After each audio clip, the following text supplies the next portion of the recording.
Thanks a lot, Ralph. I'm down here at the grid for the Sonoma SpeedTour, the start of the International GT Enduro. And I got to say, you know, I feel like I've been listening to Brian Wilson and the Beach Boys my whole life. They're just a bunch of liars. I haven't seen sunny California yet this weekend. It's cold, it's been rainy, which is going to make for a very interesting International GT Enduro as we see Michael Merritt, who is going to actually have, we'll come over here and talk to him a little bit, or we'll walk up here with Rogers Builders out of Florida, but Evan Slater is going to actually be Michael Merritt's co-driver. Let's check and see. Yeah, that is Michael Merritt in the car, warming up. He's going to be our front from Cleveland, Ohio. The car goes back and forth from Cleveland, Ohio and everything, but you can see he's a bespoke interior solutions. He makes very, very good cabinetry and works with Rogers Builders down in Florida. We've got 5 minutes on the grid. Now, he is going out on wets. I believe he's got a pretty big crew. If the yellow Pirelli is here, then it's on slicks. Wets are just dark like that. Now, Aslan, who did really well yesterday in this car here with Infileon, he is on slicks. See the yellow here? You can see the yellow Pirelli. So he's on slicks. Now, his crew was saying he's going to go out there and have to take it easy for maybe 4 or 5 laps and then hope that we get a dry line. You can see here he's running the Quebec flag. So it truly is International GT. Now we come back here, the 4-liter Krigler. This car did really well yesterday, but he is on the wets. I don't see slicks over the wall. These new 4-liter Caymans right here, see this fender, how it has these little grids? That is actually hemp fibers. And not only is it a little bit cheaper and easier to use than carbon fiber, but it's also, it can take some impacts that we learned last year in Trans Am with David Hampton. But a beautiful car. And these 4-liter Caymans are really giving these Porsche Cup cars a run for their money. Nicholas Groombridge here. He races with us in the International GT out west, and when he comes out here, he rents from CHR. But Groombridge, watch for him because he has the kind of accent that makes you think, I bet you this guy is really good in the wet. So look for him to move up front. He's really good. You can see that he is also on wets. Then back here, we've got some Ferraris that are coming in. They're a little bit too far for us to get back to, but we're going to have some Ferraris. But let's move back up here for Xuan Xin, who's in this Lamborghini. He has worked so hard this weekend. It was raining 2 days ago. He went out and I think he hit one of the curbs, the paint in the curbs, and had it off. His crew have worked through the night to get this thing back up and running. He is on the slicks, but this is just such a beautiful car. Orlik is his company, and Xuan Xin in this beautiful Lamborghini. We're going to see him today in International GT. He's getting to do a little bit of testing because we're also going to see him in Extreme GT later on today in the Trans Am Series. Hey, Xuan, thank you for your hustle, man. It looks great. Unbelievable. I can't believe it. His crew, they were sending parts all over the place to make this thing work. If you would have seen it come in the trailer, you would not believe that it's here on the grid for International GT. So they're about to take off. I'm going to run up to the booth. We're going to have some fun here. Ken Fangler is going to join us. Evan Slater is going to jump into Michael Merritt's car. We're going to get going. But, Ralph, I'm going to send it up to the booth and come join you. Good morning, everybody. Welcome to Sonoma Raceway. We are here in what is normally beautiful, sunny Northern California. Come back in a month to get that. Today, more of the same, kind of a rinse, wash, repeat, unfortunately, literally around here this weekend, as we have had chilly temperatures and cloudy, wet skies. And the problem with that is that combination, the track never gets a chance to dry. So, hopefully, the conditions will improve somewhat for our IGT competitors as they get ready for their big race.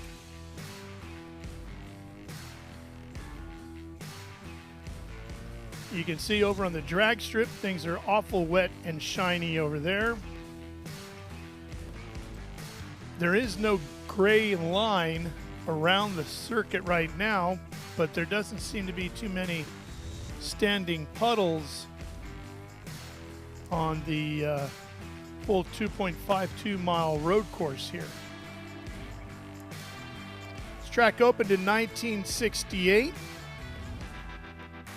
known as Sears Point Raceway, and then it was known as Golden State Raceway, Sears Point International Raceway, Infineon Raceway, and now Sonoma Raceway as it's part of Speedway Motorsports Incorporated. All right, cars have rolled off from the grid. They got a couple of warm-up laps to do, so we'll take care of some business so we can show you all the racing live flag to flag. Stay with us. In racing, every second counts. Communication isn't just important, it's everything. Established in 1996 in Daytona Beach, Florida, Speedcom Communications was born from a passion for racing and a vision to revolutionize motorsports communication. Trusted by competitors across the world.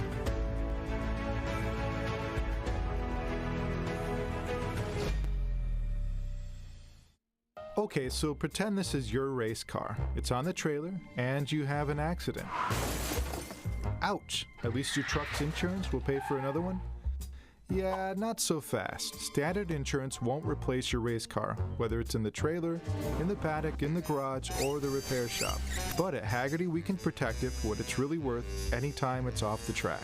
No matter what or where you race, all for less than a set of race tires. Hagerty, let's drive together.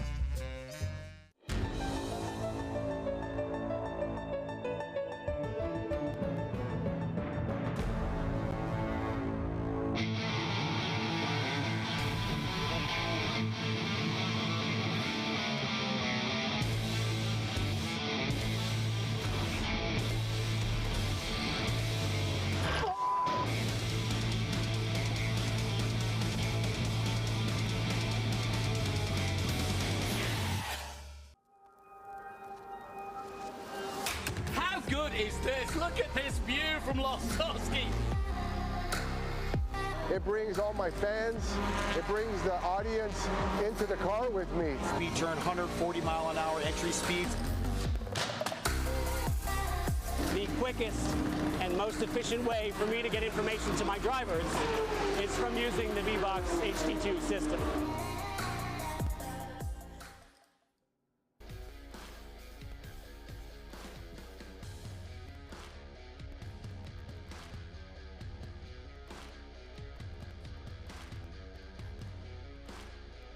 In the booth, still a little chilly out there, isn't it?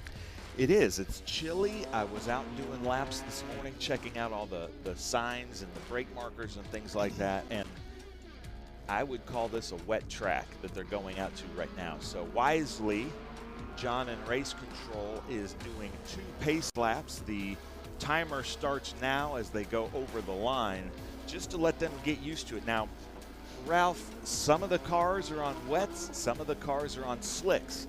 If you're on slicks, you've got to take it easy for 5 to 10 laps until that dry line comes in, and then you can go. But the one thing about these Pirelli P0 wets is even with a dry line, it takes them a long time to degrade. They're a little bit slower, but they're not going to necessarily have to come in and do a tire change until they come into their pit stop. Well, you can see with the headlights ablaze how glassed over some sections of the racetrack are with the water, right?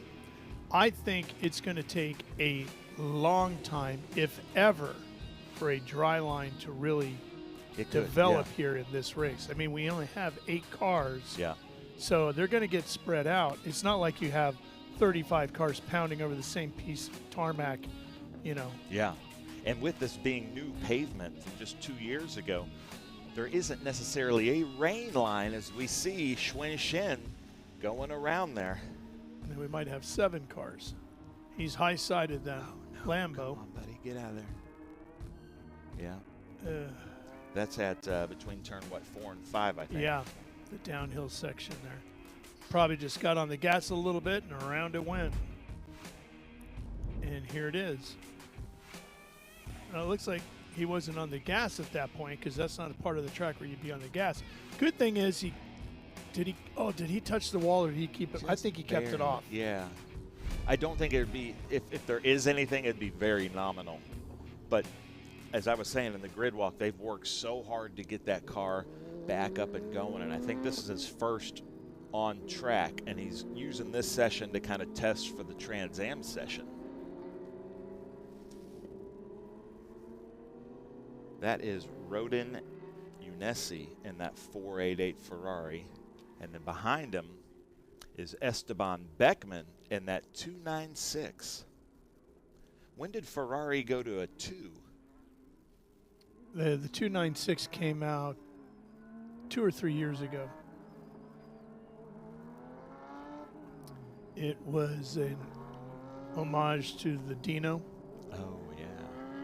You know, the Dino got a bad rap. I've always loved it. I've always loved it, And in too. the last 10 years, it's like all of a sudden Ferrari now has recognized it as a Ferrari. Yes, and you and I can no longer afford a Dino. But there was a time that, like, you know, those were like the 914s Right. of the Ferrari world. And that's not – and I also absolutely love the 914 Porsches. Yeah. They're not my favorite, No, but I don't dislike them.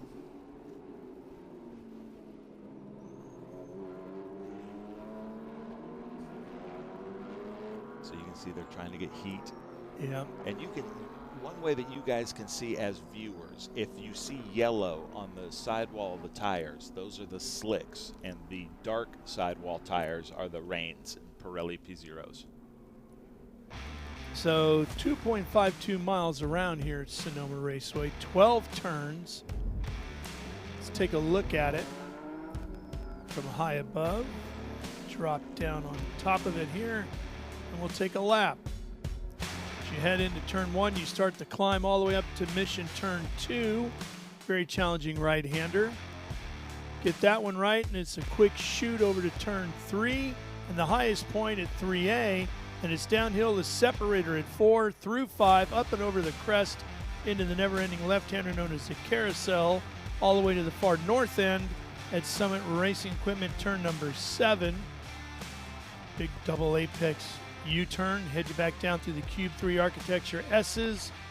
Got to get your rhythm right through here, Ben. If you get the rhythm right, you set yourself up for a possible passing opportunity. Cube 3 architecture turn number 11. Out of 11, back up through 12, complete the lap and begin it again.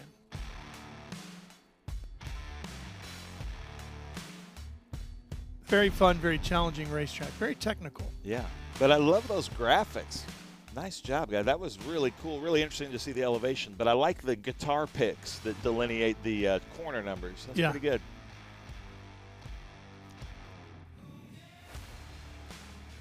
This Sonoma and Laguna Seca just being, 2 hours apart, very different personalities. Sonoma really doesn't have a traditional straightaway, where Laguna Seca kind of does, but the corkscrew, to me, is what stands out. The corkscrew would never be made in a racetrack today. No. They'd never allow it. They're both known for their elevation, but I think the elevation at WeatherTech Raceway Laguna Seca is even more dramatic than it is here because it's a shorter track.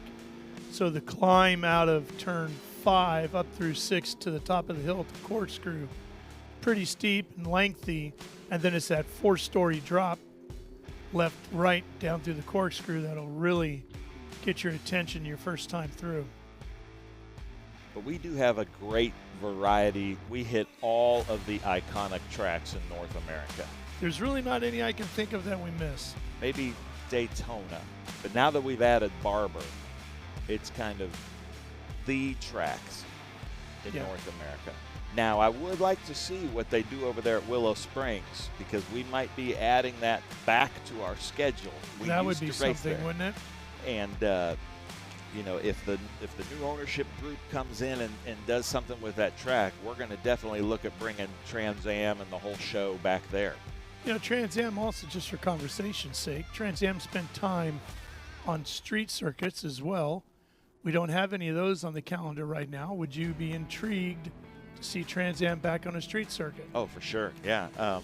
Long Beach certainly is a great one. We've done Long Beach. We've done Nashville, my hometown, Yep. for the the Big Machine Music City Grand Prix. Yeah. And Detroit. And How about Trois Rivières? Yeah, that'd be great. Detroit, I'd love to go up there. They love Detroit. They liked having TA2 there in Detroit, but they brought such a big IMSA show, they ran out of paddock space. Yeah. And you said you came to the Big Machine Music City Grand Prix, right? Yeah, I announced it the first year.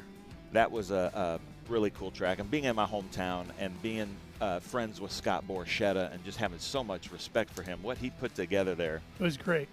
I think he and maybe one other person in Nashville could have ever even done something like that. Yeah.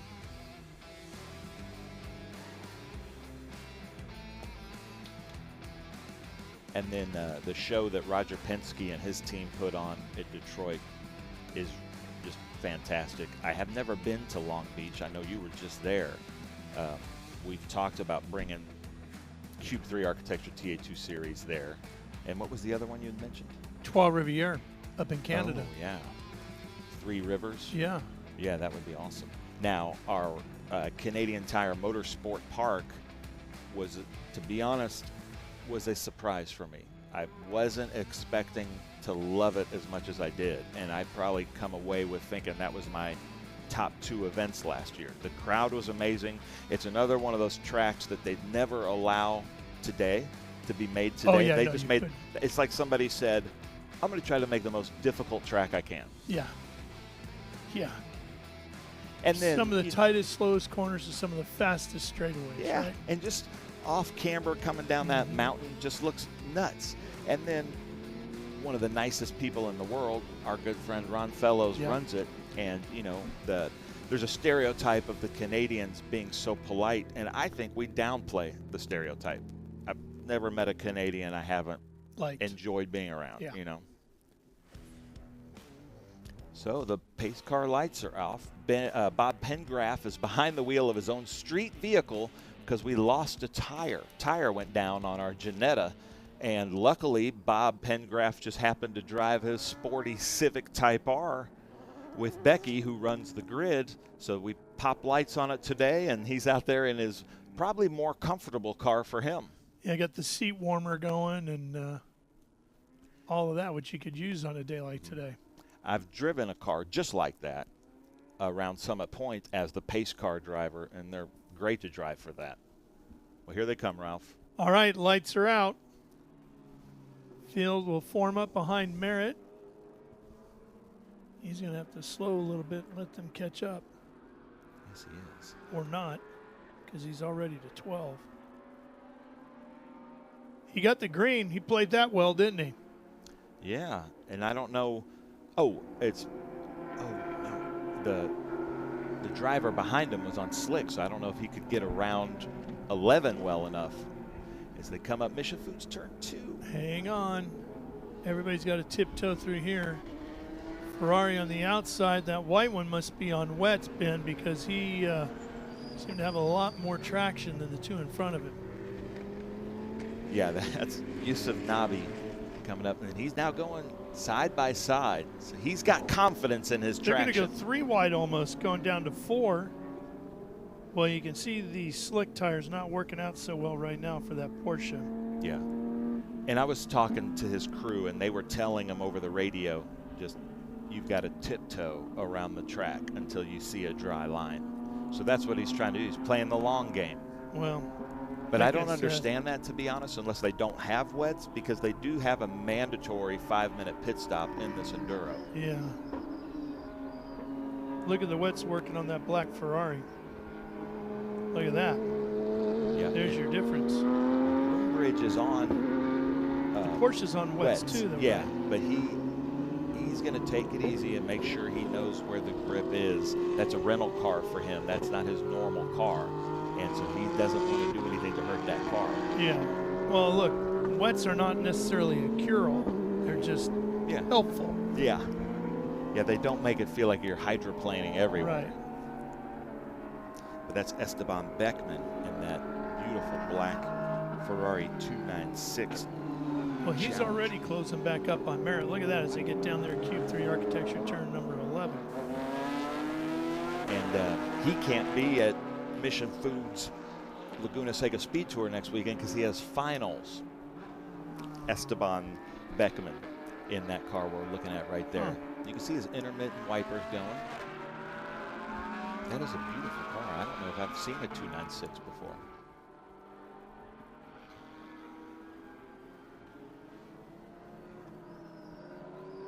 Well, you don't need a stereo in that car. You just let the engine sounds play the music, right? Oh, yeah. Yeah, putting a stereo in a Ferrari would almost be an insult. As a music lover, I would much rather listen to the sounds of the engine. Oh, yeah. Unless it was Sammy Hagar. That would be the only, you know. Take a little Sammy? Yeah, just because he used a 510 in the I Can't Drive 55 video. Mm-hmm.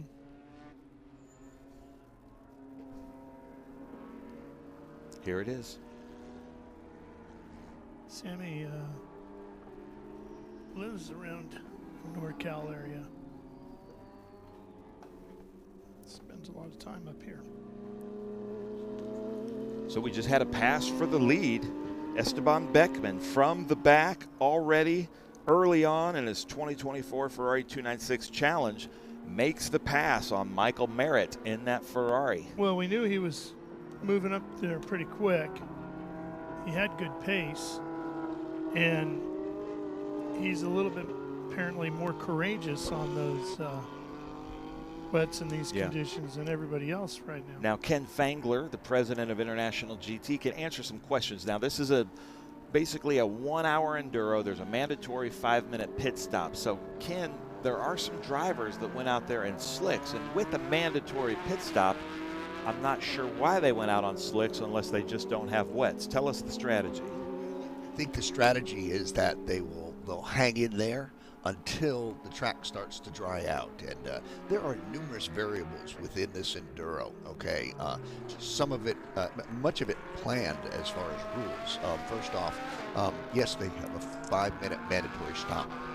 The latest they can stop is at the 40-minute mark. They have to come in by the 40-minute mark to do their 5-minute. That's rule number 1. Rule number 2 is that a number of these drivers have co-drivers. A number of these co-drivers are their coaches or are pros.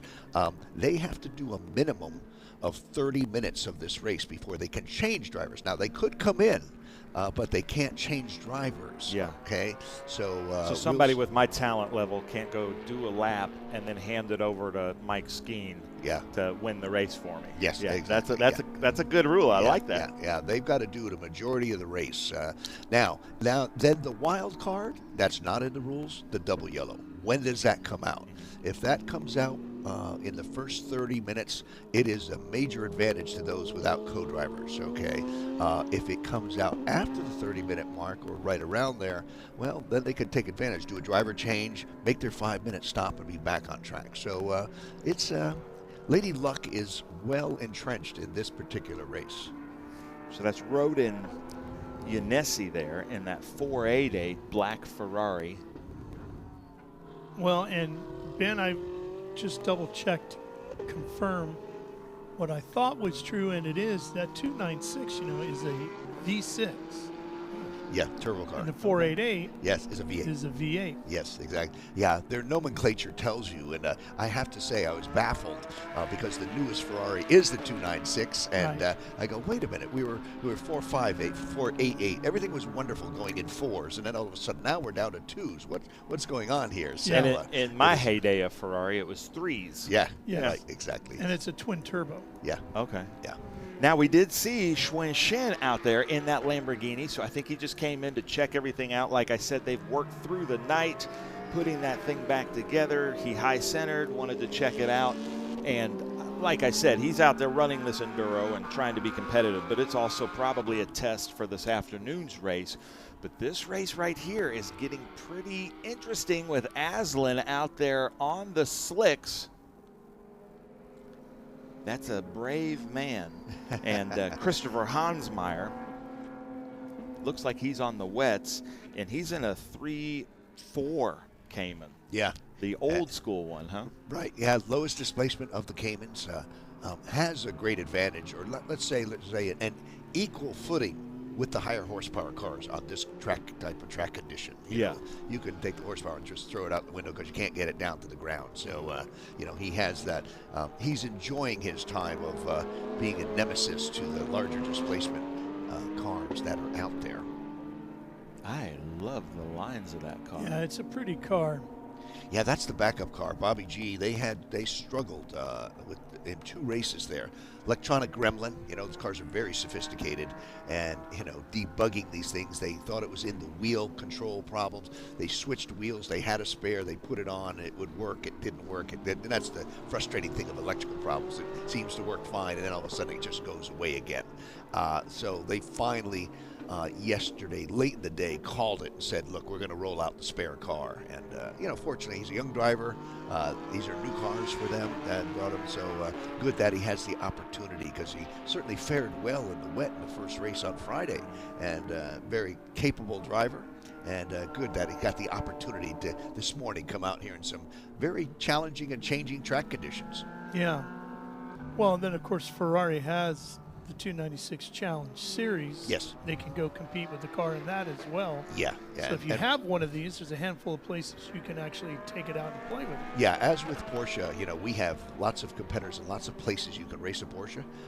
Same with Ferrari. And Bobby G's group out of Reno, long time. I've known him a long time, back in the 80s, from the Jim Busby days and the Miller 962 days. And Bobby was there, and he has a large shop in Reno, supports Ferrari of Seattle, and runs consistently on the Ferrari Challenge circuit. So he's got some drivers come over to IGT and, you know, get some track time and so forth, and we're glad to have them. So it's a great, nice addition to International GT. We welcome that group from Reno, Nevada. And the second group that we have coming along that's out here from the East Coast, Sean Creech Racing, and, you know, Roden is in that car, and he's all the way from Florida, Stuart, Florida, and hopes to run a good percentage of this series with International GT. So Sean Creech Racing, again, another guy who, you know, was around a long time. Same thing, was with the Hulbert deal back in the 80s. So these guys are very, very experienced and very capable.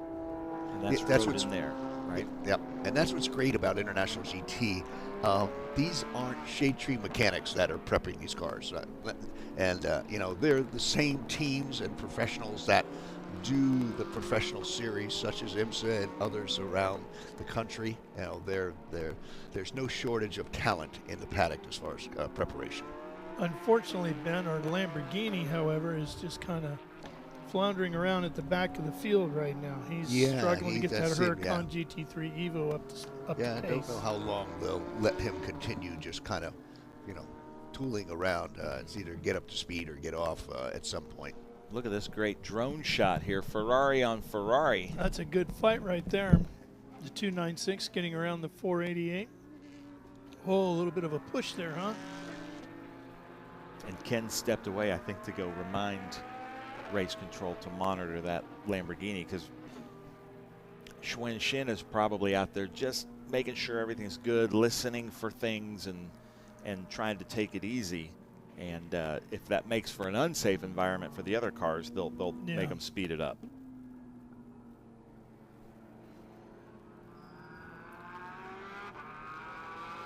Yeah, I got to tell you, Ben, I just don't see any type of line trying out at all. I don't either. I think you're right about that.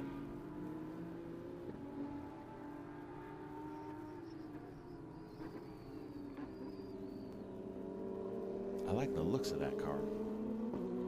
It's Mark Krigler in that Cayman 4-liter 2024.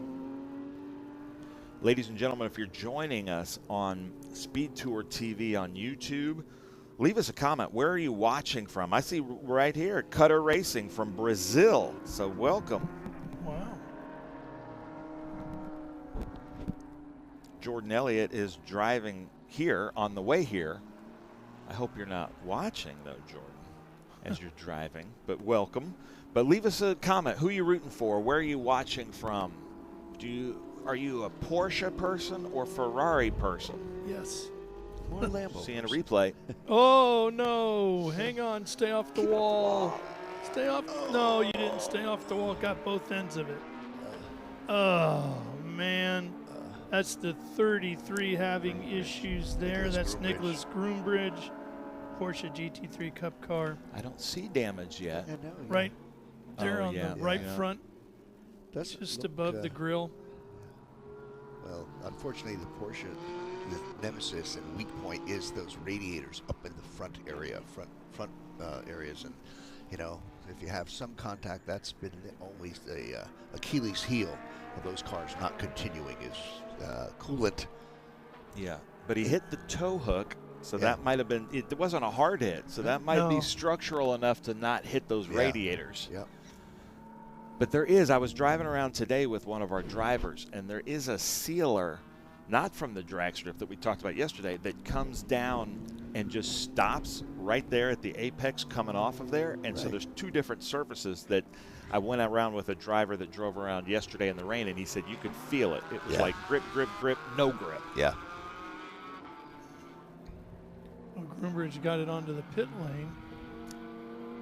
So Jordan Elliott did reply, just listening, don't worry. But then he's still somehow replying. Maybe he's at a light. He's doing voice to text. Well, we're glad to have any of the folks watching and or listening out there. Thank you. Good morning to you, wherever you may be. Frederick's going to be watching from Turn 9 today. Somebody's watching from Toronto, Douglas Barr, so thank you. And Scott Brown, it is another wet day at Sears Point.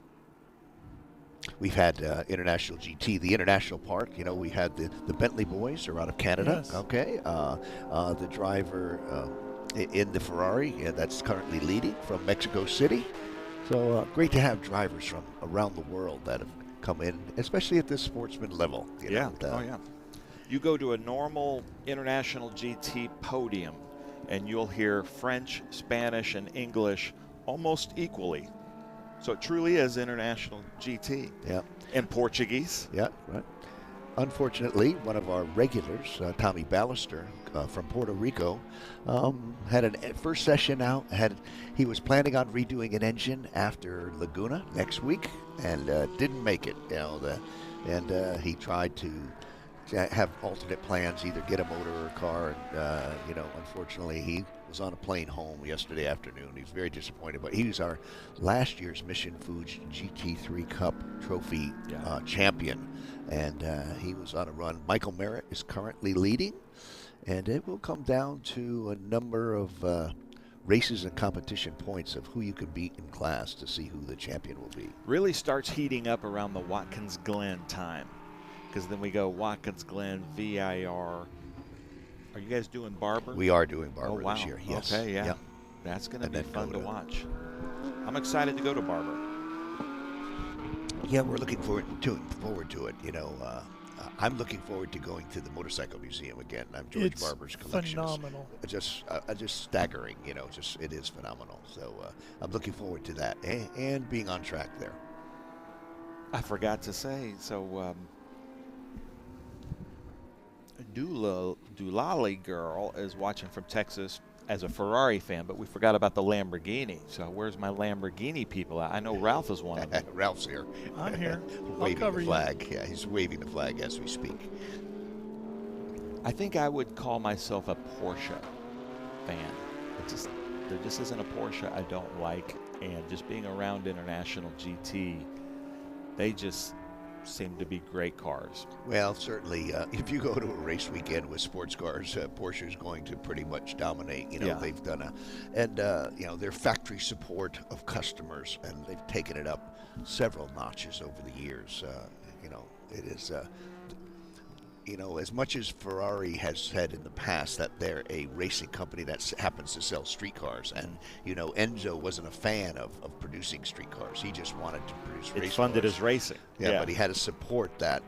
Porsche is very much that also. They happen to be, they're an engineering company that happens to sell cars, and they'll tell you that.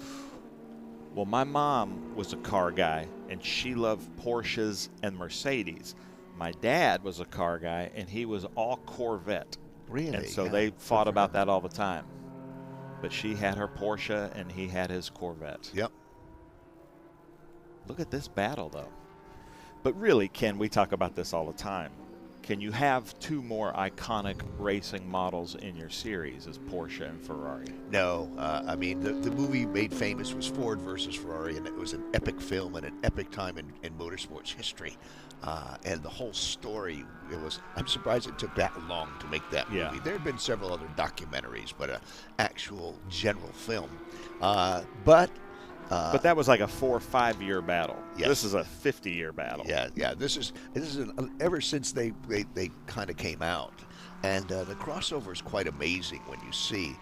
We're very fortunate to have our ambassador for International GT. Our brand ambassador is a guy named Derek Bell, and one of the few drivers that drove for the factory for both Ferrari and for Porsche. And Derek and Justin, his son Justin, were at the reception, our awards reception in February at Sebring. Great to have them both there. Great father-son stories, talking of their greatest moment of being at Le Mans on Father's Day and being on the podium at Le Mans, a father-son. That I think to both of them, that was their greatest moment. And Derek's won Le Mans 6 times, so there's a lot to challenge for. And was in the movie Le Mans. Yes, exactly. He was very close to Steve McQueen and had some great times with him. And that's the track that Ralph Shaheen wants and needs to go to, but hasn't clicked that off his list yet. Ken got to go there as a guest of Derek Bell. Yeah, and he was like the grand celebrity. Marshal. Yeah, it was an amazing experience, and I'm so jaded, and so is my wife who came along with me, Maureen. In that, when your pass says guest of the Grand Marshal, she said at one point, we can't go on this floor of the tower. It's FIA only. And I said, oh, watch us. And I hit the button. The door opened. They looked at my pass and oh, Mr. Fengler, come in. Would you like a glass of champagne? I mean, we were welcome everywhere. Everywhere we shouldn't have been. Yeah. That's great. Blue No, I do. flags are You're right, fine. Ben. I need to get there. And it's high on my list of to-dos. Well, now you have an in. Yeah, apparently I need better friends like Ken has.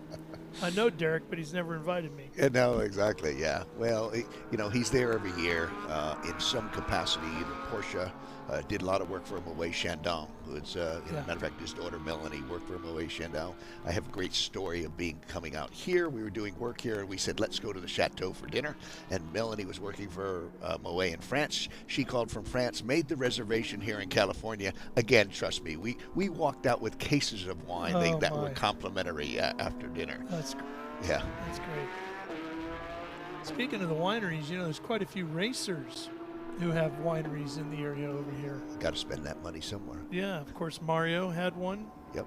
And Danica got involved with wineries out here for a little bit. Jeff Gordon's been involved with the wineries out here. Jimmy Vassar has winery going out here. Kevin Buckler, of course, has a big one. And Scott Pruitt has a very successful winery, although it's not here in the Napa-Sonoma area. It's over in Auburn, east of here.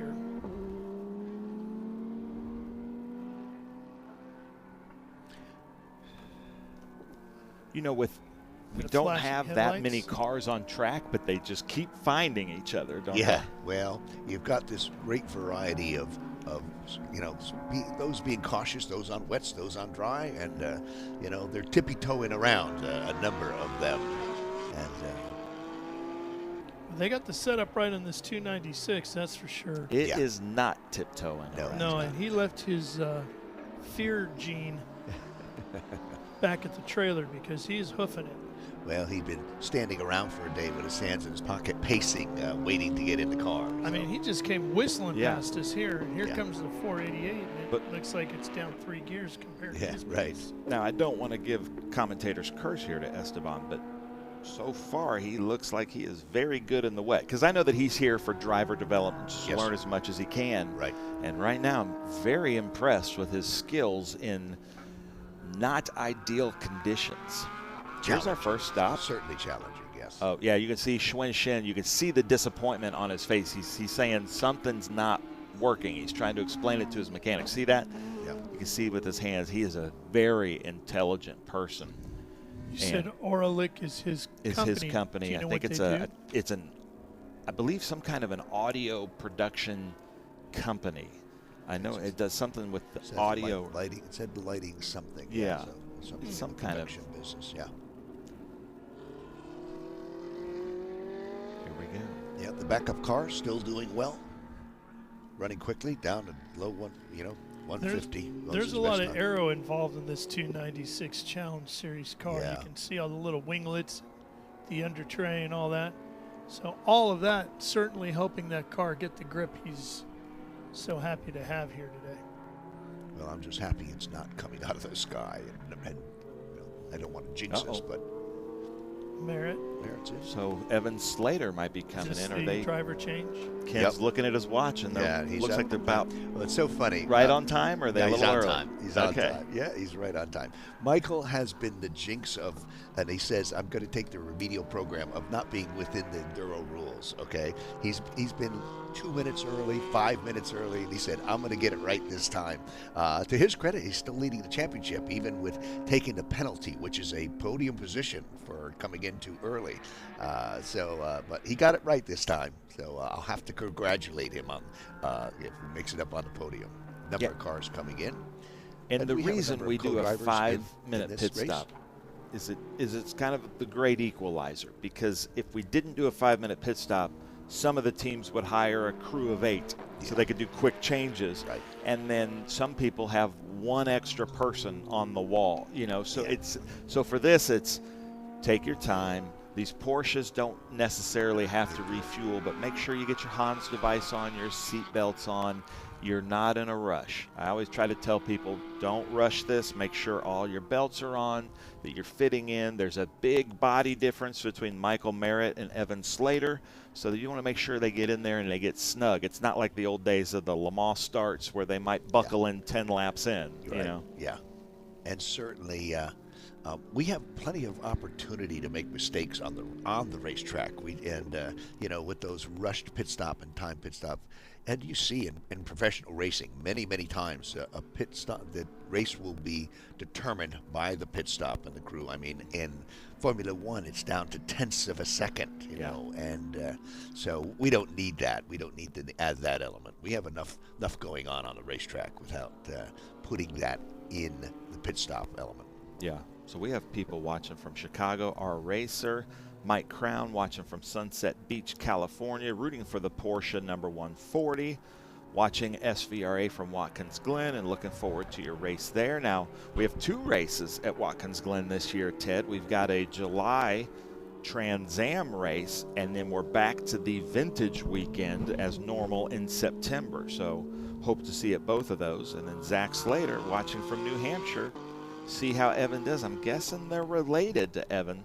First time in the rain in a 911 Cup car.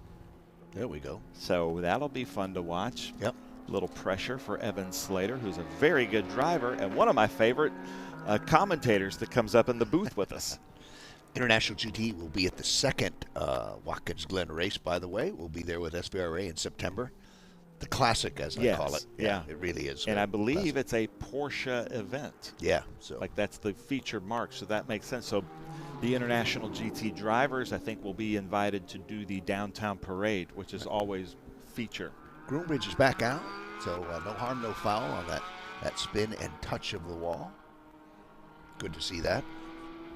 I don't remember his name, but I really like the person that runs that CHR shop here. He's running TA2 with us, and just a great person. So I like that Nicholas is with him. Yeah. And Charlie Hayes. Charlie Hayes, that's who it is. Yeah. Yep. Charlie Hayes. Shout out to him because they've supported. This is a second or third time that Nick has rented a car, and very happy. I went up and saw him there in the garage, and they were relaxed. He said, "Look, we got an espresso machine. We're here in the dry." Yeah. They were pretty happy being out there with Charlie here on site at Sonoma Raceway. So Simon if you're ever Aslan wanting to do making this, a pit stop here. Look at CHR Racing out of Sonoma to rent a car. They have a bunch of cars in their rental program. I'm sorry, I stepped on you, Ralph. No, you're fine. Now, there's a lot of cool shops here. Yeah. If you get back behind the wall on that short shoot from 10 to 11, and you just walk through there, hopefully the garage doors are open. You never know what you're going to see back there. Of course, this has always been the longtime home of Huffaker Racing. Yeah. And Joe Huffaker and his family produced many incredible race cars out of there. Yeah, there wasn't an SCCA national race. And then the runoffs, that there wasn't a Huffaker car that was, and then into IMSA that they weren't running up front. So Mark Crown, there's your guy Mark Krigler there behind the Ferrari. Now, as an MG guy, I personally really prefer the Huffaker MGs that they made, the monsters that they made. Some great shots from the drone. There is Evan Slater and Michael Merritt's car with Rogers Builders out of Florida. The Pontiac Fieros that they did might have been some of the most unique racing cars that they produced.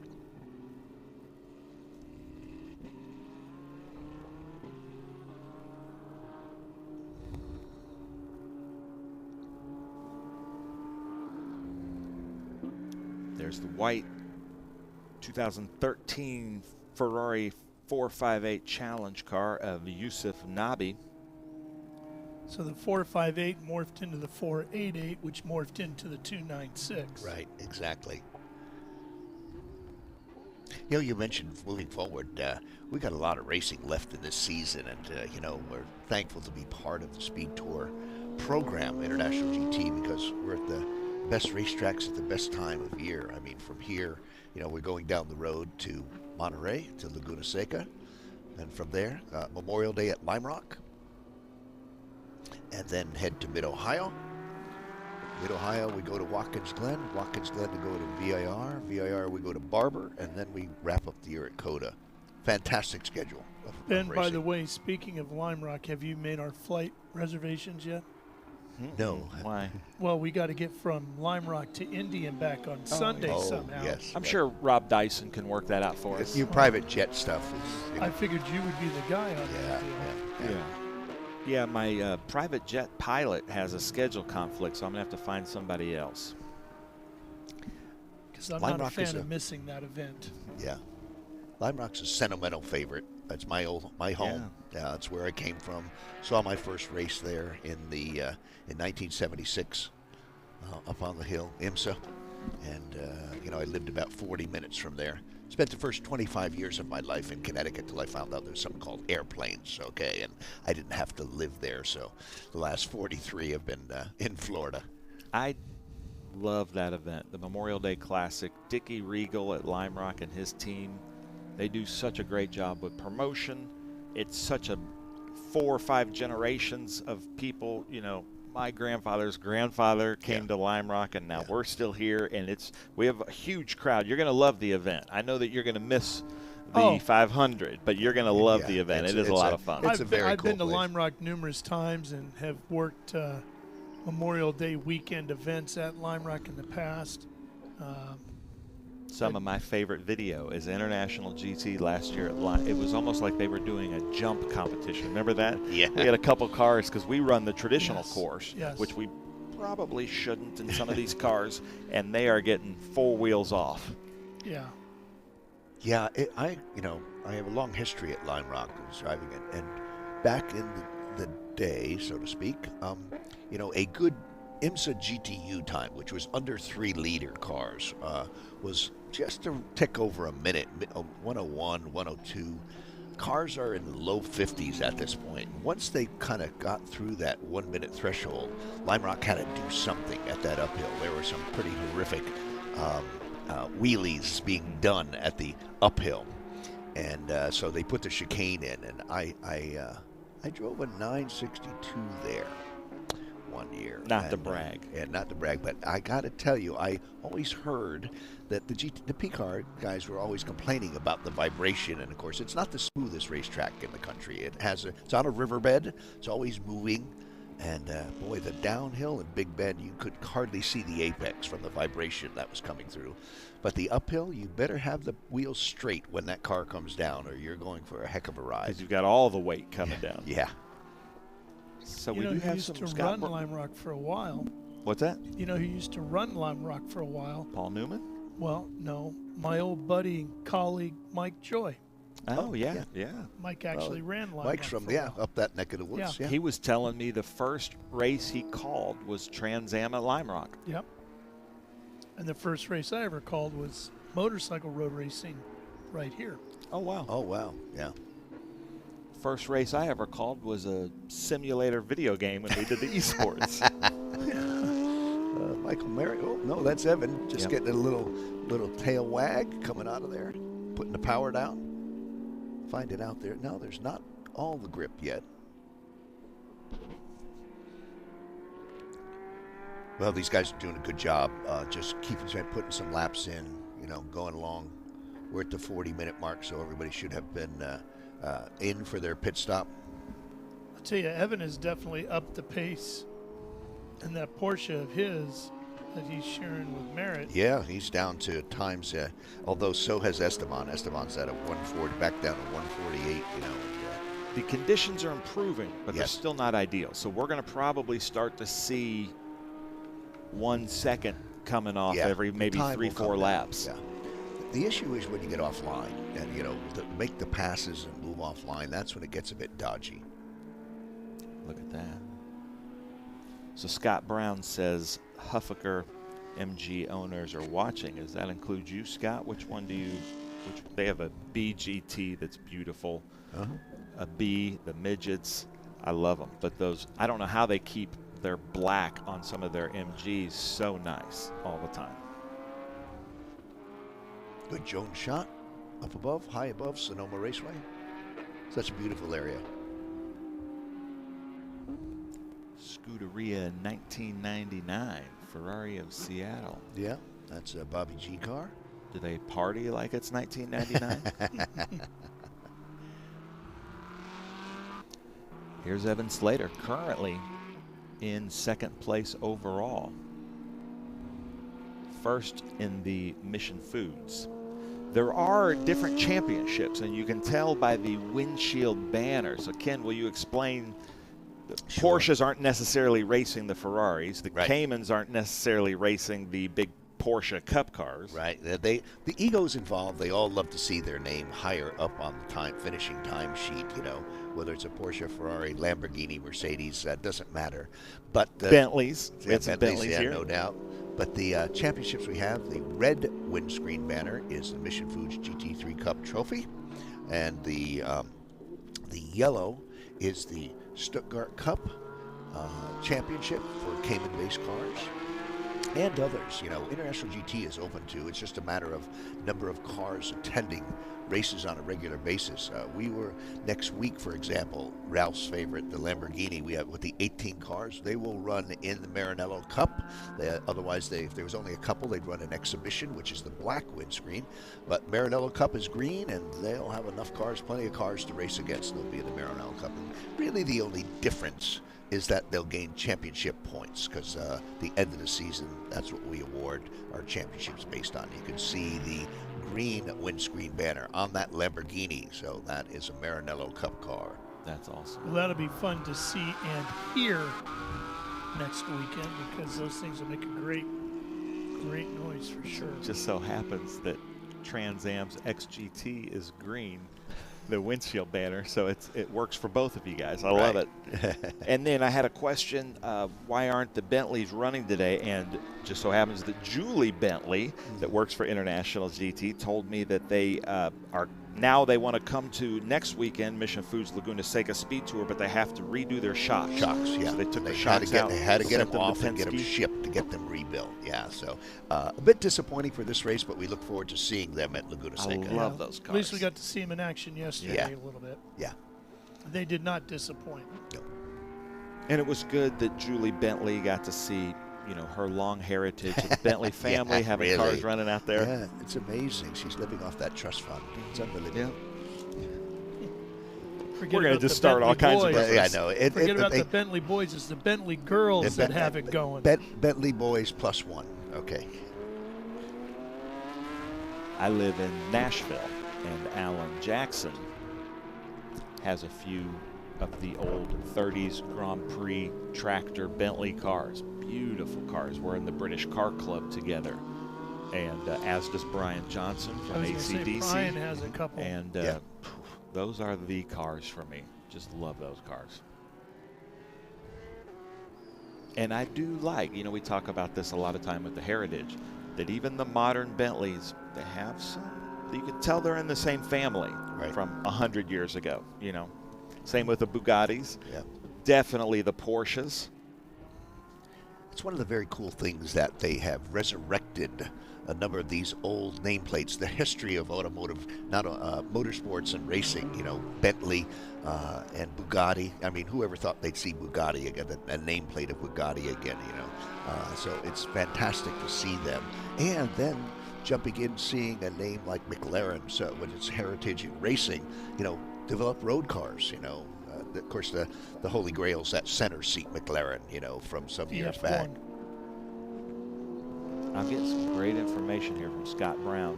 That black MGB GT that I was bragging on is actually his car. He says staying out front keeps the rocks off of it. But that was the last Huffaker Engineering Joe Huffaker race car ever built from scratch. Wow. And then Tim Adolfson is saying the Canadians in their Bentleys destroyed this run group. Yes, they did. They were running exhibition, but they're coming back next weekend, Tim, so you got to join us. And at that time, their main rival in competition was Esteban in the Ferrari, running similar lap times, and he didn't run because of mechanicals. So, yes, they did, but the competition was parked for that particular race. And so, 18 Lambos are going to give them a run, too. Well, and WeatherTech Laguna Seca is a much different racetrack than this one. Yeah. It's going to be interesting to see which car adapts to that circuit quicker. You know, that Bentley's going to be big and heavy. And yeah, no doubt you're not going to be able to stretch your legs as much at Laguna, especially when you get to the last turn or the corkscrew. Yeah. You know, physics is the limiting factor. David Thompson is saying that the Lotuses are making a comeback to what you were saying, like these brands are kind of reemerging, and they're making a comeback in GT racing. Yeah, they've come and gone. You know, they've had some, you know, great things, and you know, I think it's just a matter of company structure and these days profits, what they can do. And we require as a society so much from manufacturers now. Oh yeah. You can't build a car unless you destroy 25.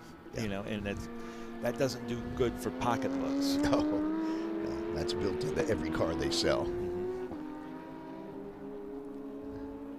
And I am not a comfort person. I don't need the heated seats, the heated steering wheel. I do like air conditioning. But my wife, she's got to have all that stuff. Yeah, I rented not to be disparaging because I love the marque. I rented last year coming up. I tried to rent something interesting to drive here in California because the driving's so spectacular, and I've got some days to kill and going to head up the coast. And I rented a BMW 4 Series M4 convertible. Wow. And, you know, first time I'd been in the car. And the only thing, and I know it can be shut off, but it was way too intrusive for my liking, okay? It was telling me this. It was telling me put my seatbelt on. It was telling me, if I really wanted that, I had my wife with me. I didn't need somebody else to tell me what to do, okay? I really didn't. And I came away with it saying, goodness gracious, I just want to turn all these assist, quote unquote, off. I've survived this long driving, okay? I don't need you to tell me what to do any longer, okay? So. That's awesome. Well, Evan Slater doing really well coming around, and you're starting to see not what I would call a dry line, but the water starting to dissipate in areas.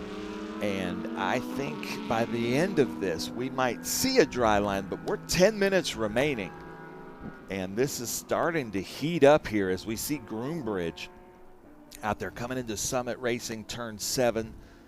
Now we're coming around Mission Foods section of the track where the elevation, they're coming up, Ralph was telling us this right about here is the highest point in elevation on this circuit. You see that pavement difference there, boy. That's got to be diabolical. Right at the turn-in areas, at the apexes, you see these patches, and you know, that's got to be a bit unnerving for the driver. Shout out to the drone pilot. I don't know how he squeezes himself into that thing and then being able to keep up with this Ferrari. I think it's Kazoo. Remember Kazoo? Kazoo on the Flintstones? He's about the right size as a drone pilot, isn't he? Yeah. Ooh, still getting a little squirrely there through these S's.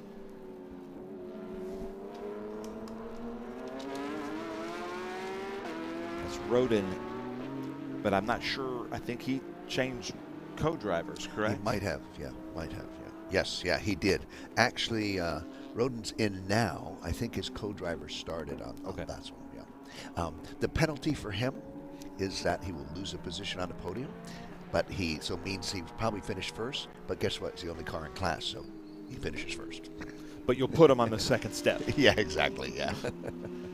Evan Slater now coming through the mission section. And this is you can't really tell on video, but that's a very steep downhill, right-hander downhill, a little bit of camber here in this turn, but a very difficult section to what I think is a very difficult section right here. Just trying to keep speed, but also maintain balance through that carousel. And there is our overall leader. And I'm seeing that's Moreno, or is that Esteban Beckman? I don't know. Should be Moreno. Yeah, Moreno. Yeah, I believe Moreno's in, yes. What's Moreno's first name? Sebastian?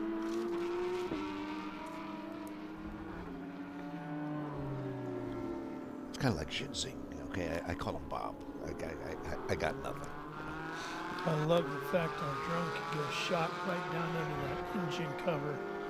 That 296. Yeah, shout out to the camera guys. They've done it. It's been a good weekend, and several customers came up to me and said, "Hey, I thought the live stream coverage was good, and has been better each race as they get accustomed to what we're doing and when we're doing it." And just having to work with me is such a nightmare. So just staying with us this long. I got an amen from the producers in my ears. I love it as I come up here through Mission Foods. But yeah, those drone shots, the camera shots, and not only that, but it's been a pretty miserable weekend so far weather-wise to just stand out there with a camera. Yeah. And the cameras are covered, but not the camera operators. Right.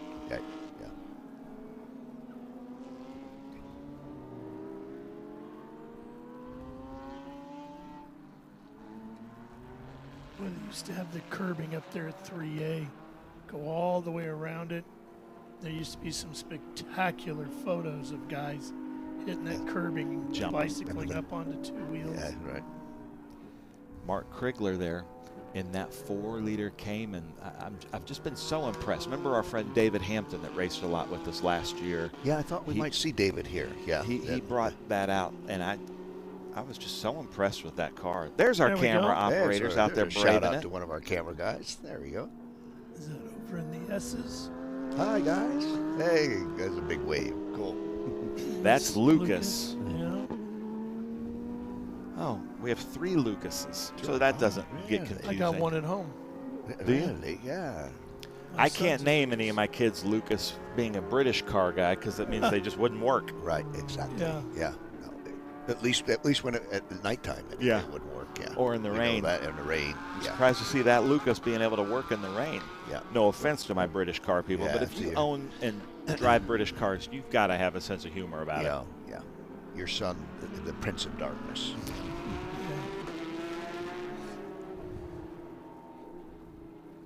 There's that beautiful turn 11 facility just to the left. I don't know if you've been over there yet, Ben. Winding down, probably what we're going to see the white flag with the next couple of laps winding down. But I watched it being built, but I haven't been in it yet. And that's what the clubhouse of the brand new 10/10ths circuit in Charlotte is like. Of course, it's owned by the same people. Here, this is Sonoma Raceway is part of Speedway Motorsports Incorporated. Bruton Smith owned and operated. Now run by Marcus Smith, and then Marcus got together with Rick Hendrick, and they built 10/10ths Motor Club on the properties around big Charlotte Motor Speedway. So Groombridge wisely seeing the blue flags that we're seeing displayed by the crew. I love seeing the blue flags out there. Just one more point of reference for the drivers. And Groombridge, like the gentleman that he is, got out of the way of our leader so that Moreno could safely go by. That's what we want to see here, isn't it? Yeah. Sportsman type of racing. you know, there'll be some good fights. We had some, Road Atlanta, we had some fantastic racing. This has been due to track conditions, weather, and so forth, and, you know, hasn't been, you know, the competition that International GT is known for and used to. It's just been, you know, more driving, but, you know, Atlanta was one of those. It was perfect. It went down to last lap racing. That kind of thing was really good. Well, Ben, we are 3 minutes away from the conclusion of this 1 hour event. And if my old tired eyes are not deceiving me, I actually see gray pavement just past the start-finish line. Yeah, it's not the full line, but there's patches of it, isn't it? And it's only about 50 feet, sort of. So, Ken, we really appreciate International GT coming out here and blow drying the track for us for the rest of the day. Yeah, you know? they ought to thank these guys. Yeah, thoughtful of you guys. Yeah.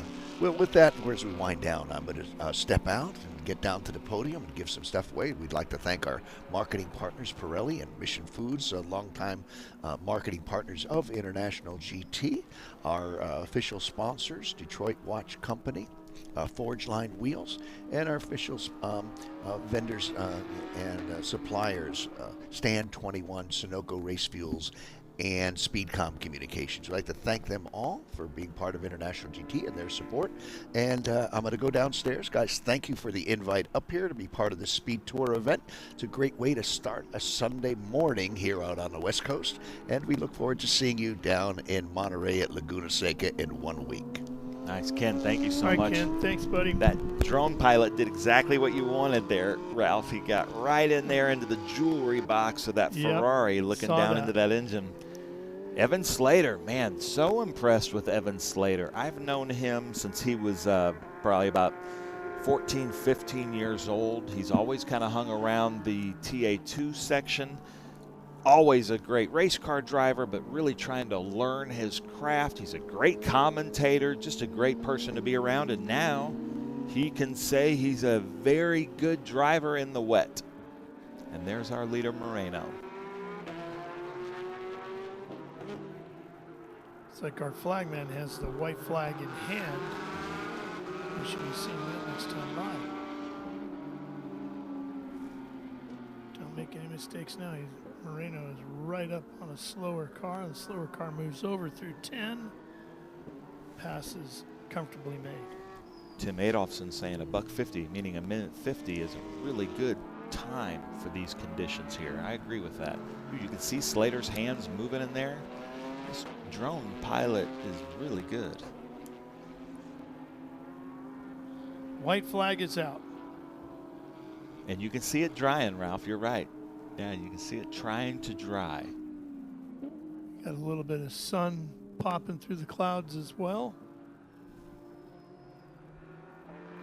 Might turn out to be a nice afternoon around here, Ben, if we're not careful. Yeah, hope so. Look at that shot. You would think that being that close to the rear wing, it would kind of disturb the drone a little bit.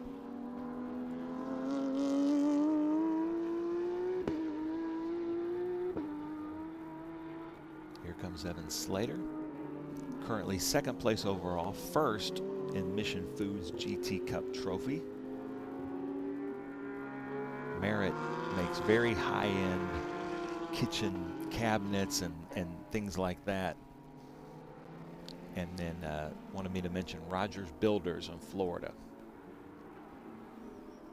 Here's our leader. What a beautiful car. How did he keep it so clean? Well, he wasn't in anybody's spray most of the day, that's for sure. Must be using some of those next-gen detailing products.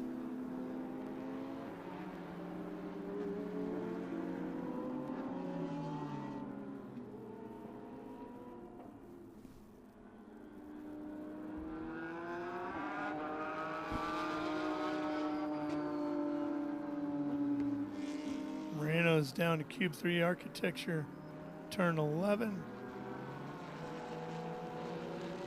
Up through 12 and looking for the checkered flag. And there's your winner. As Moreno in the 233 teams up with Esteban Beckman. And they take that Ferrari 296 Challenge machine to to the top step of the podium in our International GT Endurance race today? Well, I may be wrong, but from my eyes, Esteban Beckman, Sebastian Moreno, you're in really good company, because the last Ferrari I've seen win that I can remember in International GT was Andy Pilgrim. So you are now in good company. Yes. Wonder if they're ringing the bells in Maranello. Here comes Evan Slater.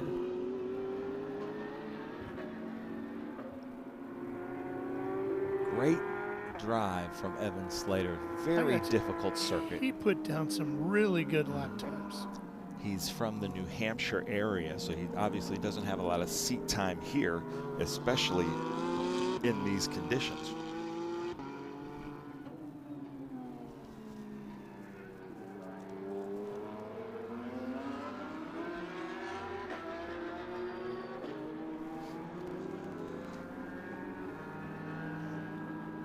There goes Slater across the line.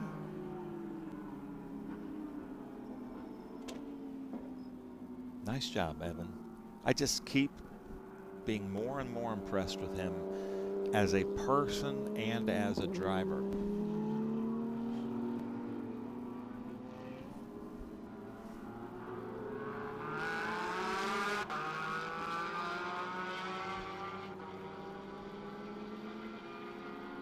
I didn't ask, but I'm guessing Michael Merritt, now being the points leader, is going to be coming next weekend to Mission Foods, Laguna Seca Speed Tour. I would think if you're leading the points, you pretty much have to commit to it at this point, right? And yesterday I couldn't remember. It's Patrick Womack that runs WeatherTech, that runs the BMW with us, and he's been out there with us at WeatherTech Raceway Laguna Seca. Aslan coming in, 6th overall. But he didn't finish, did he? Did Aslan take the checker flag? He's coming in, so he must have.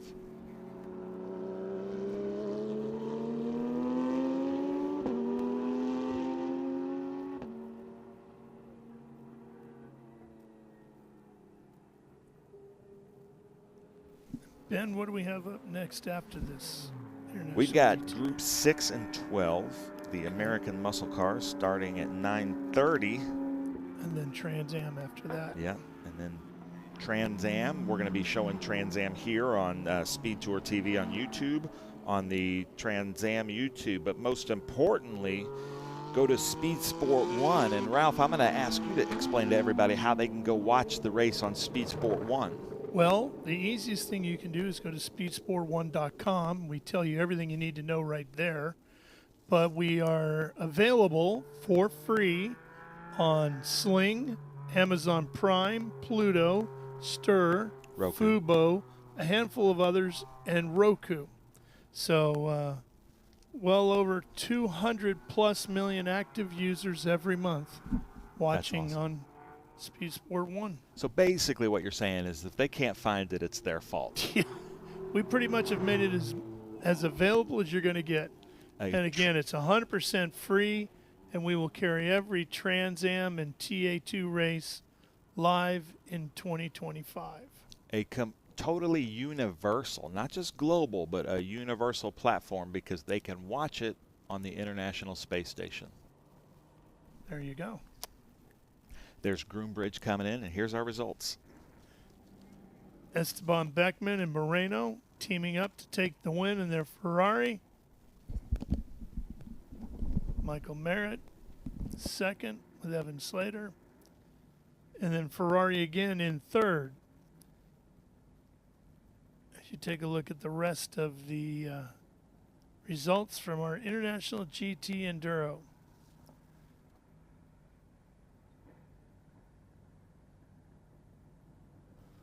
All right, as the drivers get out of the car and Ben makes his way down to the podium, we will take a quick break, but when we come back, we'll have all the podium activity for you, so don't miss any of that here live from Sonoma Raceway. Be right back.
up and get ready for race day with Mission Foods. The world's best racers and tastiest products come together to make every race delicious. Fully loaded tacos, fast wraps, piled high nachos. Whatever you crave, Mission will help you be race ready with easy-to-make recipes that will take your race day to the finish line. Keep your racing delicious and enjoy all the mouth-watering action. Brought to you by Mission Foods. Too fast, too tasty.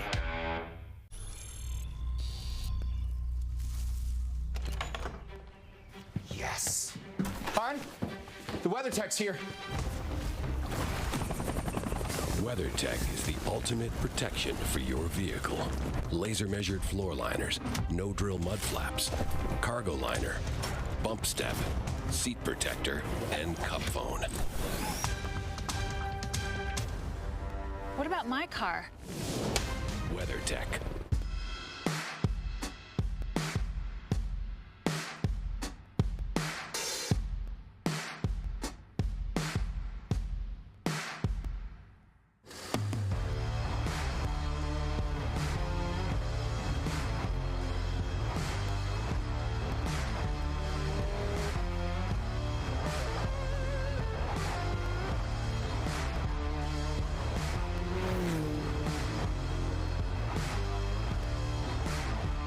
Hawk Performance packs 100 years of friction dynamics into every product. Backed by Carlisle Brake and Friction, the world's premier innovator of industrial brake and friction components, Hawk leverages R&D tools and motorsports experience to deliver uncompromising performance on the street. There's no reason to settle for less. Choose pads that are race-proven and street-legal. Find the Hawk Performance brake dealer near you at hawkperformance.com.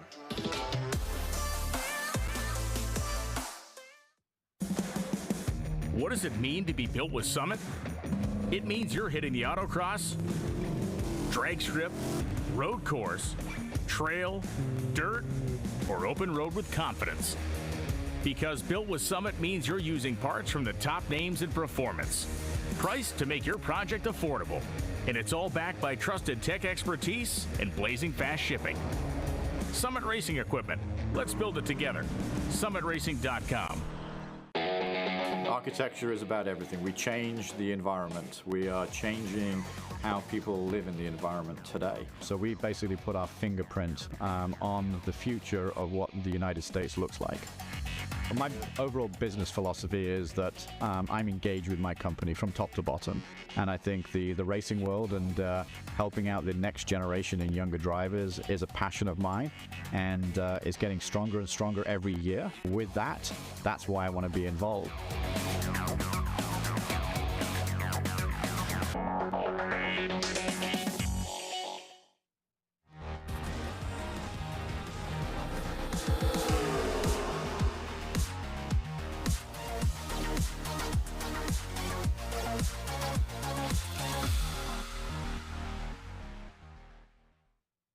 Ford's alloy wheels, Detroit, our official suppliers, Sunoco Race Fuels, Stand 21, and Speedcom Communications. Let's give them a round of applause. Thank you for their long-time support of International GT. We have a number of podiums to go through. Again, I'd like to thank you. I've heard that the sun will come out next week down in Monterey. We'll see how that goes, but this was certainly a different weekend. But thank you all for fantastic weekend of racing. Hope you enjoyed your time. It wasn't the, let's say, competitive or competition, although I'll talk a little bit about that, especially in a Maranello Cup that we're kind of used to in International GT, but it was an opportunity to get out on track and do some driving and use it as a learning experience. Let's start out with we're going to do a mixed podium. I have 3 first places, Julie. They are Stuttgart Cup. In first place, the little car that could, 3.4 liter, Chris Hansberg. Come on up, Chris. Who is it? Mark Krigler is not. Okay, was just told Mark Krigler is not. First place, I'll make mention. Came in 4 liter, Mark Krigler. And in first place, doing it the hard way, our lone Lamborghini. Trust me, you won't be alone next week. We got 18 of them at Monterey. But in first place, car number 22. I'm going to call him Bob because I never get his name right. Wang, come on up. Congratulations to you and your crew. He's not here either. Well, I'm going to just talk to Chris. Chris, if you want to take the other 2 first place trophies with you, I don't care. I'm good with that. But Chris, congratulations. Thanks for being part. I hope you're still a hero with your family. Congratulations to you. Yeah, no, everyone's too scared to get up here with me with my little beast over there. No, thank you again to International GT for letting me come out. That's just a 2007 Cayman S GTB1 car, so fun to run with the big kids. And then thanks you to Gary and the whole team at Huffaker Motorsports. It's right up on top of the hill. They helped me make it look pretty and got me through 4 races. So thank you guys. Thanks Gary. Thanks Huffaker. Congratulations to you, Chris Hensworth. Don't go away yet. We'll stand up there. Huffaker Racing, long, obviously, history in racing. We talked about that up in the booth. Grab the champagne, all right? The photos out that way. Chris, we got your picture going. Great job. Congratulations. First place. All right. 2 other podiums to go. We're going to go with Mission Foods GT3 Cup, 4-liter class. Finally, a change in this podium. Third place, Simon Asselin. Second place, Nick Groombridge. And still in first, collecting points, George Michael Merritt and Evan Slater. Come on up, guys.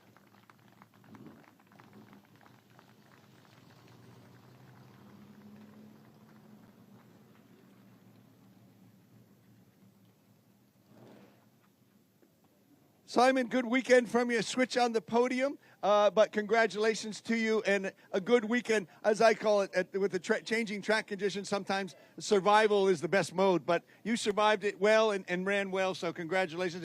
It wasn't, we were looking for the dry line as it was at the end of the race, yeah, but, good, and we look forward to it. Are you headed to Monterey with us? I'm not, but I had the best time with IGT. I crossed over towards the end of the race. At the start, the track really kind of came alive and the car came to me, but I think I lost 30 seconds per lap or something over the course of the race. So was a good time. I'm happy we gave it a shot. It was fun to sort of chip away at the track there. No doubt you did give it a shot. Congratulations. We look forward to seeing you future in International GT. Simon Esselin, 3rd place in 4-liter class. Now, I want to say, Simon, he did his best at giving you 2nd place, all right? I mean, including doing the do-si-do and, let's just touch the wall here, and we go, oh, no. But came away unscathed, and as we all know, the Achilles heel of a Porsche is the radiators up in the front, so you don't want to bang there. But no harm, no foul, and you went on 2nd place. Congratulations to you. Good to see you, and we'll see you next weekend in Laguna. Looking forward to it, Ken, and thanks to everybody. That was some challenging conditions. We were wondering whether we should switch over to slicks, but in the end it worked out. And as you say, a little encounter with the wall, but seems to be all right. And thanks to Grant, as always. Thanks to Charlie and to Daniel for a rock-solid car, and I'm looking forward to Laguna. Yeah, shout out to Charlie Hayes, and congratulations to you. Nick Groombridge, 2nd place. And in 1st place, I'm going to start over here with Evan. Evan, a heck of a job. You got down to where the Ferrari times were and so forth, and it was good. You were the secret weapon that he didn't really need the secret because he was doing a heck of a job all on his own, but congratulations to you. Help him gain some valuable championship points and 1st place in a sweep on top of the podium. Yeah, I mean, it's always a ton of fun to race here in these Porsche Cup cars. I mean, the cars are just a blast. We didn't have anything for the Ferraris. I mean, they got 200 more horsepower and they got extra downforce. So it's like bringing a knife to a gunfight. But yeah, it's still a ton of fun. Huge thanks to Michael Merritt for bringing me out. It's just, I love being in a car, so. Good for you. Well, you were in the car, and congratulations to you. Clean sweep of the weekend. Good. You accomplished what you needed to be. It wasn't easy with anyone out there. You never know what was going to really happen with the changing track conditions. But at the end of the day, all good. Yeah, it was really great. I mean, you guys did a fabulous job. Fortunately, I can't be at next week's event, but we'll see you at Road America. And thanks to the sponsors, thanks to my team, Tyler, Rance, everyone else that's helped out. And again, you guys do a fabulous job. We love it. Thank you, George Michael Merritt. Guys, hold up the trophies if you would. Let's take a picture and give them a round of applause. Mission Foods GT3 Cup 4-liter class.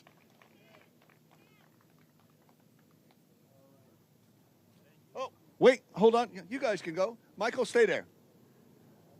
We have, now you're going to wish you got to stay, but we have, on behalf of one of our marketing partners, way better than that cheap champagne, way better than the trophies.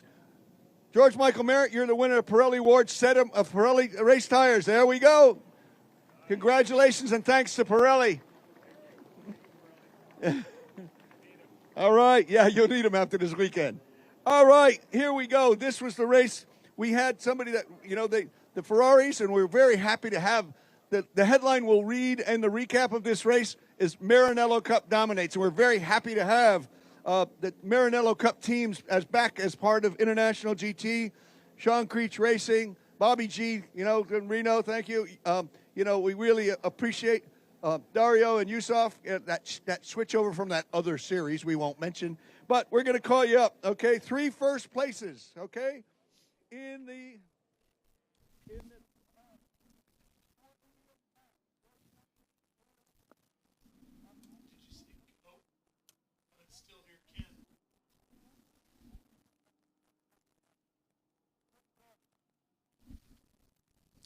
All right, well, while Ken Fengler wraps up the podium celebration for our IGT Endurance race, Ben, we've got Group 6 and 12 machines rolling around the 2.52-mile circuit here.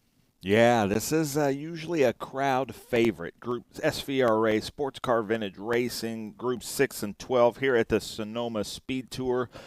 Group 6 are big bore, production-based, from 1972 or older. Group 12 is big bore production based from 1973 or newer. And there's some variances there that if let's say a Mark II whatever was produced in 1971 and that same mark was to 1975, then the 1975 still counts as a Group 6. But we've got an eclectic mix. So Paul Stuber out front, Steve Van Meel in second, Matt Liturgy in a Chevrolet Corvette in third, J.P. Griffith is in a Corvette in fourth, Robert Brown is in that Ford Escort in fifth, J.R. Smith in a Nissan 350Z in sixth, Cooper Dubois in a Chevrolet Corvette Roadster in seventh, Steve Yarborough eighth in a Chevrolet Corvette, Scott Shadle in that beautiful blue Camaro in ninth, Pat Heptig in that really pretty Porsche 911 with that kind of Porsche Artie livery, Masato Yamamoto, and I think my favorite car in this group in a Chevrolet Camaro, Stephen Lisa in a De Tomaso Pantera, Tom Linton in a Porsche IROC Donahue car, Brett Gann in a Ford Mustang, Peter Reed in a Shelby GT350, Forrest Strait in a Shelby GT350, and Charles Dehoney in a BMW M3. So how about that for an eclectic mix as they come to take the green, Ralph? I love it, and we're about to get this one underway. Oh boy, a little slipping and sliding there by Steve Van Meel in his 70s Camaro. Oh, and Stuber pulling away just like he did yesterday. Yeah, Stuber doing really well coming through the Mission Foods. What they didn't know is that if you're on driver's right, you have a dry line at the start. But if you're not, you were hung out to dry, no pun intended. But Stuber taking off just like he did, put on an absolute clinic yesterday in the very wet. Right now, what do you think Jeremy Clarkson would call this? Wet-ish? Oh, yeah, yeah.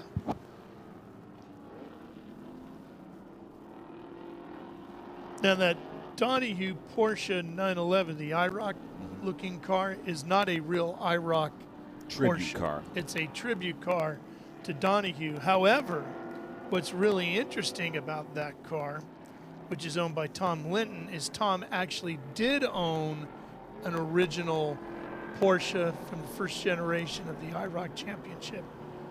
And he owned that car for quite a while and then eventually sold it. But he knew enough about it to be able to remake a new one. He knows literally everything about the car. I was down talking with him yesterday, and you know, it's one of those conversations where you walk up, you think it's just 2 minutes of, hey man, I really like your car, tell me a little bit about it. An hour later, I was finally walking away. But that's a fun hour. It's a great hour. You learn so much. Yeah, it's a great hour.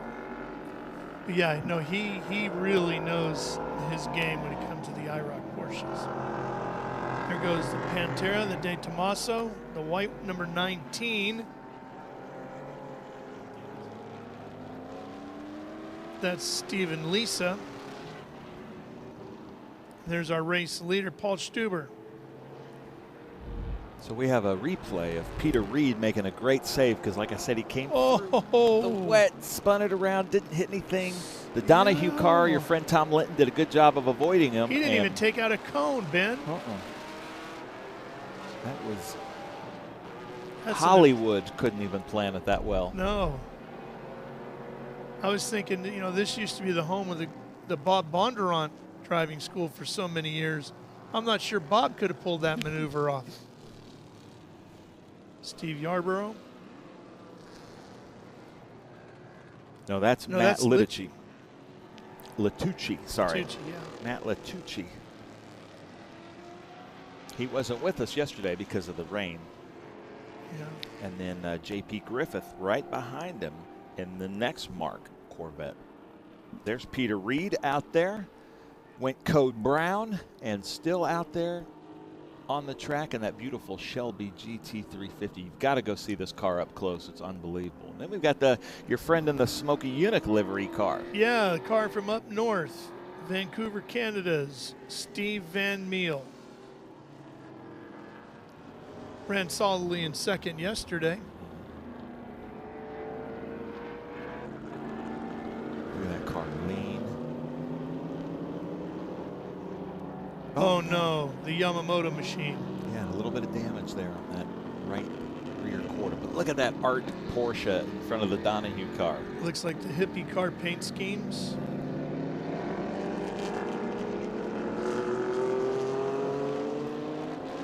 So you got some rear engine versus that mid-engine.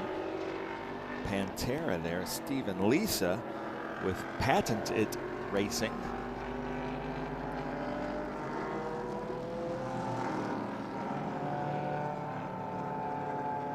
Those hippie paint schemes were really something, weren't they? I love it, yeah. You know, one of them, the 917 Longtail, is at the Simeon Museum in Pennsylvania. Okay.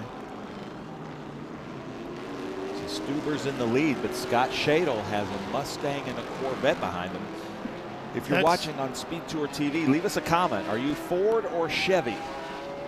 That is Yarborough's Corvette Coupe back there. Third car in this line right here. He's holding down 11th right now. Is this a classic race right here? Camaro, Mustang, Corvette. Coming into the Mission Food section. This is the highest elevation there, 160 feet right there. And then it's downhill again. Yep.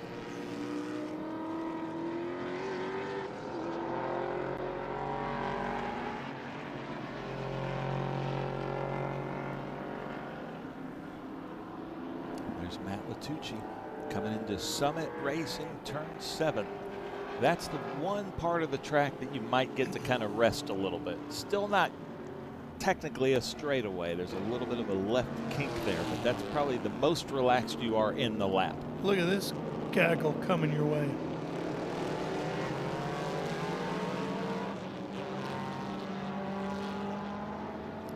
It's not quite Petty Blue, is it, on the 36 there? Yeah. So our racer is saying he thinks Peter Daw built that hippie car out there, and then we've got a few Ford and a few Chevy, about equal. What about Porsche? What about Pantera?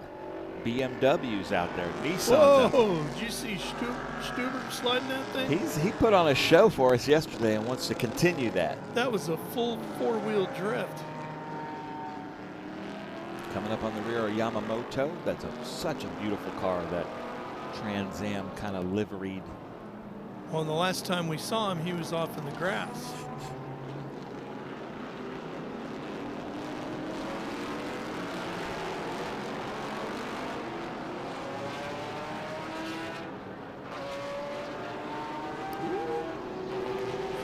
I saw that rear end. We want to get away a little bit. That corner just keeps falling away, doesn't it? Coming up to Summit Racing Turn 7, fourth gear, now down probably to second, hard on the brakes, trying to, look at that, look at how smooth. That is a very difficult turn to do like that. And he did the whole one corner, one turn, he put one driver input, and that was really smooth. This is I'm unfamiliar with this driver, but man, have I been impressed with him this weekend. He's really been a wheelman all weekend long. He is truly putting on a clinic for us here.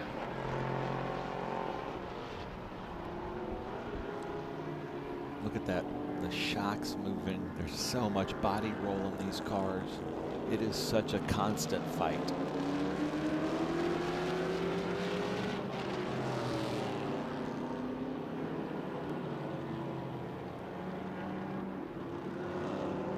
There's the hidden car.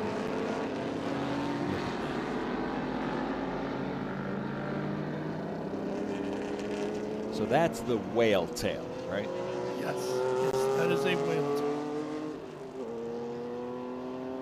The IROC car should have, well, it's got a whale tail as well.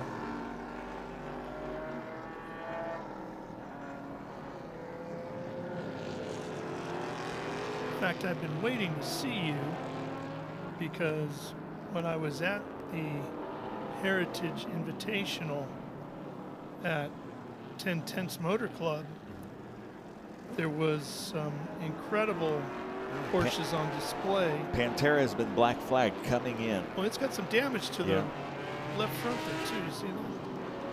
There's a perfect picture of a whale tail and a ducktail. See, thank you. Yeah, I think I prefer the duck, but I prefer none at all. But it's probably not great for racing. You want that downforce.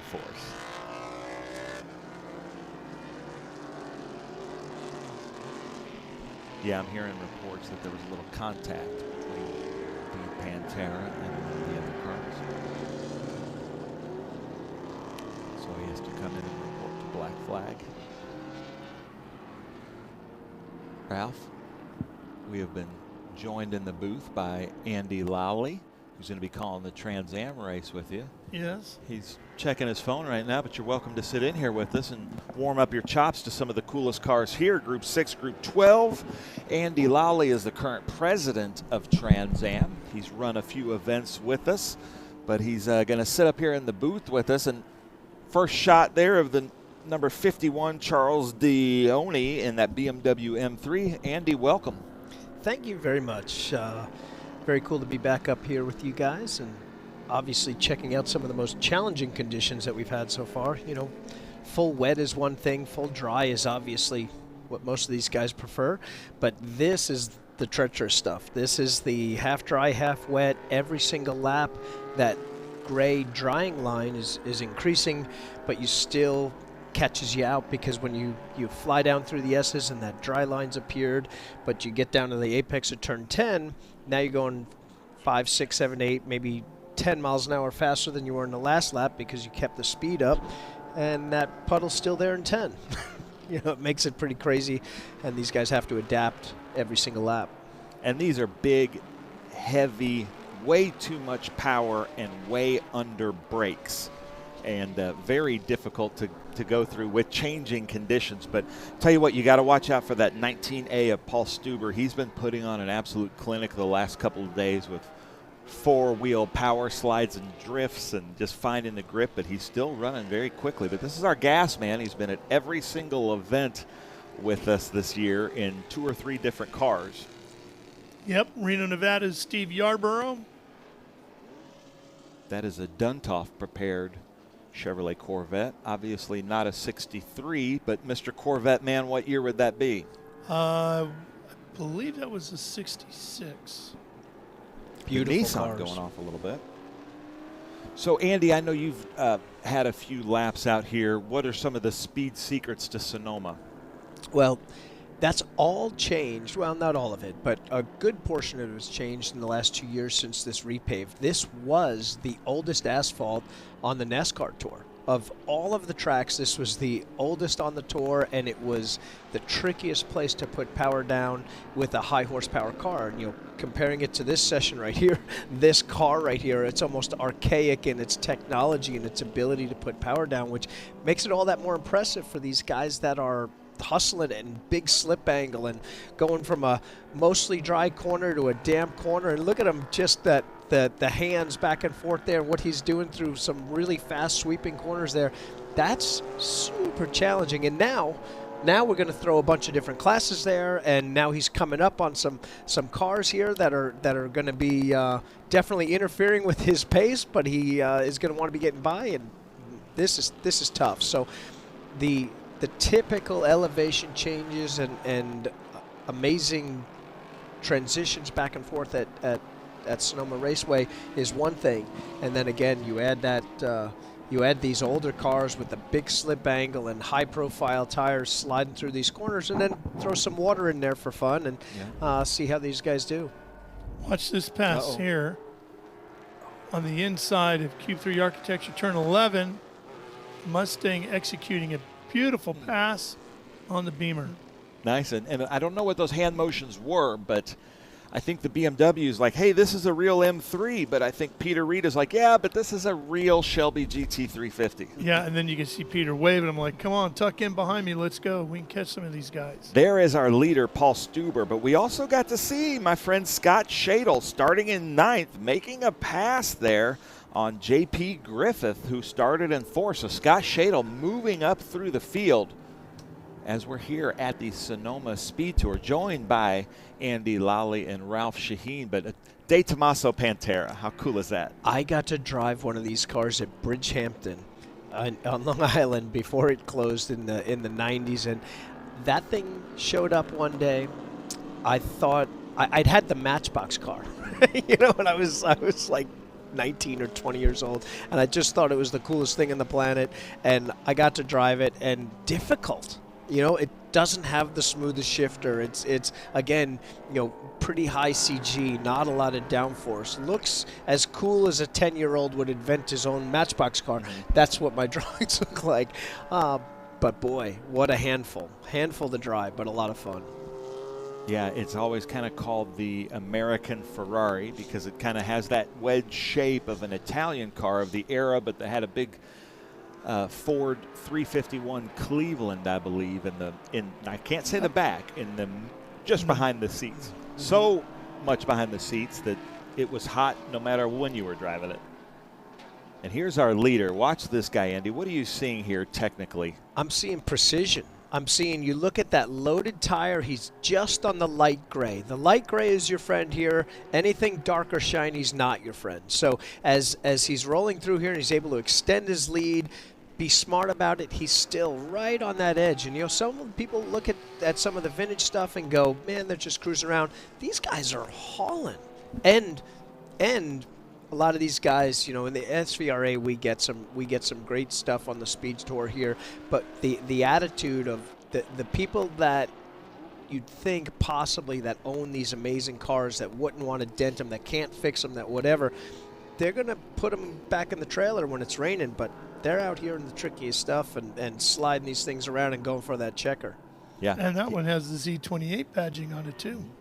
But he was out here in the hard rain yesterday. Got some great information from Bill Dolph III on YouTube.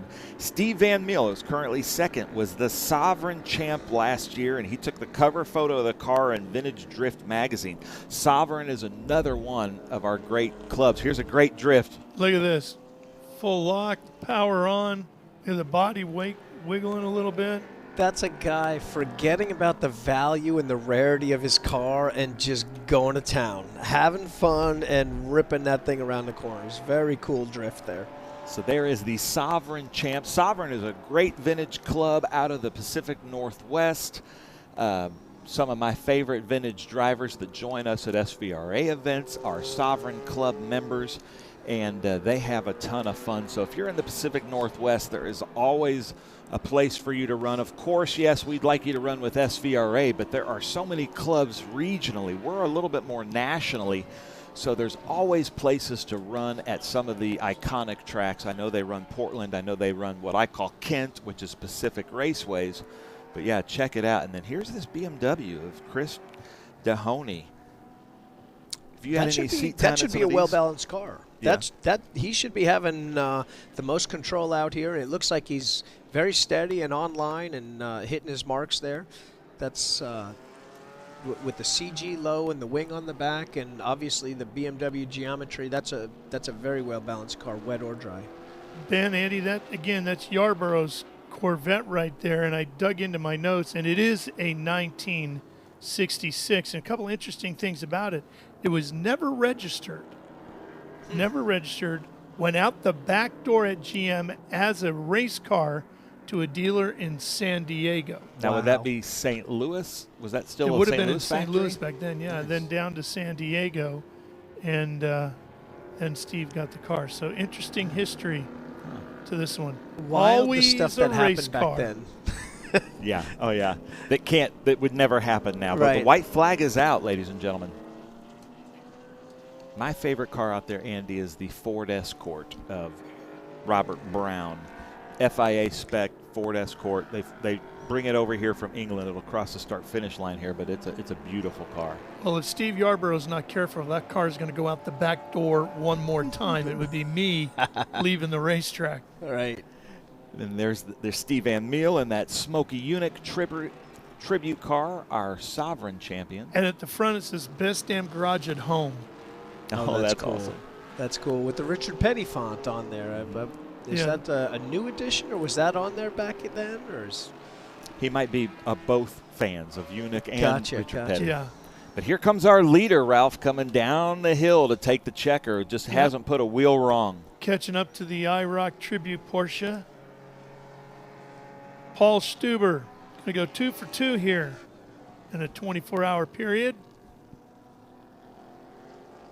He has been the master of Group 6 and 12 all weekend Another here blue at Sonoma flag. Raceway. Love seeing the blue flags out there from the corner workers. But bring us home, Ralph. Well, through the final turns here, Cube 3 Architecture turn 11, now up through the bend here at 12, and he'll be staring at the checkered flag, which will be awaiting him now. There it is.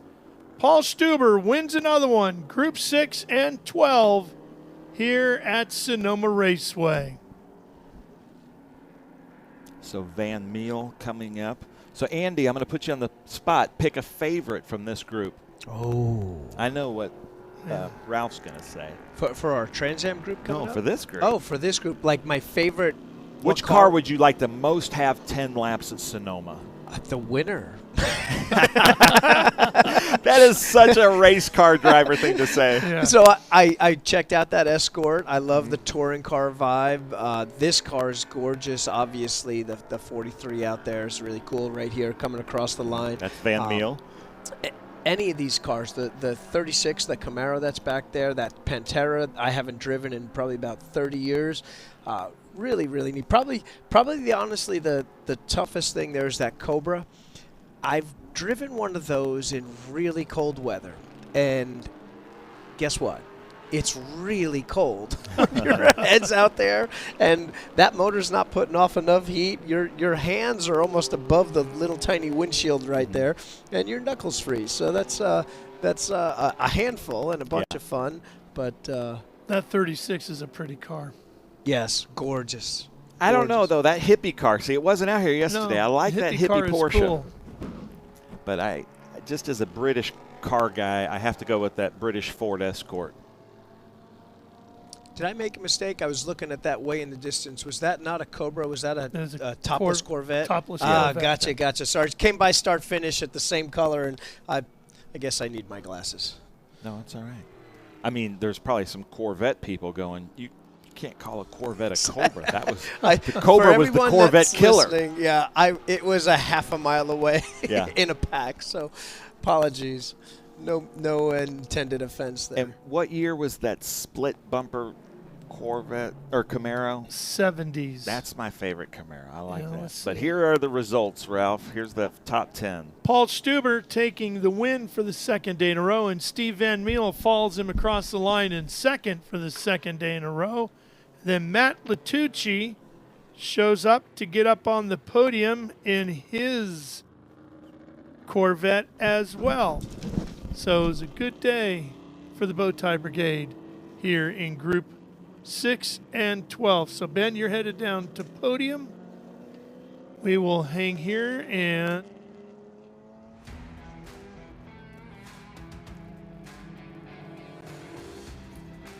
so just sit with us for a minute Andy's going to slide over a chair, and we're going to call Trans Am for you. The Trans Am Series presented by Pirelli, coming up from here at Sonoma Raceway.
Welcome to Sonoma, California, where the beauty of the rolling California hills meets the brute force of the Trans Am Series, with cars that every race fan can't wait to see.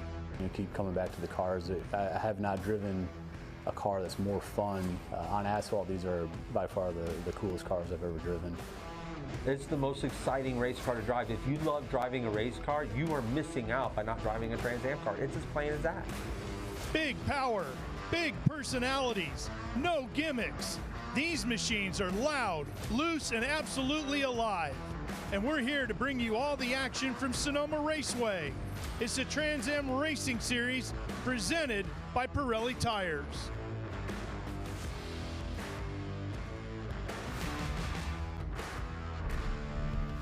Welcome to Sonoma Raceway. We're in the wine country of Northern California. The Trans Am Series presented by Pirelli. ready to tackle the twisting, turning 2.52-mile road circuit known as Sonoma Raceway.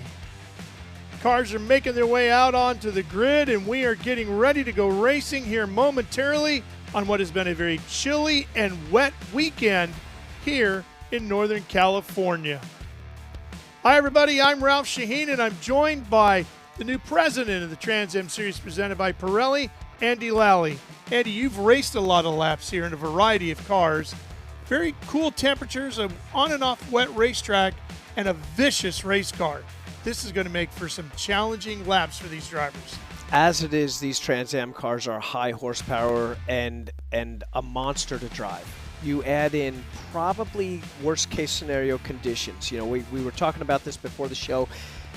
All wet is one thing, all dry is obviously usually preferred, but when you've got a damp track to where you could be flying through the S's with a lot of grip and then show up to turn 10 and there's a big damp spot right where you want to put your car, that's when things gets crazy. That's when the changing conditions, the variable conditions, where every lap that wet spot dries up another foot or so, or that light gray line where you want to put your loaded tire gets a little wider or moves a little bit. That's the tricky stuff. So these guys have to remember 11 tough corners, but then when they show up here and they get ready to roll and it's damp like this, every one of those corners changes each lap, and that's the tricky thing to adapt to. And when you've got almost 900 horsepower and you're flying around in a Trans Am car, that just adds an additional tough thing to figure out while we're negotiating Sonoma Raceway.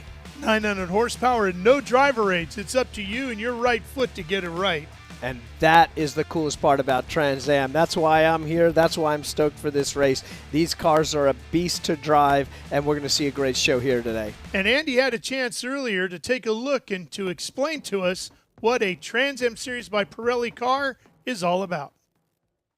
The Trans Am Series has been around since 1966. What it has evolved to in that time is right here, a 900 horsepower, 2,800 pound beast. This thing produces over 2,000 pounds of downforce and flies around the track on 18-inch Pirellis. They're 14 inches wide at the rear, 13 inches wide at the front. It's an 18-inch wheel. Hauling tail around here. They're one of the most vicious cars around here. No traction control, no ABS, just a fire-breathing V8 flying around at 200 miles an hour. We have a wide variety of examples to run in our XGT class. This is a Corvette. It's got 600 horsepower at the wheels, and it's running on the 18-inch Pirelli tires again. It's making a lot of downforce, and you're allowed a lot of variations in XGT. So we're going to see cars from all over the world competing. High horsepower, high speed. These cars do have ABS, but they are not allowed traction control. Fitting right between our GT class and our XGT class is SGT. This is a very versatile car right here. This is a Howe chassis TA2 that it started life at, but it's eligible for SGT. You add 100 pounds, it's still the same Chevy LS motor, same Pirelli tires, same everything, but it's eligible to go race against the Porsche, the Mustang, and the Corvette that were more popular cars in this class.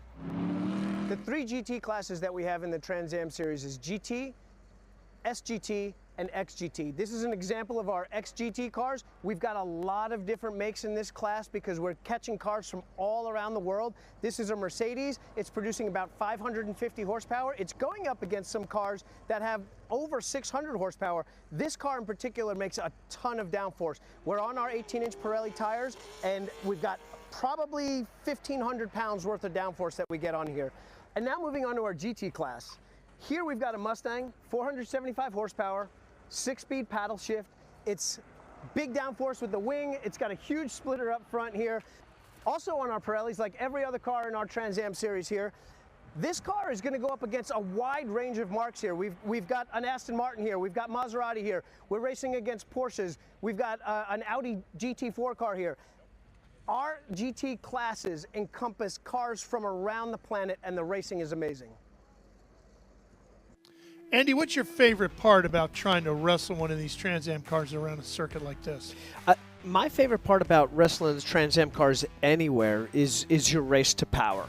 You know, when you've got so much power and it takes literally seconds. This isn't you get to the corner and just mash the gas.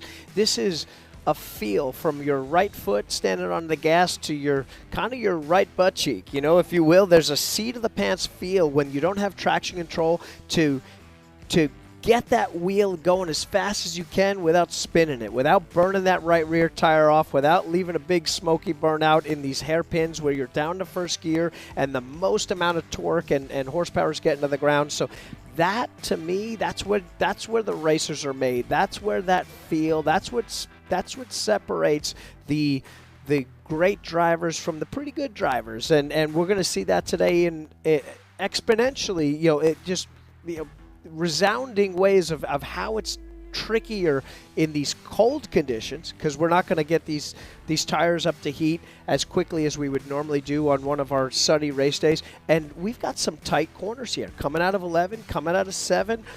It's tricky. Yeah, it's going to be a real challenge. And the four-legged lawnmowers are out in force here today up on the hillside, making the place look great. And while they take care of the grass, and we're going to take care of some business before we get ready to head down for Ben Sissel and a grid walk coming up. Stay with us live here on Speed Sport 1.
Rev up and get ready for race day with Mission Foods. The world's best racers and tastiest products come together to make every race delicious. Fully loaded tacos, fast wraps, piled high nachos. Whatever you crave, Mission will help you be race ready with easy to make recipes that will take your race day to the finish line.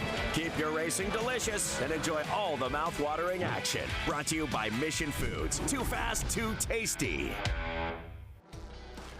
Back here at Sonoma Raceway, taking a look into the paddock area and the garages. All those big haulers full up with TA2 cars from yesterday or empty with TA cars for today. And the grid is filling up, and that's where the third member of our crew, Ben Sissel, is at. Take it away, Ben. Well, thank you so much. You can see Ken Twaits going out from the Central Welding Supply Chris Evans section, where they have 5 of the 6 TA Cup cars, a new class to the series with the Franklin Road Chevrolet Camaro. Now, Ken Twaits has the honor of finishing a race in TA, in TA2, in TA Cup, in XGT, and SGT. All we got to do is find him a GT ride, and he'll finish a race in all of the Trans Am categories, which I think is pretty unique. The only person I know of to do that. We'll come back over here. These new TA Cup cars, really cool. We're buckling in right here with Jim Guthrie, one of our most experienced drivers. Jim Guthrie ran in the IndyCar Series. He actually won at Phoenix. I believe he had 3 Indy 500 starts. But we're used to seeing him in that beautiful Gulf Blue TA2 car. But you can see here the Guthrie's Garage. You dream it, we build it. So happy to have him out here. Then we come over here, Chris Evans, who actually helps build these cars. He's strapping in. Love it. This was his kind of whole brainchild, and it was here last year at Sonoma that we met with Chris Evans and really got serious with this class, kind of named it the TA Cup class. So it's really cool to have him here, of course, with Central Welding Supply and Jefferson Racing. Then, like we just said, we just showed you Ken Twait's Camaro, Chris Evans, Jim Guthrie in a Ford, but what would it be without the big three? Because we've got Mopar over here with Ken Sutherland and Kahlberg Racing. Kurt's talking to him right now, but I just love the look of these Challengers. Always loved them, and they were with us in TA2. Ken Sutherland is a champion in everything. Great Miata driver, Cobras, Corvettes, TA2. Ken, thank you so much for joining us. I'm sure you're going to have some fun out there. Oh, yeah, looking forward to it. Just should be fun. Nice. And you got to check out that mustache. That's a great mustache for racing right there with Ken Sutherland. Emma, his daughter, if you're watching, your dad's going to be awesome out there. We miss you here. Emma's always one of our favorite photographers here on the race circuit. But now we're going to walk over to Grid, if you don't mind, which is just over here on the other side of the Mission truck. That Mini Cooper you saw there is not in the Trans Am Series, but a really cool car.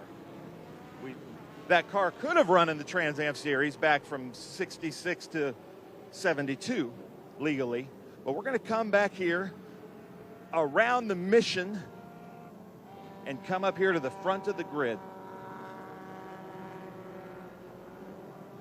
And we're coming around here around the Mission truck. We've got a great grid to go out with Trans Am. So this group here is TA Cup, XGT, SGT, and GT. I see Amy Ruin, David Pinterick have come up to the grid. The cars are moving into place. It's going to be really loud back here, which is always my favorite. They're getting into position. The drivers are out of the cars talking. I'm sure they've been watching the conditions out there because they're seeing a drier line come in, and of course, probably like they should, everybody's going out on regular Pirellis. I'm walking up to David Pinterick, and we've got some questions for him.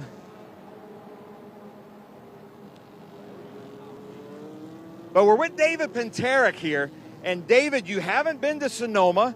You didn't show up to driver's meeting, and I hear you're having to start from the back, huh? Paying my penance by starting in the back of the pack, and that's fine. You know, the rule's the rule. So I'll have fun, I guess, and see if I can pick them out and hope for a full course yellow. You got to get a shot of this beautiful livery here. David finished on the podium here with us at Road Atlanta just a few weeks ago. I apologize. I was supposed to give you one of our golf carts for the track walk, but I hope you got out on the track. Didn't I get a chance to? No, you know, when we got rained out the last two sessions, I just went home, went back to the hotel, grabbed some pizza and relaxed and thought about how I'm going to do today. We'll figure it out. Any sponsors you want to talk about? Carter Racing, the people that support me, you know, Matt and Colton and Eric and Brent, who's not here, and Sandy and Reed, and then of course my mom. Excuse me, my wife, my daughter, my son-in-law. It's good to have their support. What is this that I'm seeing here on your windshield? Is that some kind of rain protection? It's a tear off. So that the stone chips hit the tear off, and we can pull it off. And you got like 4 or 5 layers there. You know, pull it off so it doesn't. You don't have to replace a windshield. Nice. Well, Pinterick, have fun out there. Sonoma is such a great track. We've had some unbelievable performances here in the Trans Am class with Chris Dyson won here a few years ago. Then his kind of almost godfather, Greg Pickett, he broke a record. He won in 6 different decades here in the Trans Am Series just a few years ago at Sonoma. How amazing is that? Andy Lally, we got to talk about that later in the broadcast. 6 different decades Greg Pickett has won in the Trans Am Series. Speaking of, here comes that Jim Weed car of Chris Dyson being towed up to the front of the line. I don't know if the crew has any Jim Weed on them, but we could use some energy here. McNichols Metal Service Center, Valley Automotive, Amy Ruman out here ready to talk to some people. This car looks awesome. It's a long tow for the Ruman family to come out here. Thanks for joining us. It is. We're happy to be here. Still learning the track a little bit, and then we got 2 sessions rained out, so we're hoping to come up through the pack a little bit today, and since qualifying was set by our practice times, but we made a lot of changes, so we're going to see what happens today, and hopefully we'll get this baby up front. Well, Amy, thanks for joining us. Love that they came out here. We were talking to Ken earlier in the pits. John Moore, the cowboy, looking at this hat, just unbelievable. A JM Environmental, JM Racing. So John Moore, while you're buckling up, so you got to, I know that you're going to be running TA2 with us also. Your son was running TA2, but you've run in everything, but you just love these cup cars, don't you? Ben, I tell you what, it's everything you want a race car to be. It just gets it on, and it just gets your heart thumping. It's a good time. I love it. I absolutely love it. Nice. Great group of people, and beautiful race cars, and I mean, what more do you want on a rock and roll Sunday? Come on. Yeah, what more do you want on a rock and roll Sunday? I agree wholeheartedly with John Moore, cowboy hat up there. We're seeing Adam Andretti come down through the grid right now. I'm going to come over and talk to Xuan Shin. Hey, we got to come over here and talk about your car because I got to brag on you. Unbelievable, the stuff that you've been through here, going through the last couple of days. Explain to everybody out there what you've gone through with this beautiful Arlick Lamborghini. Well, definitely is, we got some electrical issues. The car doesn't have like a traction control, and the testing session was pretty slippery. So basically on the drag strip, it's even straight. You're just squeezing the throttle, it's just, whoop, the spin, and just back into the wall. So it happens. It's just you just be careful. So we got all the parts in the trailer, and it just put it back together. And it's lucky the chassis is not bended. We did the IGT race in the morning just to make sure the car is good. The race. Yeah. So will you have traction control for this race? No traction control. Oh, so I don't know. Maybe we need to put you in the TA class. That's crazy because the great thing about these cars and this huge engine and these modern cars in XGT is you have some traction control. So we've taken that away from you. Well, we do have advanced aero, but this car is restricted for the FIA GT3. We only make like a 480 horsepower on the wheel, and I will be happy I have a 900 horsepower. You're the only person I've ever heard say only 480 horsepower at the wheel. That's a lot of horsepower to me. Well, have fun out there. Thank you for all your hustle. We got to move up here to Menard because I'm hearing that Menard has had a morning, and we got to see what happened to him this morning because I guess some drama had happened. We've got a car coming up behind us here, so we got to make sure we don't get hit. I've got Travis Engen over here on my driver's right walking with me. Don't want to make contact with him either. But we're coming up here. This is a great crowd. So cool to see people hanging out, eating their Mission chips. I love it. Right by the Mission truck. But we're going to talk about, okay, I see Paul Menard here, so we're almost to him. Chris Dyson is also up here.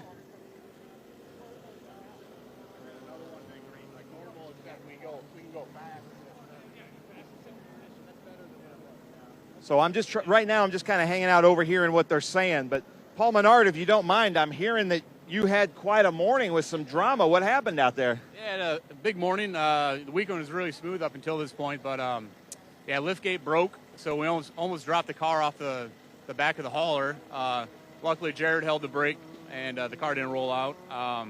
Then we had 2 cracked valve covers, so had 911 changed in valve covers. We've had that issue a little bit the last 2 races, so our batch is a defective batch, so we got to obviously sort through that. But car's fast, it's wet, it's going to be an exciting start with one halfway dry groove. It's going to be an interesting start to the race, but it's just going to dry out as we go here. The sun's starting to dip out, so it's going to be a dry race at the end, but it's going to be interesting at the start. Yeah, a little bit of tiptoeing happening here at the start. Johnny on the spot there hitting that brake pedal to keep this coming off because that would have been about a 8-foot fall off of the trailer, which would just be catastrophic, obviously. Historic track. You're going to see some TA cars maybe going out there and tiptoeing, but I'm going to send it up to you guys up in the booth. All right, Ben, thank you. That is a crazy story with Paul Menard. Insane. I walked over just after it happened, and like he said, the guy in the car, Jared, I think was his name, held the brake through all that craziness, and the other guys jumped off. Fortunately, nobody was hurt, but pretty wild start to the day for Paul. Man. And great to see Chris Dyson back. Anxious to see what he could do here today. I think, obviously, the three cars that we've got on screen right there, the 3, the 16, and the 17, are going to be battling it out. Obviously, we've got our Brett Cruz in the race here, too, along with Amy, Tommy, and Mr. Penteric. It's going to be a great race. Stay with us. Plenty more coming your way with the Trans Am presented by Pirelli from Sonoma Raceway.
Rev up and get ready for race day with Mission Foods. The world's best racers and tastiest products come together to make every race delicious. Fully loaded tacos, fast wraps, piled high nachos. Whatever you crave, Mission will help you be race ready with easy to make recipes that will take your race day to the finish line.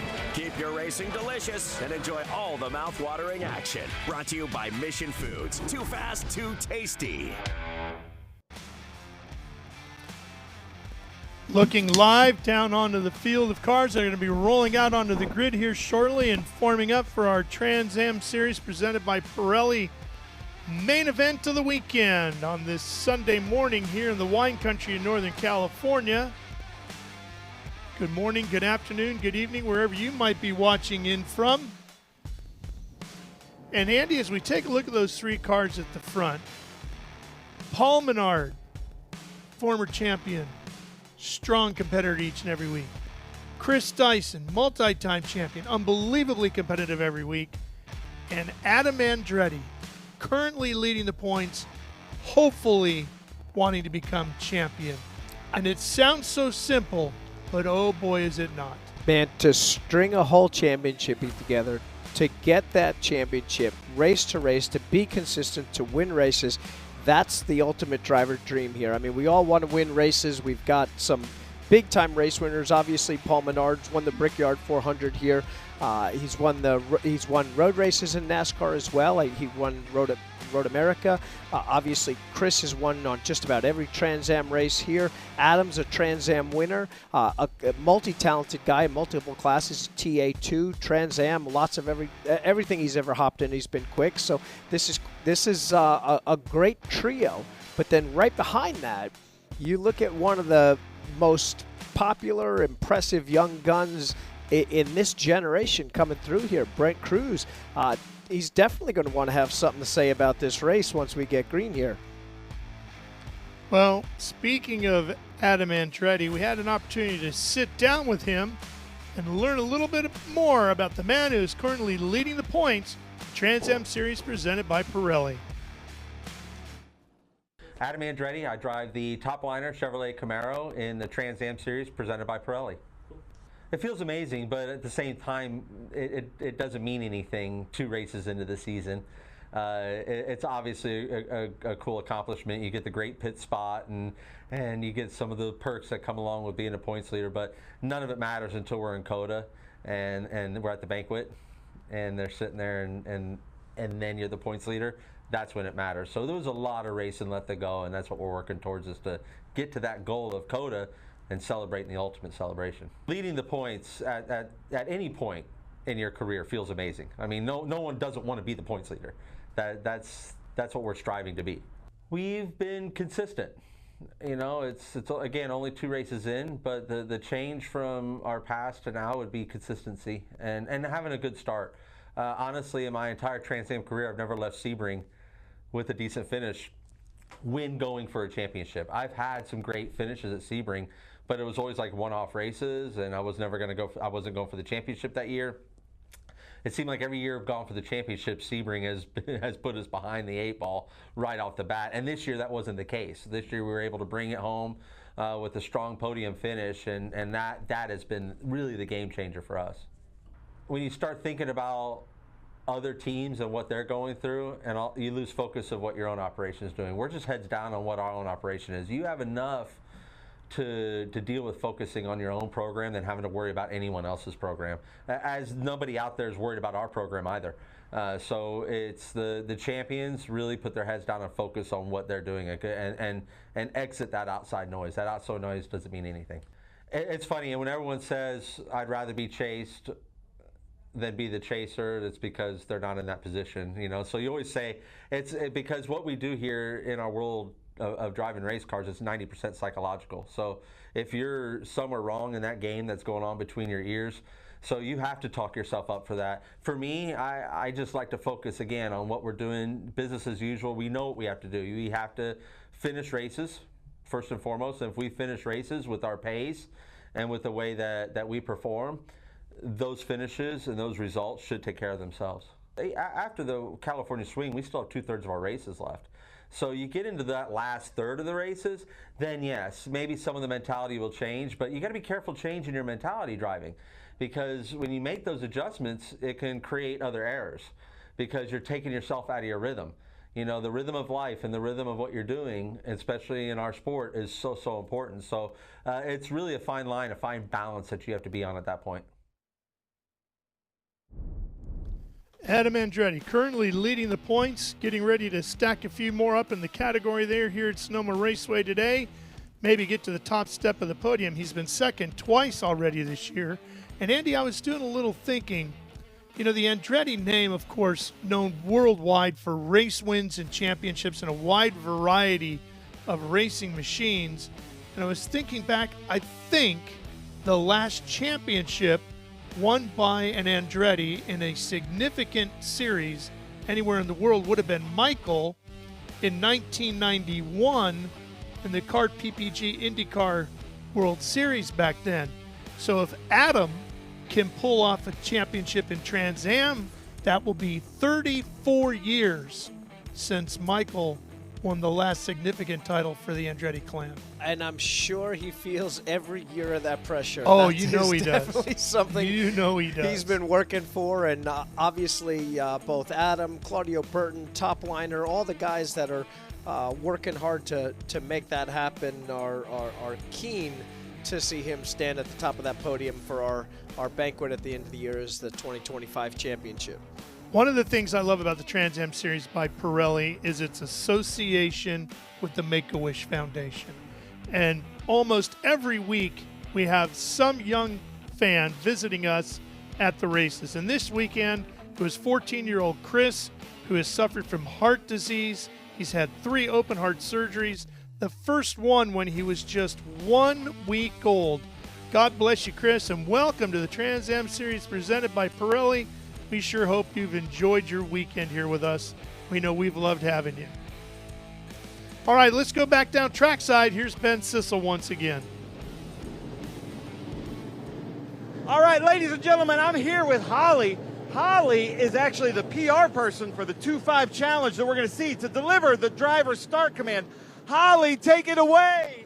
Driver, start your engine! Holly is my new favorite command person. That was the That best was command awesome. we've had all year. That was excellent. She definitely had the energy. We should bring her back. She crushed it. Outstanding work, Holly.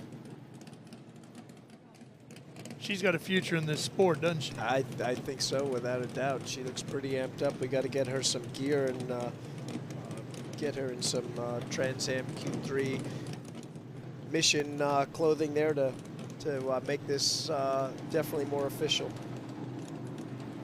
Well, we've had 2 races to our 2025 championship season for Trans Am presented by Pirelli. Let's take you back to Sebring, Florida, where we kicked it off in March. Traditional season opener for the Trans Am Series, just like it did back in 1966 at the famed airport circuit.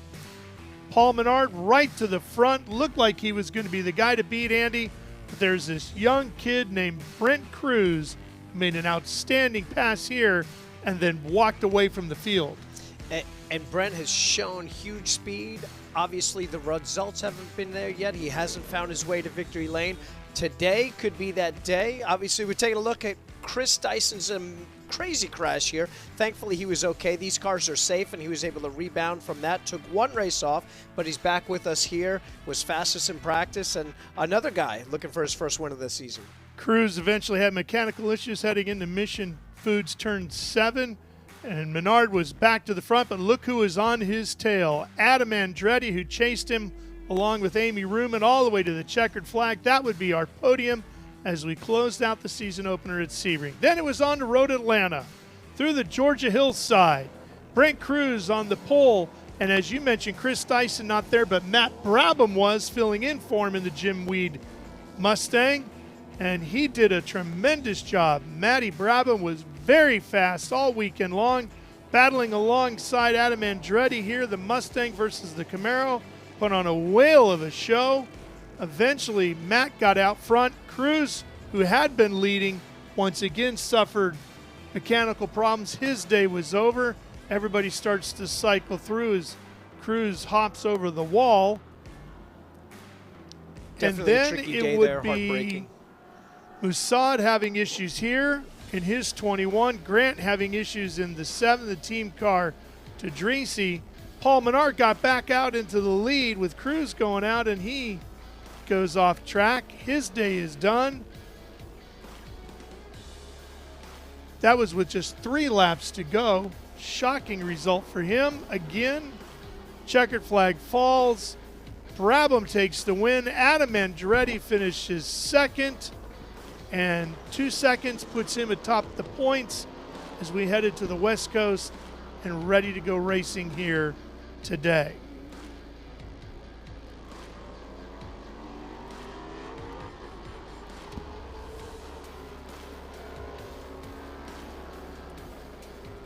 So the field is now rolled away from the grid and warming up out on the racetrack.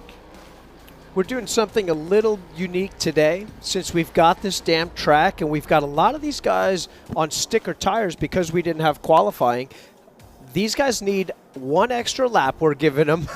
they asked for a lot more, but we're letting them have 1 pretty hot first lap here, and we're going to add 1 additional lap to our pace laps here, so it'll be 3 laps to get these guys comfortably up to temperature. That'll let the TA class, the TA Cup class, our SGT, GT, and XGT classes get everything hot, get everything all sorted out so that we can take a safer green than if we just threw these guys out here for 2 slow ones and drop the rag and watch them fly into turn 1 about 100 degrees cooler than they normally are in their tires. Let's take a look at this very challenging Sonoma Raceway with our track map here. Get this one underway. You head through the left-hander turn 1, start the climb up through Mission turn 2, over to 3 and 3A, the highest point on the racetrack.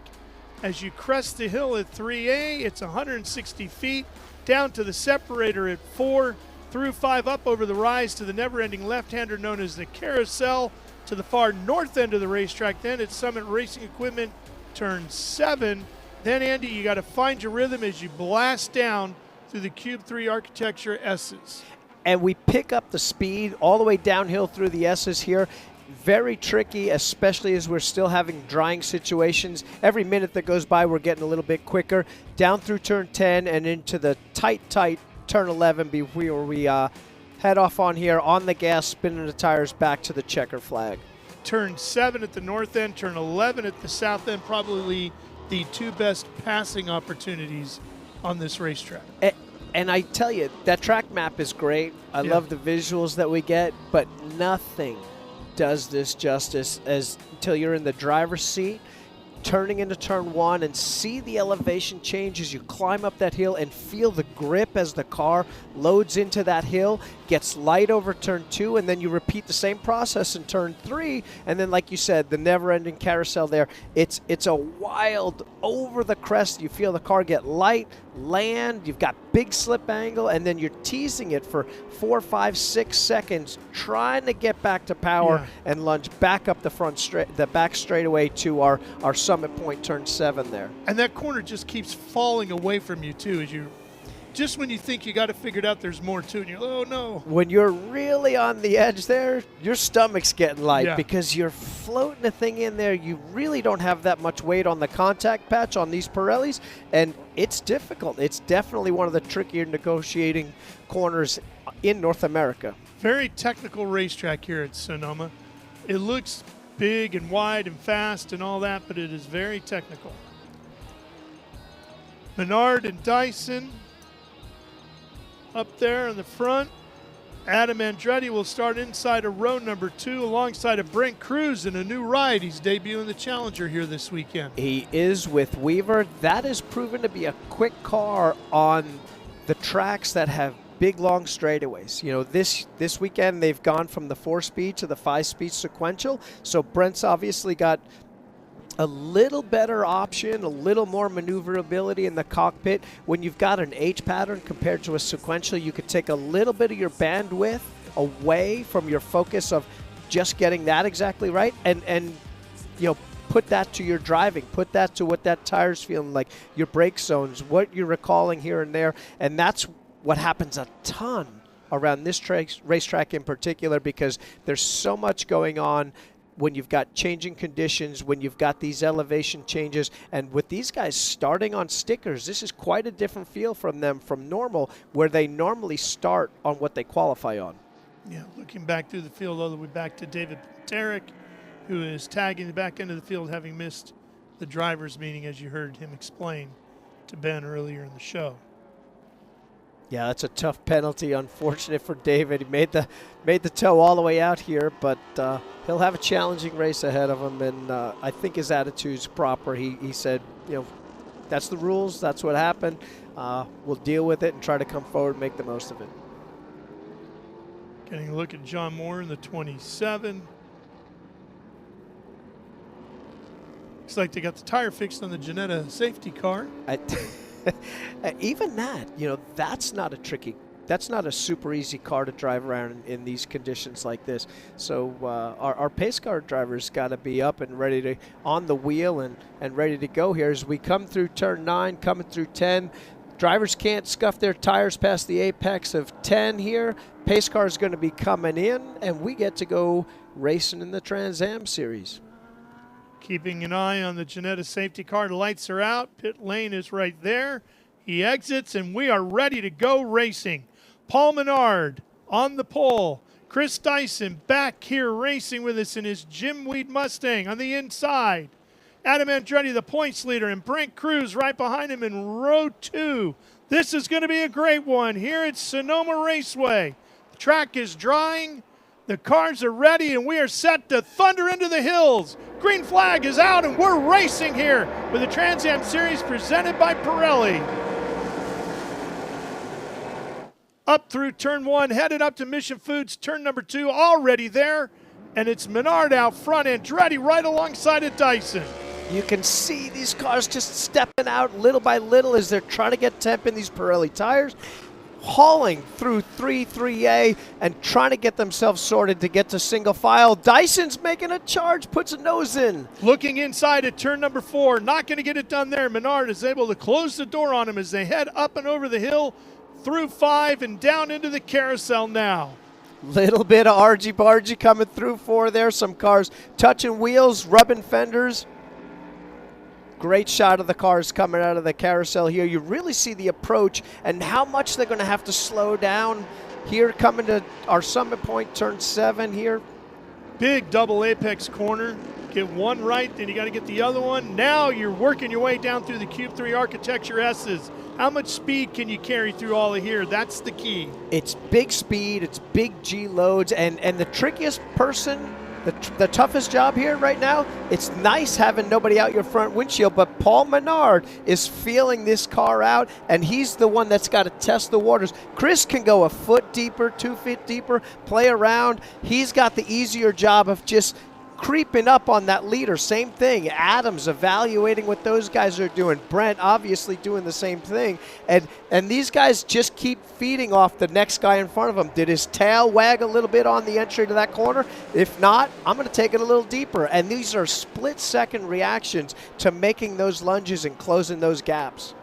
Menard looked not as good as Dyson under the brakes at turn 11, but I'll tell you what, going up the hill, carrying the speed through 1, that was all Paul Menard. He gapped him by a car length. Absolutely, and there's 2 different things going on there. Paul, as much of a seasoned vet as he is, if he's not being challenged at that point, he can take a lap, 2 laps, learn a little bit. As long as Dyson's not able to stick that nose there and make that charge, he's kind of content. Hey, I got the lead. I don't need to overdrive and drive myself off the track here. I'm good to go. But when we get to the fast stuff and Paul's got it down, now Chris is getting a little arrow. He's getting a little wake there. So it's not as easy to keep that front end down with the downforce being taken away from the turbulence. I don't know if it was on purpose or not, but did you see Menard dipped the wheel coming through 4, headed to 5, kicked up a little spray and splashed the windshield on Dyson. Threw a little mud on his window. This level of excellence, you can do things like that to throw your competitor off. You can see your little spot here. We used to always do that at Sebring at the exit of turn 13. There'd be a little mud puddle. Wouldn't hurt the car too bad, but that tear off, that clean tear off a lap ago that Chris could see real nice out of, there's a little blur across that now. Hey, and at this level of competition, a 10th gained here or there could be an eternity, right? Some mind games that you're playing with the guys, just going and messing with his windshield, definitely could either, put him on the limiter a little bit, force him to make his own mistake, or, just put a little blind spot right in that windshield there. And these top 5 cars are just stuck together here. Menard, Dyson, Andretti, Cruz, and Tommy Dreese. This is going to be an outstanding fight here today at Sonoma Raceway. And man, big shout out to our drone guy here. We don't get these shots, and I don't care what series it is. That is excellent. I want to see that every lap right here. Super exciting as we get a real taste of the speed and what these guys are going through here in the Trans Am Series. And we've been waiting to see what Brent Cruz is going to do with this new Challenger. Such a great looking car. He has had such incredible speed this year, just not the mechanical luck. So I don't know if he's a little down on the speed this weekend or if he's just playing it a little bit safe, trying to make sure he gets to the end of this thing and then make his charge. This is one of the most mature 16-year-olds you're ever going to meet in his life, in your life. And he knows he's got 100 miles. He can assess, see what these guys are doing. I think he's got the confidence in himself and his own speed here that he can push, learn, evaluate, get the first 50 miles under his belt. Although I think he's quick enough that he wants to go forward, but he'll reevaluate and go after it for that win in the last 50 miles. And he's pulling Tommy Dreese right along with him in the trench shoring number 8. There goes Adam Andretti, thundering back up into the hills, and Mission Foods turn number 2, stuck behind Dyson's Jim Weed Mustang. This is when you've got corners so diverse as Sonoma Raceway, you're going to see this rubber banding. You're going to see where 1 or 2 cars are strong in the tight stuff, and you're going to see where others get favored in the quick stuff. So you'll see this accordion effect throughout the lap. Obviously, I think Adam's a little bit better in the tight stuff and under braking, and we see him close into Chris, and then Chris is able to pull away through some of the sweepers here. Obviously, Paul's got a nice cushion here. He can still keep learning, keep pushing, but now he's got enough that he doesn't have to worry about the dive bomb. He doesn't have to worry about an opportunistic moment from Chris off a stumble from him, and that lets Paul drive at 99.9% without having to take an extra risk to try to get away. Now, Chris, on the other hand, knows if he misses one beat here, that top liner Ford of Chevy, sorry. Chevy, no, Camaro, yeah, no, you're right. Of Andretti is going to be right on top of him. Sorry, guys. First time in the booth this year. I'm a little bit rusty. Hey, you're the president. You can say anything you want. Watch these guys. Just the slip angle. We saw Cruz on that last lap. Problems here for the 62 machine. That's Jim Guthrie at Albuquerque, New Mexico, in the Guthrie's Garage CEI Ford Mustang. He had quite an eventful event yesterday in the TA2 class. I think he's up and going there. Might have missed the corner and just opted to go around there. Hopefully no mechanical. I can see him out the window here. He's running in our TA Cup category. Oh, car in front smoking him up pretty. Oh, boy, he got up over the curbing. That was a crazy situation. Chris Evans. We obviously saw the car that locked up. The next car behind it moved to the middle. I don't think Guthrie was anticipating that, moved even more right to where it's still more damp. Obviously hopped that curb, and we hope he can keep it together here. I can see him out the window. It looks like it's going at a pretty good clip here. And that was a battling category. That was our TA Cup class. Yeah, what an amazing class we've got here.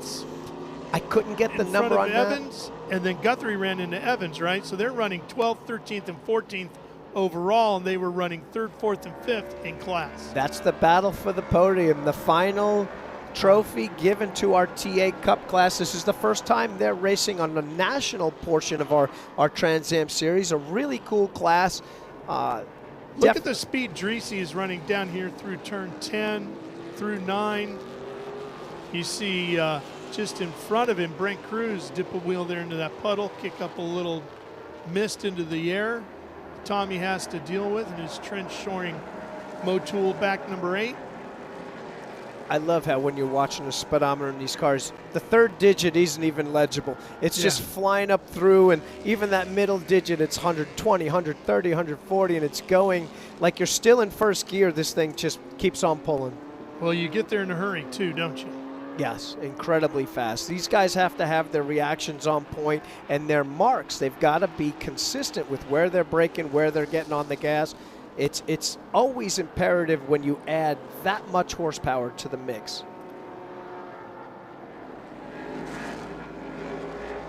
Love these drone shots here. I really like Adam Andretti's approach to the championship this year. As we heard in that interview, he said, you know, once we get through this California swing, we still have a lot of racing to go. He sees the big picture. He understands this is not going to be an easy title for him to win. Oh, without a doubt. And, you know, most of these guys, if they're doing it right, they are thinking big picture. They want every single individual result to be best they can, but in the moment when it gets absolutely crazy and there's a decision to be made to make the low percentage move, or let's save this and maybe I've got them another 10 miles now, 20 miles to go in the race, there's time.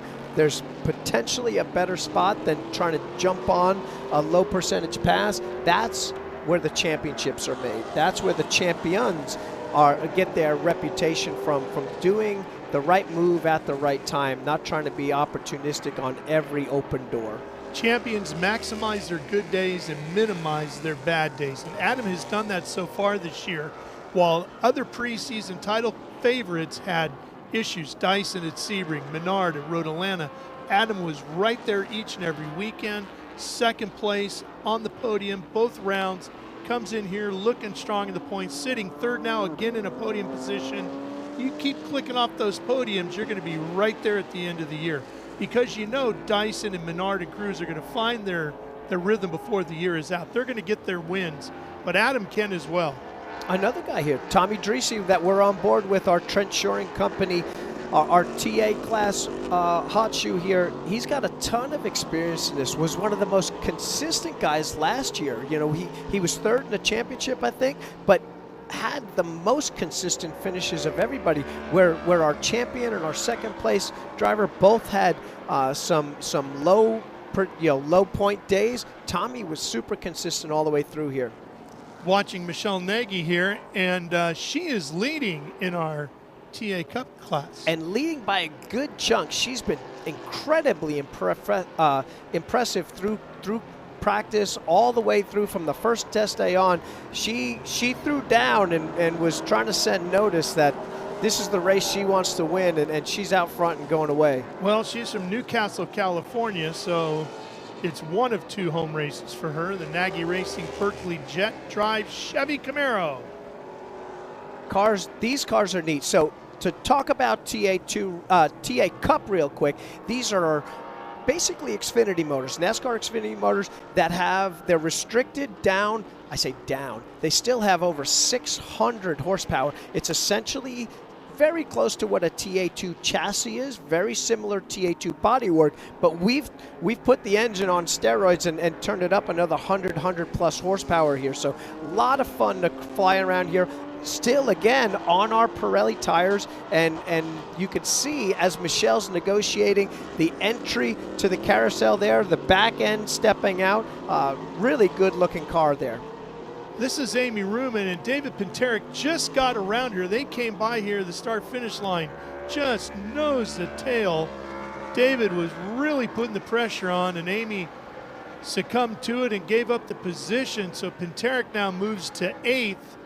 And Amy will slip back to 9th. That's overall. They are 6th and 7th in Trans Am right now. Amy already with the podium this year. She opened up the season with a podium at Sebring. Very strong performance, very close to the point. I think she's 4th in the points maybe. I know it's really tight there through 3rd, 4th, and 5th. Obviously wants a strong run today, thinking about the finish here. That McNichols Corvette, I've been friends with the Rumans for just about 30 years now. I've known the family for a long, long time, and obviously super fast and really strong racers. And Andy, that's Joshua Carlson from Princeton, Iowa, and the number 36. That's our SGT category leader in the Enceva Dirks Limited TC Fab Ford Mustang. Comes from a great racing family. As he's the grandson of a short track legend, Joe Shear.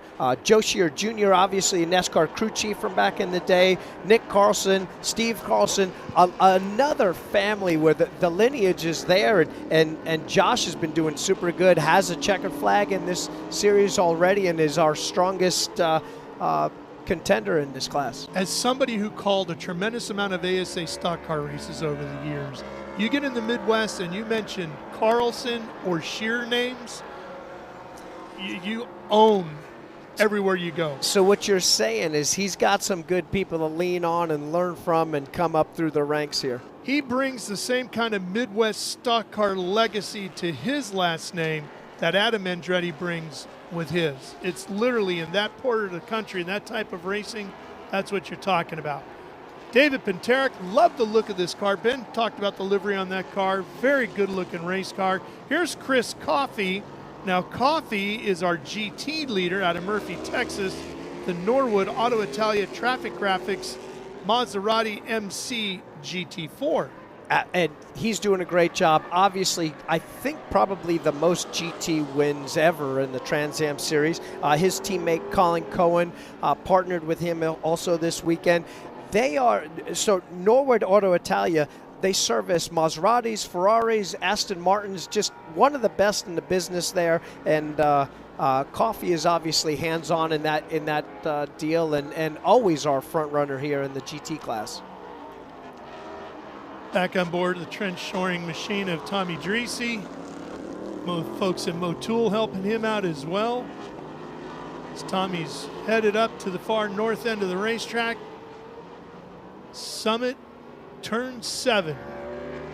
I love these onboards here. I could sit here all day with this. As we ride with Tommy through these S's, these S's get more and more difficult as we get going. Obviously, as the speed picks up, but these last two, this right-hander's blind. As you come over the crest, you sort of spot the media center, put your foot down, and that's your reference before you actually see the track out here.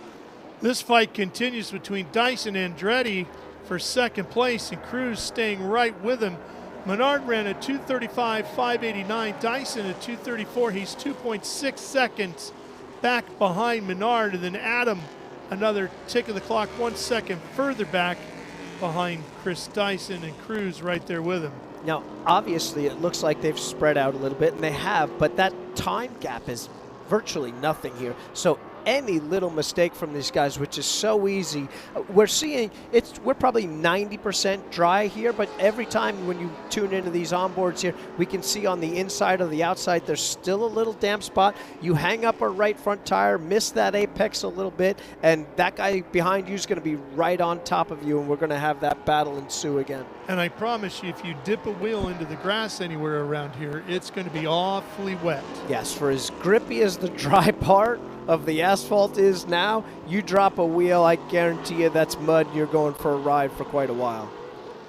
Paul Menard's Pittsburgh Paints Ford Mustang has dominated this one. The driver out of Eau Claire, Wisconsin, Pittsburgh Paints Menard's Ford Mustang. He's led every lap so far here today. The Trans Am Series presented by Pirelli from Sonoma Raceway.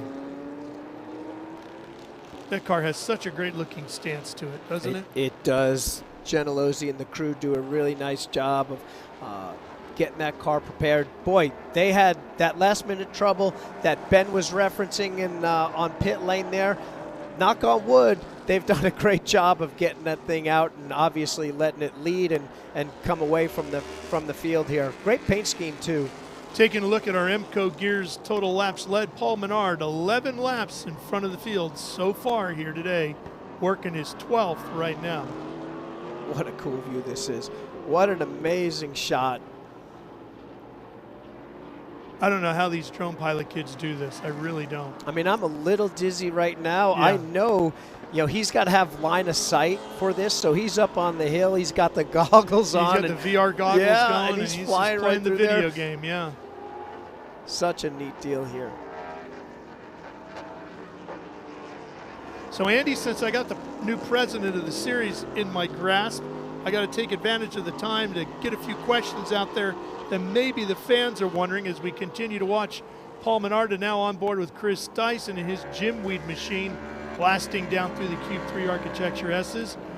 Ben and I were talking about the great calendar that we have for Trans Am this year, and then we're seeing basically all of the top road racing circuits throughout the U.S. and into Canada with Canadian Tire Motorsports Park as well. But Trans Am raced on street circuits back in the day. Any chance we'll be getting added to the calendar of a street circuit sometime soon? I don't know if you're baiting me for something that we're working on right now, but well, I know nothing, so this is strictly a fan asking. So as a fan answering, I can say I would love to see them back. I would love to, the heritage, obviously the history of what Trans Am was doing in their early years and what we've done in the recent past.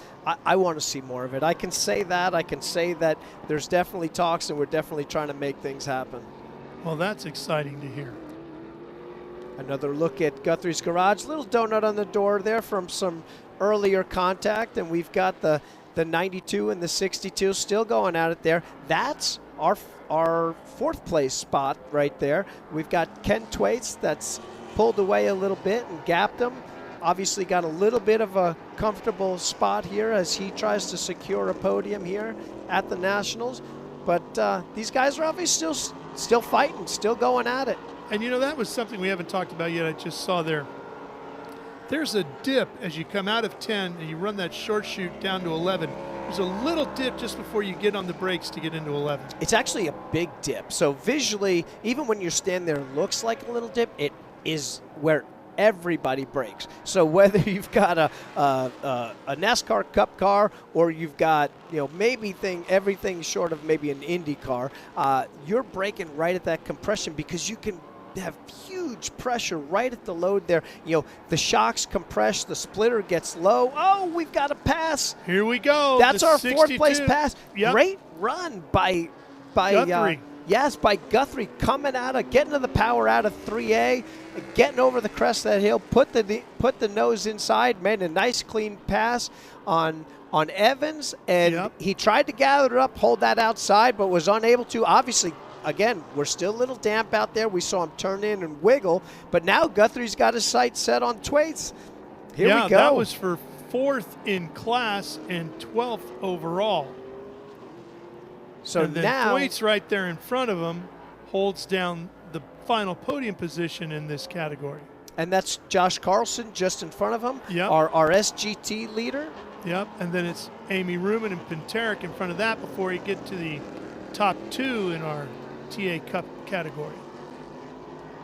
Again, we haven't checked in a while, but Michelle Nagy's got about a 5.5 second lead over Sutherland as our podium battle heats up for our TA Cup class. I love seeing the turnout that we've got for our TA Cup class, hoping this is a class that can grow in the future here and we can increase our representation and have this become one of the stronger classes in this series. I think there's a ton of potential for it because you've got a lot of bang for the buck here. You know, this is a much more economically friendly car to race in the Trans Am series while still having that kind of power. As we see Menard taking a couple of chances on the outside of turn one here around Mr. Wang, and Chris obviously pushing hard there too. We're seeing the tires go off and the slipping and sliding begin as these guys realize the importance of getting through lap traffic as quickly as possible, because in these tight corners, these Trans Am cars that can break deep and come off the corner hard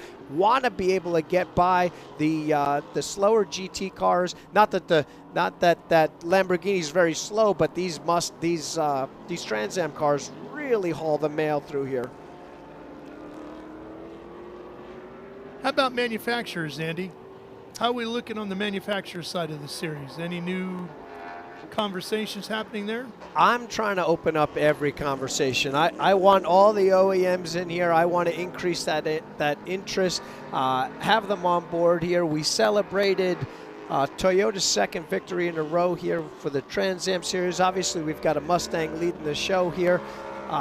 Camaro's GM on board here, so we watch some crazy Dyson over the crest of the hill here. Yeah, so for the future of this series, I think it's important. I love the fact that right now we've got some OEMs that are putting young drivers in cars in our TA2 class, and I think that's super important, super special. For a company, obviously, I want them to be involved in the series, but I love the fact that they're getting behind drivers right now.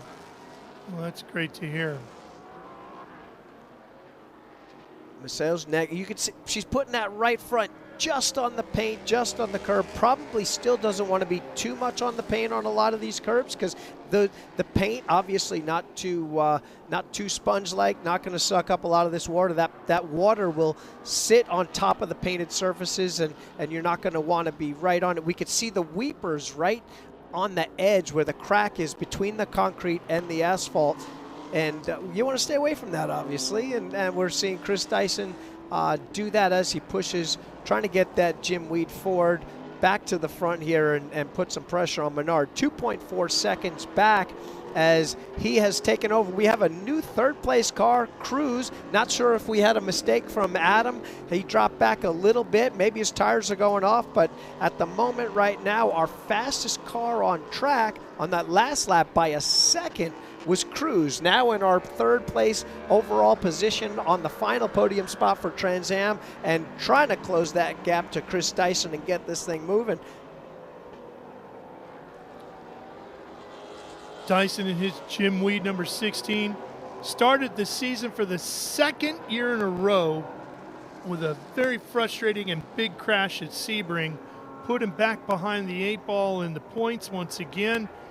Then he had to miss Road Atlanta this year, and now he's back racing with us. So you know there's a lot of pent-up energy inside that Jim Weed 16 here today. It's tough to start the season behind the 8 ball like that. You start to consolidate your feelings of whether there's a hope for a championship still or not. Am I just going to go for race wins, or are we going to buckle down, think big picture, and see if we can nibble away at the loss that we had at our first race of the season? Look at the tire marks coming off a Cruz, and he's bottoming out there a little bit. We see some sparks. Obviously, Poncho Weaver setting up a good car, getting it as low as they can go, soft as they can, getting that CG low as they run through the elevation changes at Sonoma Raceway. That car is flying. He's on it, obviously on a mission.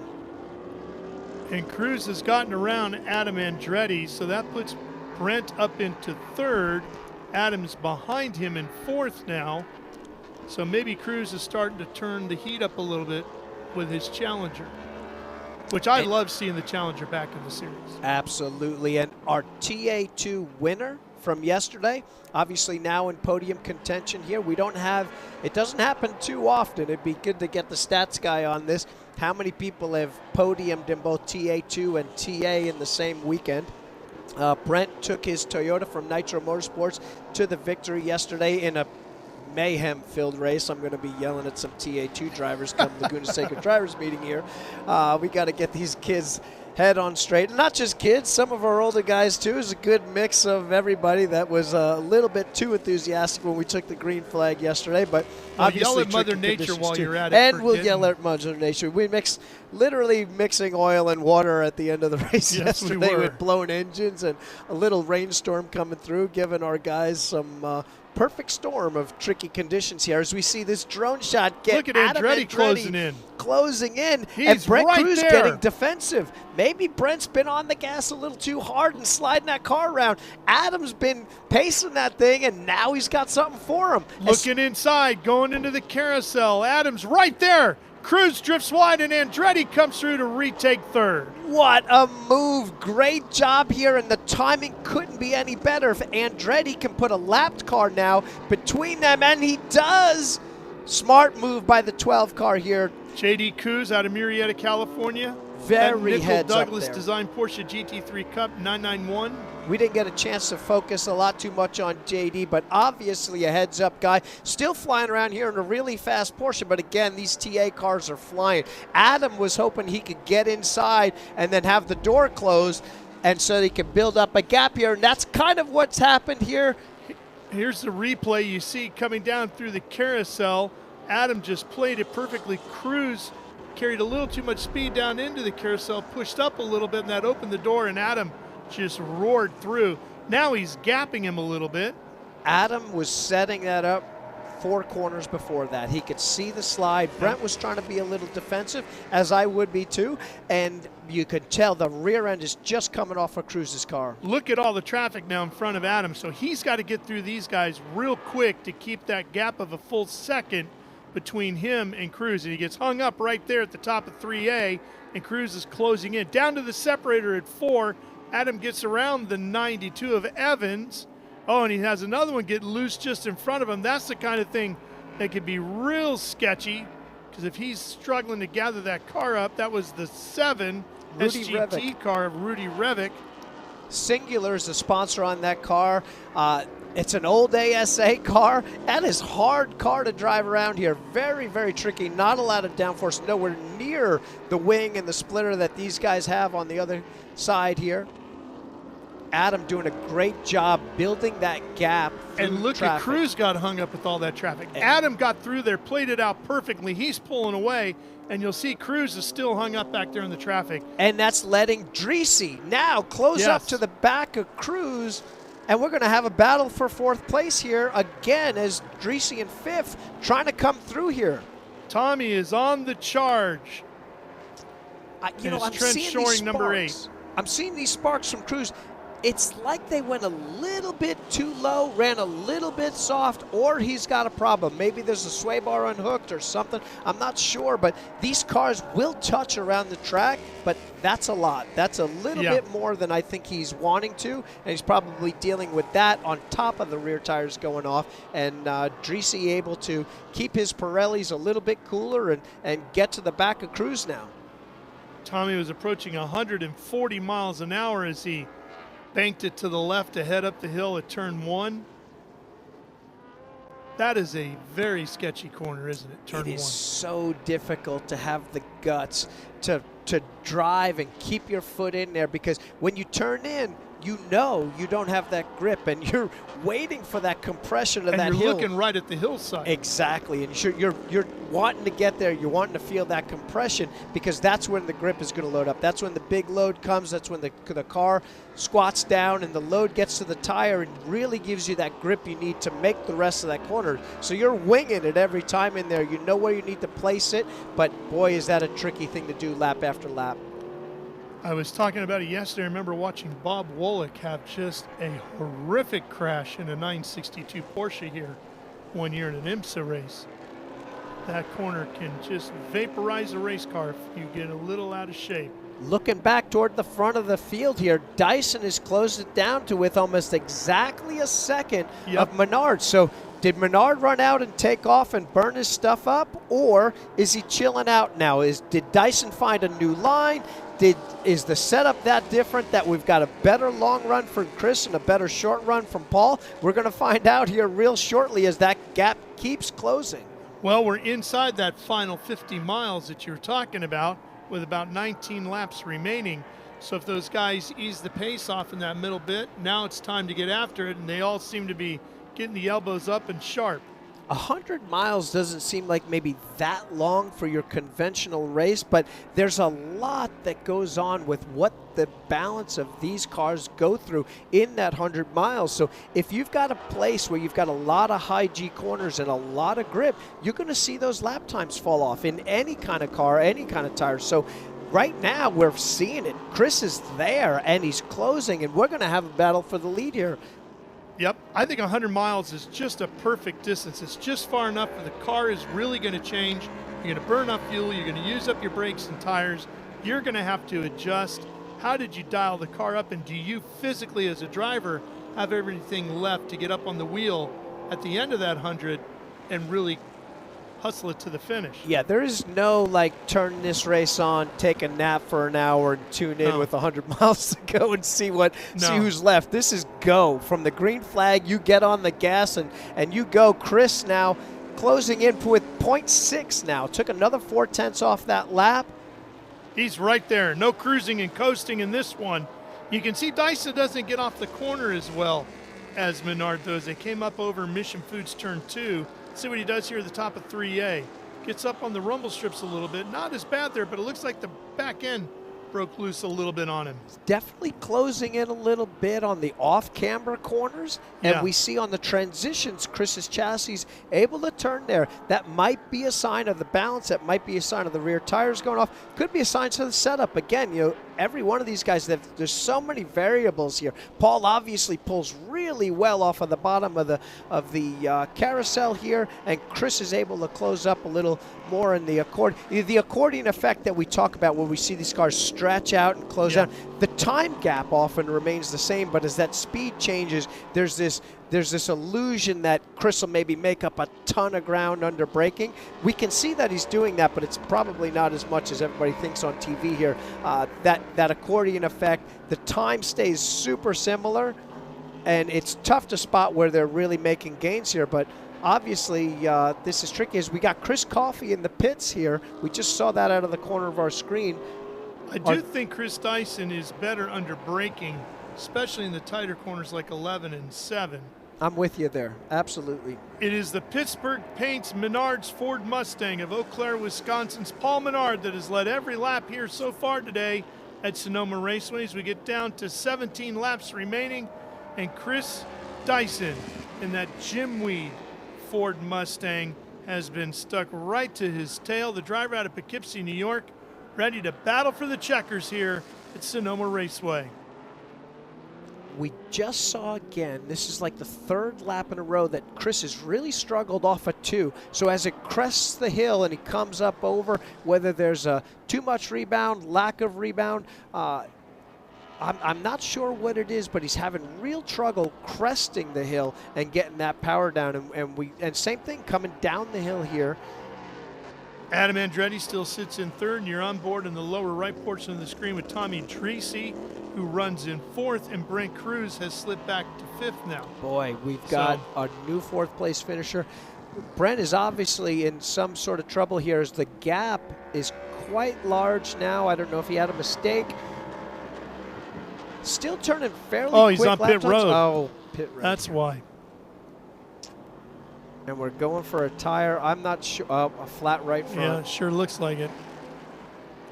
Wonder if that was a slow leak and he was dealing with that. Quite possibly. That's why we were seeing the sparks go there, but he was just trying to drive through it, hoping we can either get a caution or just praying that it'd be a much slower leak. Yeah, that's Pinteric, who runs 7th overall and 6th in the Trans Am category.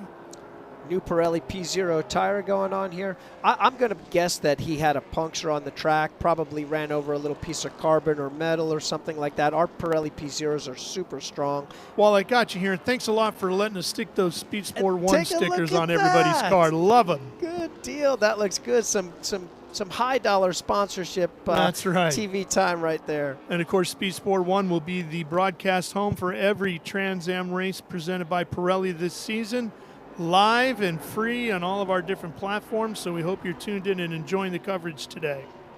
We see John Moore and Rudy coming through the S's there, followed by Mr. Wang.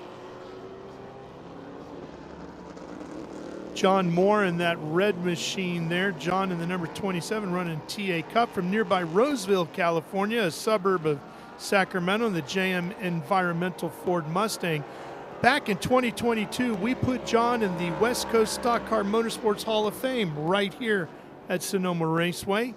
He's run in a wide variety of race cars throughout the West Coast, including NASCAR's Western Division back then, which is now part of the ARCA Menards Championship. He was also champion in All-American Speedway over in Roseville, California, and he was a partner there with legendary NASCAR owner from the West Coast, Bill McAnally. I know you know Bill. Absolutely, and another legend in that name right there. Great seeing John on board here. Had a good pass on the 7 car into the hairpin there. They stayed 2 wide through 12 coming to start finish. And you also know an old announcer from All-American Speedway in Roseville. Is that Ralph Shaheen? That would be me, yeah. And when I was doing that fresh out of college at Chico State, Bill McAnally was a street stock racer. Oh, wow. And now he's a top NASCAR team owner. Absolutely. Running a strong effort there. Has always been running a strong effort. Yep. They've dominated the West Side and now nationally doing a really good job there.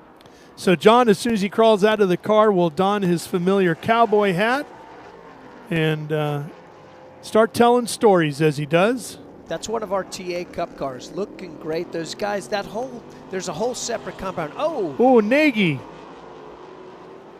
Our leader was our leader, now coming to pit lane. Does that mean Sutherland's our new? Yes.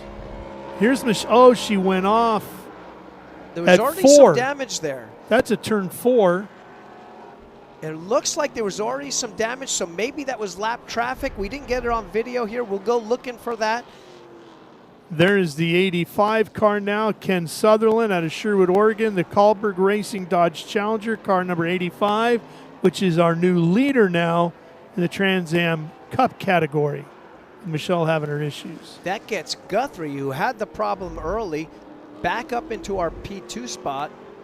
Here's Michelle. Let's see if we can figure out what oh, she got into the Porsche, the number 12 of J.D. Coos in SGT, the driver out of Murrieta, California, that Nickel Douglas design Porsche GT3 Cup car. When you run lots of different classes with so many different types of cars, that's inevitable. Unfortunately, you're going to get different mixes of different kinds of grip and different places where those cars are strong. And obviously, there was a real estate dispute there, and Michelle came out, unfortunately, on the worst end of that. They already got the hood ripped off, and she's back out on course, listed in 14th overall, and she is 6th in class. That puts Ken Sutherland and TA Cup out front, Guthrie in P2, Evans and Thwaites now. I've been trying to pronounce Ken's name. He even helped me out there. Tyson right there on Menard as they get around the Lambo. Here comes Chris looking inside as they go to 10. And he'll try to see maybe if he can make something happen under braking here at Cube 3 Architecture, turn number 11. He fakes the inside, look to the outside, and stays tucked behind Menard, but that gap well within a second now with traffic in front of them. And some of what Chris is doing there into the hairpin is just mind games. He knows Menard's weak on the tire. He knows he's got the better setup now, and that's one of his strong points. So he wants to look. He wants to force a mistake. He might not even been meaning to pass there, but he wants to see if Paul will take the bait, throw that block, and not come off the corner is good. We've got another situation where lap traffic could come into play. And this is where Menard's been very good, disposing of the lap traffic. But that point, he got hung up there. Oh, but look at Chris the has lapper got a comes lift. down and holds up Dyson. Big time there. Chris was, again, thinking big picture. He knows he can reel Paul back in here with the speed that he's got. Took the lift. Rudy probably wasn't sure exactly where Chris was or if he was coming through there. They both had cooler heads prevail there, fortunately, and we didn't wreck our TA race for the lead here. Chris is immediately back on him, so we know sure is. the 16 is the strong car. Watch this from on board here with Dyson. You can see Menard's going to get through, and then watch the 7 come right back as they get to 5 right there. And in defense of Rudy, he's leading his category. He's leading his category. It's damp offline. He's got probably one of the lowest downforce cars in the entire field. He doesn't want to go around the outside of turn 5. No. He wants to get back online as quick as he can. So you got the big wreck here with Pineric and Adam Andretti at turn 10. David Pinteric and Adam Andretti get together at 10. And we have gone full course caution immediately. I don't know how that started right there. Chris, something just fell off of Paul's I think car. there was Chris ran it over. A Was that one of our signboard that signs? had gotten knocked out. That was a big hit in a very fast section of racetrack. Waiting to see what happened here. Obviously a huge coming together with our points leader. This is going to shake things up. Oh, big time.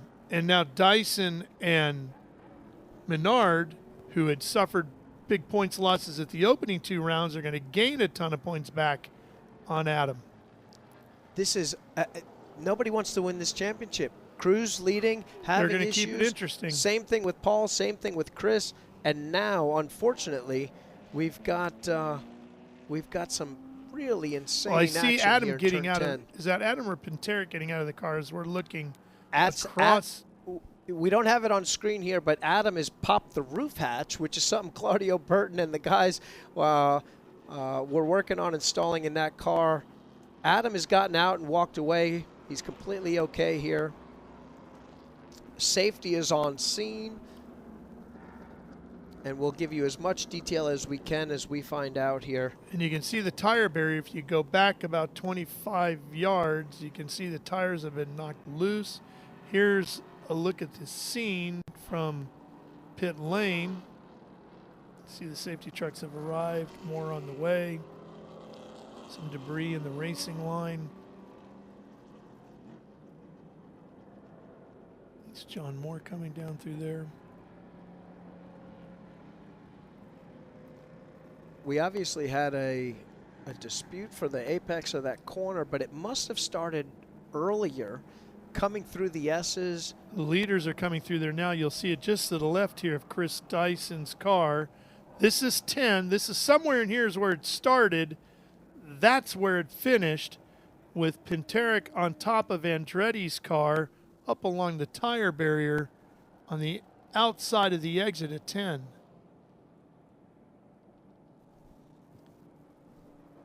As we bring everything together here, maybe we can get a look at our timing and scoring to check out where everybody is shaken out. There's been a lot of action and a lot of passes, a lot of drama. 2 sets of leaders coming to pit lane. This track takes its toll on cars in many different ways here, both from kind of getting drivers into bad situations and being hard on cars because it's such a tricky track. And you know, back in the 80s, they used to run Trans Am here twice a year. There was a spring race and a fall race. While we're working to clear things up over in turn 10, we're going to take care of some business here on our end. Take a quick break. Stay with us here live on Speed Sport 1. We'll be right back to Sonoma.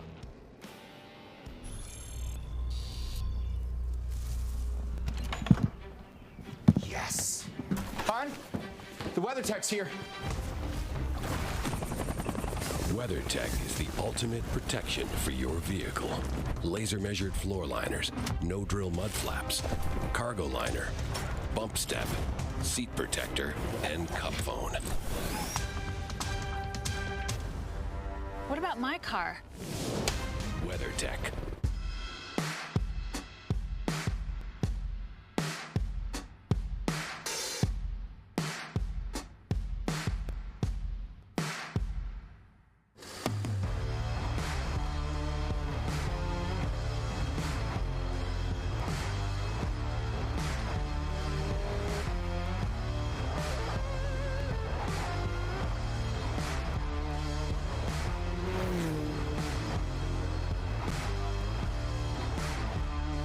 Performance packs 100 years of friction dynamics into every product. Backed by Carlisle Brake and Friction, the world's premier innovator of industrial brake and friction components, Hawk leverages R&D tools and motorsports experience to deliver uncompromising performance on the street. There's no reason to settle for less.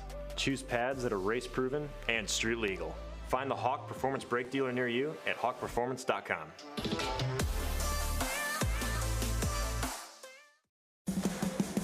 What does it mean to be built with Summit? It means you're hitting the autocross, drag strip, road course, trail, dirt, or open road with confidence. Because built with Summit means you're using parts from the top names in performance. Priced to make your project affordable. And it's all backed by trusted tech expertise and blazing fast shipping. Summit Racing Equipment. Let's build it together. SummitRacing.com. Well, there's a look from our drone high above the incident between David Pinteric and Adam Andretti. And if you look along the tires, that's David Pinteric standing there talking to one of our safety crew members. So he has crawled out of the damaged 57 and is okay. And we saw Adam Andretti get out of his car earlier. So we're thrilled to announce that both of our drivers have made it out of this okay. These Trans Am cars, Andy, you guys have focused heavily on the safety of these cars, and they really are. It is obviously safety number one here. You can see from this video there is quite a bit of damage to Adam's car here. Extremely happy he was able to pop out the safety hatch and climb off. Obviously super happy to see David standing there having a conversation. Here comes the replay. This is pretty wild here. This is what we've been waiting to see. Hard impact here. Oh my, look at that. Incredible here, and that's why we see the I was trying to figure out where the damage was coming to the A-pillar of the passenger side of Adams here, but the force and the rebound of, again, I mean, that's a fit guy right there to be able to take that kind of impact. It's a testament to the safety of these TA cars here, and man, what a wild ride. I want to still picture that car 20 feet up in the air pirouetting. Here it is again. I asked to see this again. I've never seen a Trans Am car fly like that. Holy cow. When it gets caught up in those tires and up on Adam's car, Pinteric's car, fully airborne there, some 10 feet off the ground. I mean, some amazing damage. Obviously, I feel really bad for the 57 and the 17 and the crew members there that are going to have to do this. But again, thankfully, and again, sort of perfect storm here. You've got the momentum of the 57 going into the wall. Only 2 tires thick of that wall there on the outside at Sonoma here. I'd love to see a little bit more there here. And then as it rebounds, Adam's car's just coming in to sort of pinball it, and then with the scoop nose and everything, pick it up off the ground. And to be honest, I guess it's kind of good we see the parts tear off. That's where you get the dissipation of the G-forces. We want to see these cars crumble and bend and stuff come off, because what you get is a big G impact, but you're trying to get the pinpoint of the G spike away from the driver's seat, obviously away from the driver's head. And seeing these two guys both hop out that quickly, it worked, because that was a gigantic hit. The only thing we don't know is what actually caused it. They were side by side, and the only thing I can assume, we won't know until we talk to the drivers, is they were so tight going through 10, one of the cars might have got up. I would have believed it'd be Adams would have gotten up on the curbing, and maybe that upset it, and they made contact, and off they went. I'd need to see the replay again, to be honest, because there was so much going on there that I didn't have everything recorded here. But it looks like Adam was trying to make a move into 10. It looks like maybe David didn't want him there, or maybe didn't see him there. That's a tricky place to make a pass. More look at Here comes the look to the inside. See, it's already happened there. It looks like I saw brake lights, so I think they get to a point by the apex that they both realize they don't want to be there, and they're trying to get out of the way of each other. But at that point, again, to be a little off. You see the brake lights on Pinteric's car right there. And I don't Adam's know if he came down or the curb. Adam went over. They made contact. We know that for sure. We're going to, post-race, be able to look at both of their in-cars and see who's pointing fingers at who, but I'm just thrilled that they're able to point fingers at each other after this, and they might have shed an ambulance ride back to our infield care center here. Obviously a huge amount of damage to Adam's car. When you drop a Trans Am car on the top of another one, you can expect that, but again, great to see that they were both able to get out no problem. And well, and you dropped that Trans Am car from 10 feet above the other one. While spinning around. While spinning around, yeah. Man, that was a wild ride for both of them. So our safety team has quite a challenge on their hands as we fix the wall here. All right, well, it's going to be a minute again while they clear this all up, get these cars out of the way, and reset those tires. So we'll take care of some more business so we can show you all the remaining laps green when we come back. How good is this? Look at this view from Losowski. It brings all my fans, it brings the audience into the car with me. Speed turn, 140-mile-an-hour entry speeds. The quickest and most efficient way for me to get information to my drivers is from using the V-Box HD2 system.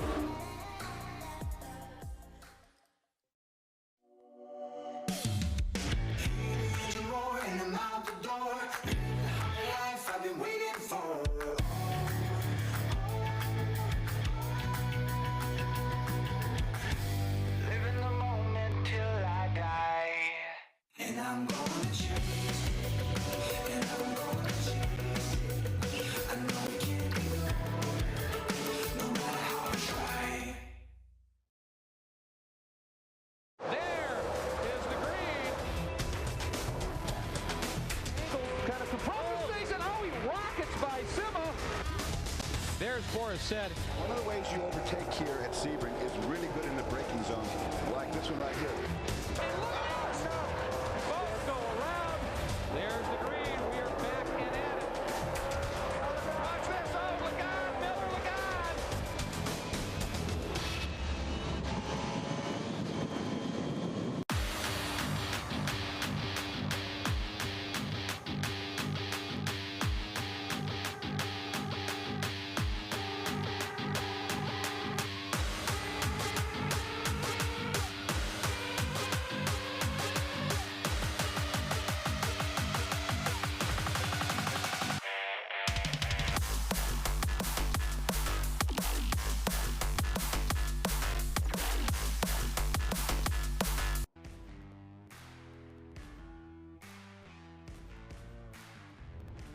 Figure out how to get the 57 and the 17 loaded up here. I'm going to run down our timing here. We still have Paul Menard, probably happy for this break to cool those tires down and try to be able to reassess what he's got and try to pull away from Dyson. Dyson definitely didn't want to see this as he was right on the cusp of trying to take the lead.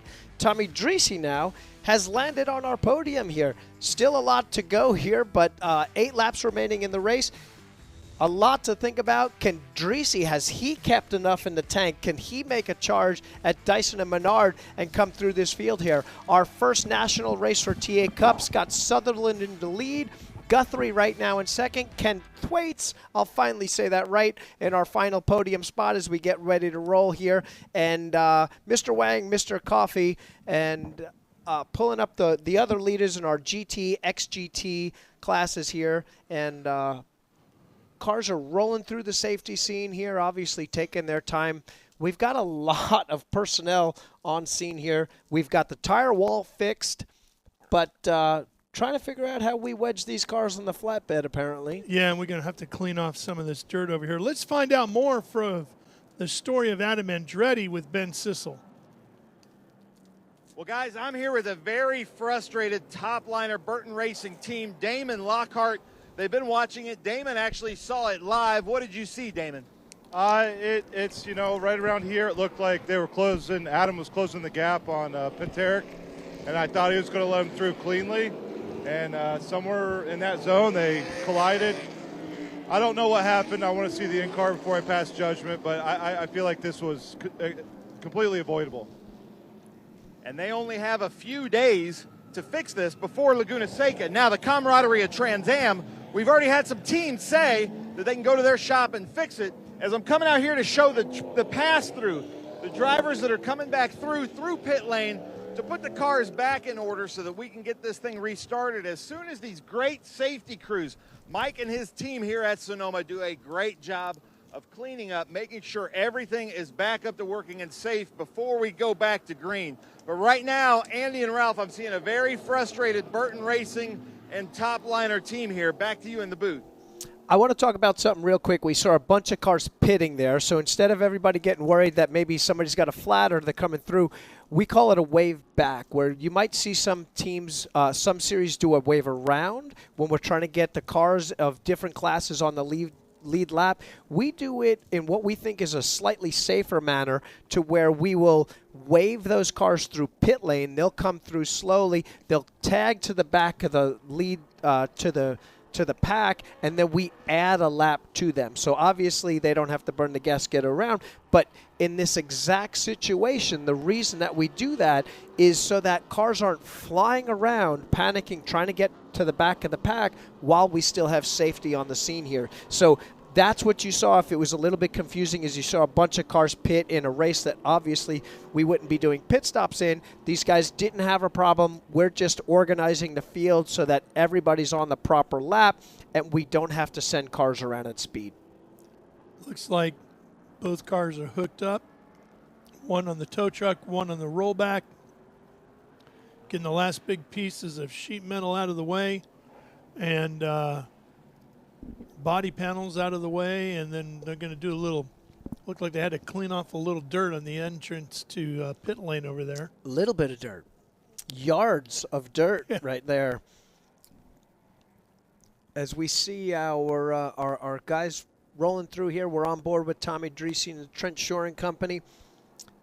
I'm taking a sip of my gym weed up here. I don't know if this is worth the thing. I go by Chris's tent every weekend and I steal a case from him. I'm drinking the tropical punch here. I could use one right now. I'm not a big energy drink guy. Yeah. But this is totally separate from that. I love this. This is like one of my dailies here. It's not the I'm not getting the jitters or all spazzy after this. It's great vitamins, great energy. Right. I need to try that. Yeah, good stuff. I could use one. Although I will tell you, the racing action here today has definitely had me up on the edge of the seat throughout this 100-miler so far.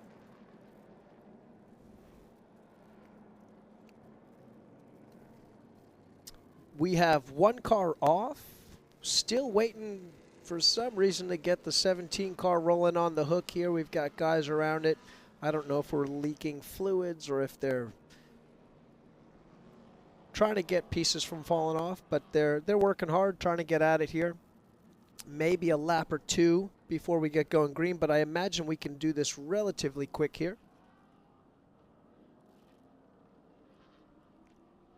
Again, Menard, Dyson, Dreesy, 1, 2, 3, and TA. TA Cup is Sutherland, followed by Guthrie, followed by Ken Thwaites. We've got our SGT leader of Joshua Carlson. We've got our XGT leader. I'm not even going to try to say it. Mr. Wang. I'm just going to call him Mr. Wang. I practiced it 37 times, and now that I'm under pressure, I'd mess it up here. But is it Schwinn? I'm not even going there. Ben had it down pretty good. Oh, exactly. Ben said it so well, and I tried to repeat it. Yeah. So, Mr. Wang, I apologize. I'll get to you in person. I came down to you this morning, but you weren't at the trailer yet. Yeah. I wanted to we're have a thrilled to conversation. have you in your Lamborghini here. Exactly. What a cool car here. He had some struggles. That car's a beautiful car. I've raced a Lamborghini in GT3 here in GT3 before.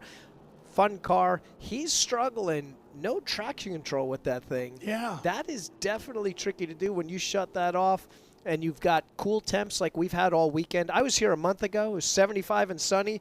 Here this weekend, we're lucky to get over 55 degrees. Obviously haven't had a lot of sun on the track here, so these are definitely tricky conditions around here. All right, we're getting ready to go back to green. We got 6 laps to go, Andy, and we got Menard and Dyson glued to each other, and then 2 cars back behind that comes Dreesy, then Cruz with a fresh right front, and Amy Ruman back there. We're going to have quite the fight in Trans Am presented by Pirelli to the finish here at Sonoma Raceway. Dyson right up on the backside of Menard. Paul tries to slow the field down as they roll towards 12. Little gamesmanship here. Now he's into the throttle.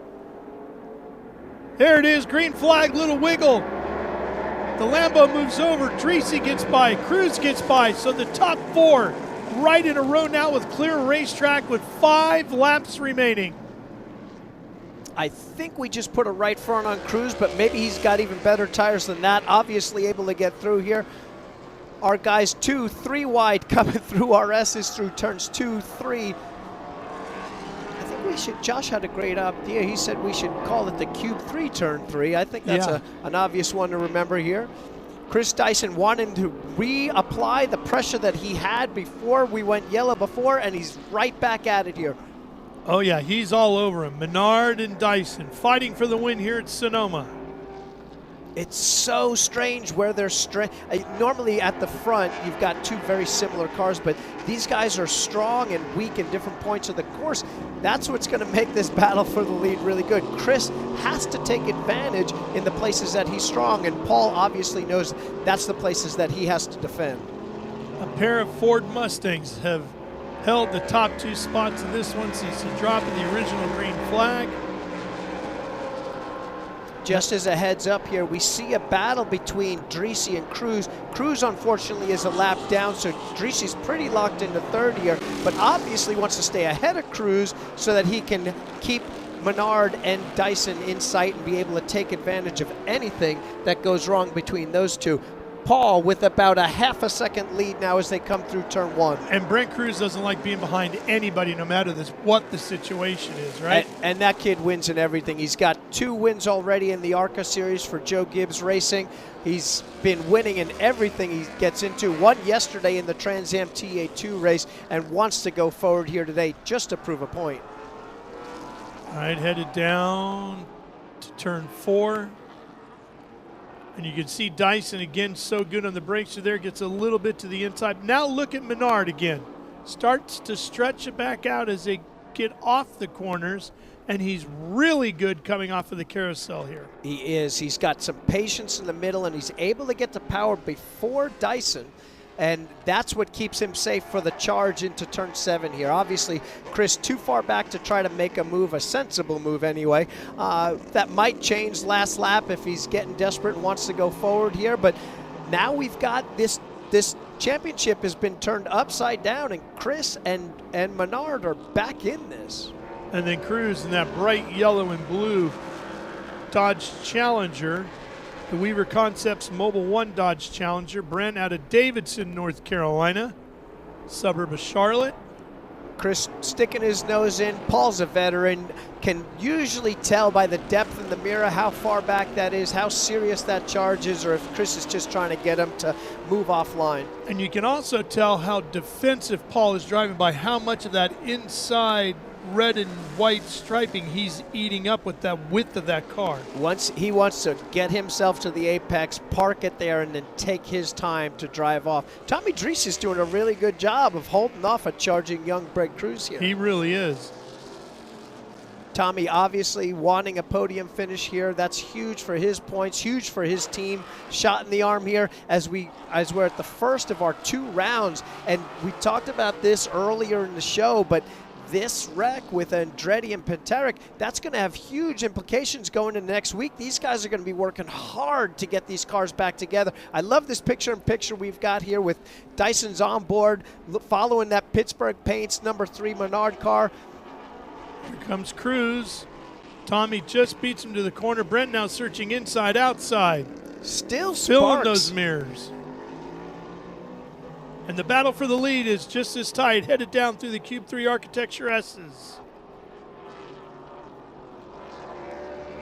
You can see Menard sets up to give up a little bit mid-corner of the S's so he can get on that power. Slightly later apex than Chris. Chris might be looking some fresh air here. There's a big nose on these cars, so you get a lot of arrow, you get a lot of turbulence, you lose a lot of bit of your nose in the fast stuff when you're right tucked in under somebody's gearbox there, and it's very tricky for the following car to be just as fast as the lead car when you don't have as much front downforce on the car, and the car out in clean air. We've heard that term, so to speak, so many times. That's where you want to be. That's where you want to make the most efficient use of the aerodynamics on your car. We don't have a huge drafting area here, but certainly you take away 3, 4, 5% of the following car's downforce, and it definitely makes it tricky. Dyson right there now.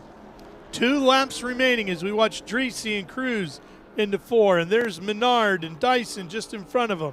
There is no more big picture here. If you want the win, this is when you got to go for it. Chris has been wanting it, but now he's going to turn it up an extra percent. Maybe it's been 99. He's going to be at 100, 101. This is when you start to take the chances. Even if I got a little damage, I could limp it home from here, and I want to go for it. I want to stand on the top of that podium.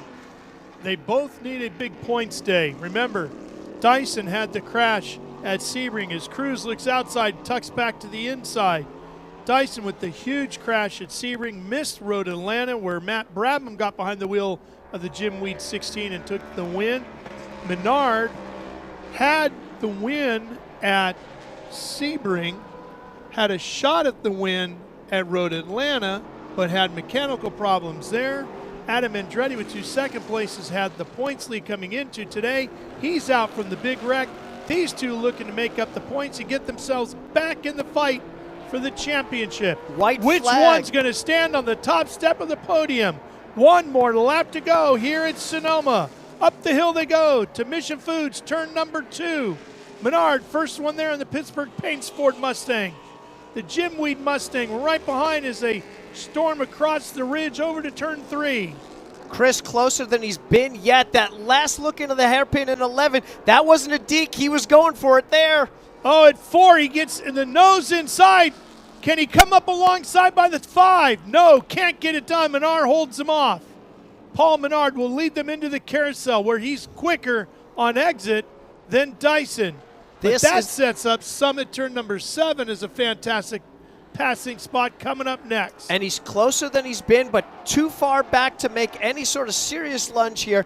But what Chris is thinking ahead right here is turn 11. He's got to get through the S's. Does not have to make a pass here, cut him offline, whatever. He just wants to stay as glued to that bumper as possible, get that Jim Weed Ford underneath him going into 11, and I guarantee you when we come through 10 here, Paul's going to be moving to the inside to make that block. Menard knows Dyson will be thinking about rooting and gouging from the inside out at 11, so Menard has to defend. Here we come. There's the dip to the inside. Dyson looks. Can't get there. Is he going to try the crossover? Come back inside. Menard with a perfect eating up of that inside line. Protects the lead as they come through 12. Paul Menard will win at Sonoma in a fantastic race-long duel with Chris Dyson, who will hold on for second. Tommy Dreesy crosses the line in third. Jim Guthrie takes the lead on the final lap here to take the win, cross the checkers first, or coming to the line still. Yep, still coming to it. He's in the lead of TA Cup.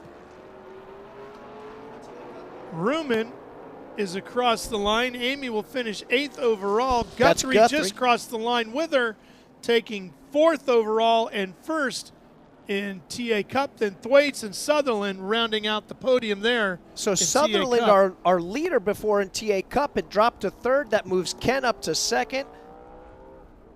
A great race and a great showing on the national side for our TA Cup guys, coming home 4th, 5th, and 6th, just proving how strong and how quick those cars are here. That was the best race of the season so far. Absolutely. Pleasure to be a part of it here with you, buddy. Yeah, love calling races with you. Love this Trans Am action here. Michelle Nagy, we're getting a look at her on the cool-off lap. Obviously, she was the class of the field early, ran into some issues as negotiating lap traffic here at Sonoma is not an easy thing. Those two have to be worn out. Oh, yeah. They were up on the wheel the entire 100 miles. There is no rest for the weary or the wicked in that one. There was nobody more looking forward to coming out of turn 12 and seeing a clear windshield with that checkered flag than Paul. Chris wanted another 5 laps because he needed those opportunities to come through here, but obviously congrats to Paul. Those guys went through a lot this morning, so the work that they've got ahead of them, both on this car before Laguna and their hauler, is well worth it, and that parking lot party for those guys is going to be big tonight. There's going to be some busy crews between now and Monterey.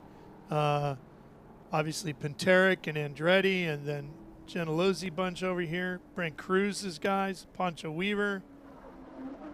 A lot of work to do. This is tough. When we come to the West Coast and we do back-to-back races like this, all these guys all week long talking about make the smart decisions, get through this race, because we don't have too many resources here on the West Coast or time to turn these cars around so quickly for a race next week. But then we drop the green flag and everybody goes crazy, smashes into each other, and it's a wild Trans Am race here on the West Coast here. None of these guys are going to go sightseeing over at Pier 39 or Yosemite or anything like that. They're all going to somebody's race shop and getting to work tonight. They're borrowing some floor space, and they're going to be getting to work here for sure. We've got championships to think about. Obviously, a podium celebration ahead as we've got Ben down there with Paul, the ever-energetic Paul Menard.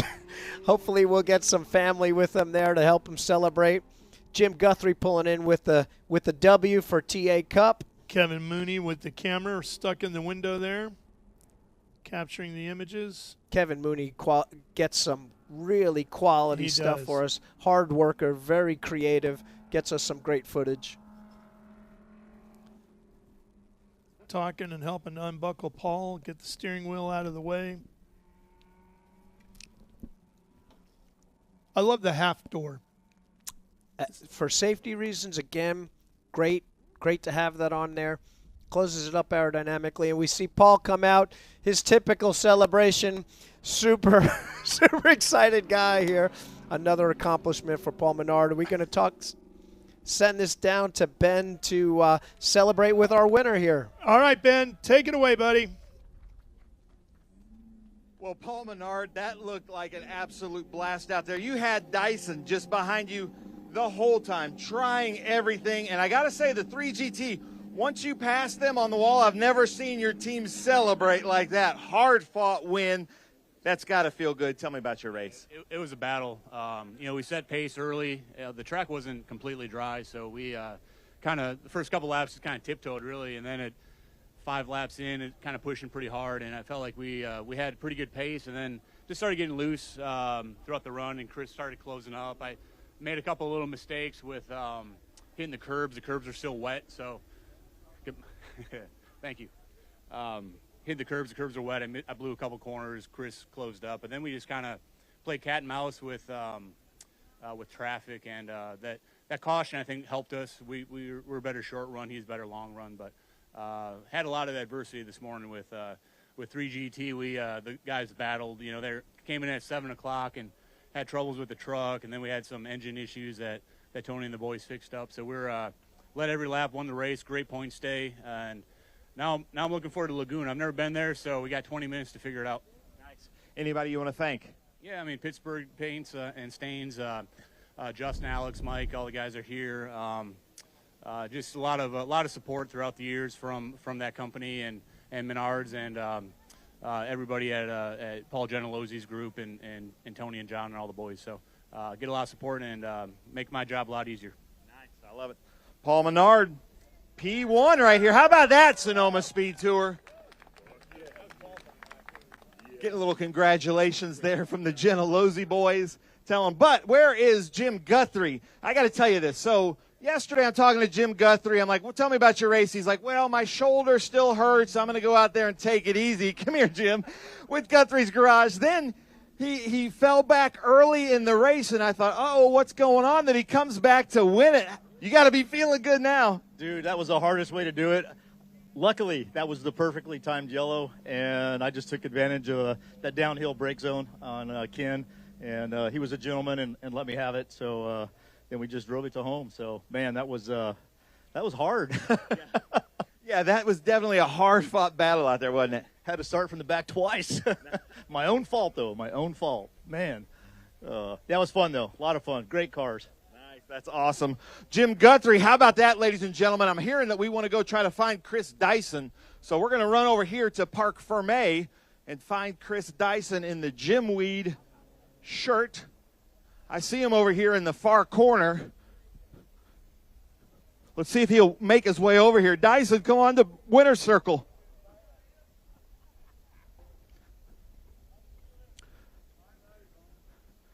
Come on, Chris. So we'll walk and talk if you don't mind. Chris Dyson, that was, I know that you're disappointed with a second place, but man, that was one of my favorite TA races I've seen in years. No, Ben, I mean, I can't be disappointed. I mean, honestly, like 2 weeks ago, I didn't think I was going to drive, and you know, it was only about a week and a bit ago that I was actually cleared and felt good, you know, to go, and I pushed really, really hard to get here. I'm really proud of my effort this weekend. It was a great race with Paul. I think, honestly, if we hadn't gotten that yellow, I think I would have gotten him. He was coming back to me. But then it cooled off, and we only had a few laps at the end there. But I'm really proud of the team for giving me such a good car. There was tricky conditions. I proved to myself I could still do it. Nice. I'm proud of you, man. Nice job. I can tell that finish means a lot to you. I know you want to be at the top, but I can tell just as he's going. Watch out for the cone. Sorry. So we're coming back here. Ralph and Andy, I'm going to send it up to you, and we're going to have fun here at Jim Weed Winner's Circle with Sonoma in just a few minutes. Yeah, buddy, it's going to be a great time down there in a Jim Weed Winner's Circle. Think back to Sebring, Andy, and the impact that Chris Dyson had there. The second year in a row, he begins his Trans Am presented by Pirelli championship run with a big wreck at Sebring. But this year, the biggest of the two, huge G impact. As you heard him say just a week and a half ago, he got the official clearance to go racing, and then to have a physically demanding event like today, and he puts that thing up on the podium. Very impressive. And you don't have to win every race to be proud of what you've done. Obviously, that was a long time to come back from an injury like that and what he's feeling. Here it is on TV. Lost that right front, and bang, boy, did he feel that the next day. I spoke to him that night. The adrenaline was still up, and he's like, I think I'm okay, but obviously woke up, and over the next couple of days, as that gets worse, that's a bad sign. Yeah. But to come here, have a battle like that, have a legend like Paul Menard and be all over him and have a shot at it, he leaves here knowing he's got a car in one piece, he's on his way to Laguna, and he's at the top of his game because he's made the full recovery, had a great race, didn't dump the guy, had plenty of chances. I mean, he could have dirtied him. He could have spun him in 11. The last 5 laps in a row, could have dumped him off in 4 there. Obviously raced him clean. We love to see that. It's a great example in the Trans Am Series, and a wonderful finish to an incredible race here. And he knows Paul Menard doesn't have experience at WeatherTech Raceway Laguna Seca. Chris does. That's going to be a huge advantage for him because they are both now squarely back in the championship fight. And you heard Paul say he's only got 20 minutes. This is a short week for us at Laguna Seca, and that's going to be – I'm surprised Paul hasn't found his way to Laguna Seca over the last 30 years that he's been driving here. What an incredible circuit. Looking forward to that next week. But, boy, Chris will have an advantage because he has been racing there for decades. Decades, yes. All right, that's a look at the results from our Trans Am presented by Pirelli Sonoma SpeedTour event. Let's go back down to the Jim Weed Winner's Circle and catch up with Ben once again. All right, come on, Sonoma, get loud. We're live on TV here at Jim Weed Winner's Circle for the end of the TA Cup XGT, SGT, and GT race. And what a race it was. I think this dude right here wants something from us. You need a hat or something like that. We're about to have some fun at our Jim Weed Winner's Circle. We are going to start with the Western Championship Super GT. I can't wait to talk to this person because it was a little bit rough out there. His first time in the Trans Am Series presented by Pirelli. Let's hear it for JD Coos in that beautiful Porsche Cup car. Where is he? I saw him not too long ago. There he is. Oh, it's his second time. Sorry. It's my first time, but he did Buttonwillow, and I wasn't at Buttonwillow. Come on up here, JD. First place in that singular stock car in SGT Western. Let's hear it for Rudy Revak.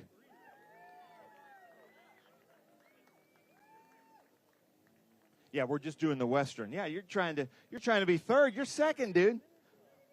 Where is Rudy? You said Rudy didn't finish? Where's Rudy? Where's Rudy? That's the question. Where is Rudy? You know, if only there was a chant about Rudy from a famous movie that we could get going. There we go. You're trying, so you deserve a hat. Rudy Revac, going once, because if not, you can just move up to the top step and we'll allow it. Anybody seen Rudy? I was kidding about that, by the way. No Rudy. All right, so we'll just start with JD. Not the finish that you wanted. Quite an adventure out there, but second place here in Super GT. Thank you for bringing out that beautiful Porsche. How was your race? It was going good. Rudy was the guy who actually, he started behind me. He got ahead of me, and we had a good battle going, me and that Pontiac. I was literally, I swear to God, about to catch him, maybe about halfway through, and I got a little hit in the back that spun me. It was kind of a late move in 7, I think, that just put me sideways. Then I got a hit again, and it was wheel damage. So with wheel damage, we couldn't continue. But the first half of the race was really good. It is what it is, racing incident. How about that? Ladies and gentlemen, come on, get loud. J.D. Coos, ladies and gentlemen. Nice. Keep it up, Sonoma. Oh, yeah, put your hat on, J.D., sorry. And then you can throw it afterwards. Come on, J.D. Coos, second place, Super GT. Oh. Yeah, we got a little crosswind happening. We're going to have to really throw it hard out there. All right, Sonoma, don't disappoint. Get loud. J.D. Coos. Make it worth it because he got some damage out there. Yeah, if you want to. Who wants it? Boom. Ooh, Chris Green. All right, well, I guess you can just drink that if you don't want, unless you want to spray it. Yeah, well, he's national SGT. He will not with you, but he will. But you want to. Oh, sorry, Seth. All right, take that back with your team and have a drink. One for the homies. How about one more time? JD Coos, Western SGT. This is a new class, and it's been kind of in the rumblings and things like that for the last couple years. But last year, right here in that building, we decided that we're going to make this its own class. It's going to be called the TA Cup class. It is quickly growing. In third place, TA Cup from Portland, Oregon area, the Pacific Northwest. Let's hear it. Kahlberg Racing, Ken Sutherland. Where is he? In a Mopar. Come on up here, Ken. Don't be shy. This guy has finished a race in TA, in TA2, in XGT and SGT, and now in TA Cup at Buttonwillow and here. What? Podium Denholm. He's correcting me. Let's hear it all the way from Nashville, Tennessee. Let's hear it for Ken Twaits, Franklin Road Apparel. Ken Twaits in his Camaro, signature black Camaro. But ladies and gentlemen, we have the big three on the podium with us today because in his Ford Mustang, in first place, he fell back to the back, came back to win. Let's hear it from Guthrie's Garage, Jim Guthrie.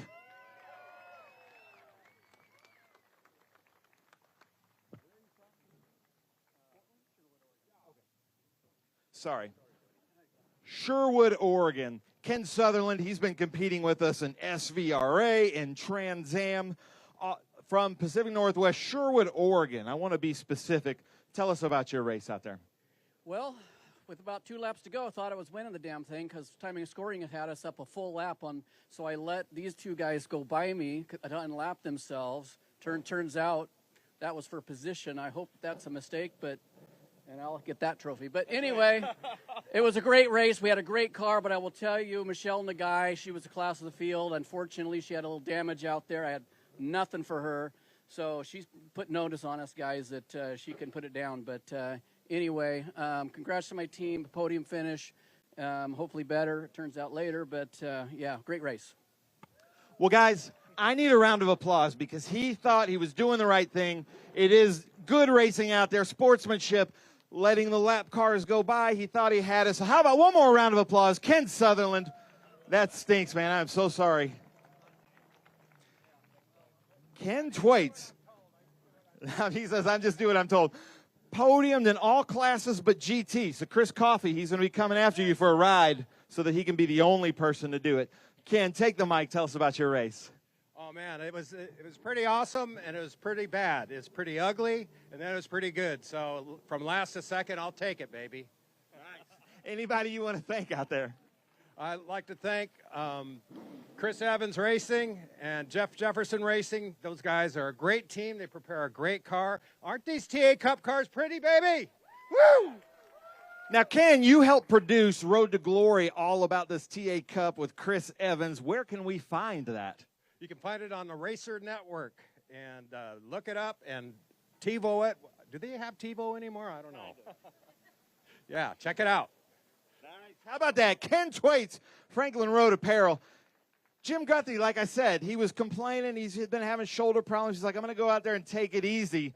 I don't think you have that in your vocabulary. Take the mic. Tell us about your race. Oh, man. Well, you know, we had high hopes. I didn't want to get beat by a girl again. And, oh, well. Anyway, I ran into Ken. I ran into the boss. Just dug down, and I got probably the luckiest timed yellow ever. And then I thought I was really racing Ken, and turns out he wasn't racing me. So it's kind of a shallow win, but Ken, we'll do it again. I know we will. Oh, yeah. So we've had a lot of fun. So thanks to Chris, to Jeff, Joe, Adam, Camry, all the team. You guys are great, fun to work with. All my competitors are awesome. You guys are fun. It's a great bunch of guys. So I appreciate it. Thanks for coming out and supporting us. I love it. All right, gentlemen, hold that up. Sonoma, keep up this energy. I'm loving this crowd. How about that? Ken Sutherland, Ken Thwaites, Jim Guthrie, TA Cup. So excited. This is my first TA Cup race of the season. I've been really excited to see it. Ooh, ooh, ooh. Come on out there. There you go. Don't worry. Don't worry. All right, Sonoma. This is on TV, so we need everybody. Okay, I'm going to get you one. We need everybody to get super loud. Come on now. Ken Sutherland, Ken Thwaites, Jim Guthrie.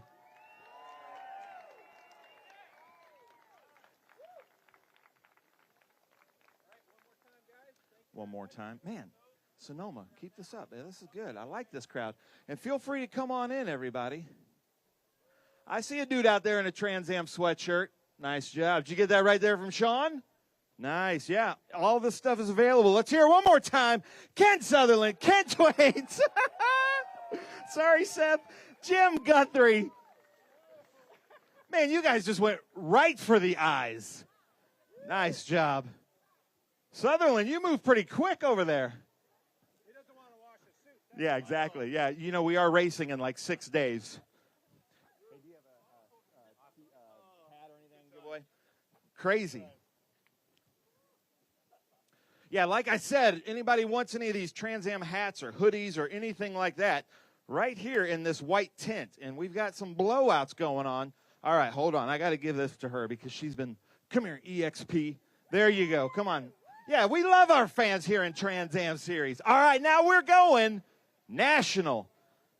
Last year's GT champion in first place, but his whole family is here. No. His whole family's coming up on stage. Let's hear it. Norwood Auto Italia for Chris Coffey in that beautiful Traffic Graphics Maserati.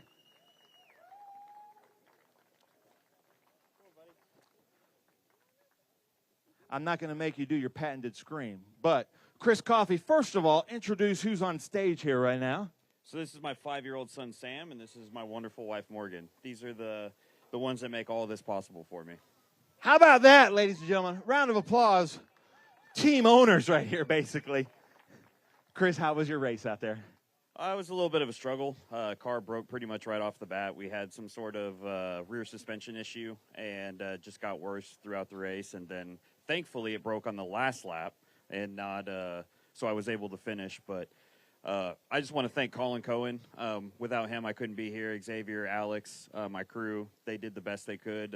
Came into pit lane, and they checked to see if there was anything they could fix, and there wasn't. So we just kept running. And I want to thank my sponsors, Chill Out Motorsports, Traffic Graphics, and P2R. So, thanks, guys. He said, thanks, guys. Now, how was your race out there? Oh, it was fun. You enjoyed it? Yeah, we enjoyed the sheep. Enjoy the sheep, yeah. We do love the sheep here. Let's hear it. Ladies and gentlemen, GT National, last year's champion here, Chris Coffey. He's giving you the skunk. I don't know what that means. There we go. Hold that up. Sorry, Seth.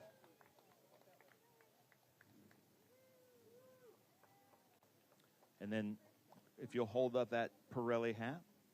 I think your son likes being up here on the podium. You might be in trouble there, Chris Coffey. One more time, Chris Coffey, GT, last year's champion and current points leader in National GT with that beautiful Maserati. Colin Cohen, I don't know where you are, but oh, there you are. Thanks, guys. Xavier, nice job on that. So, yeah, Josh Hurley told me to bring the family up, Chris Coffey, so you can blame him.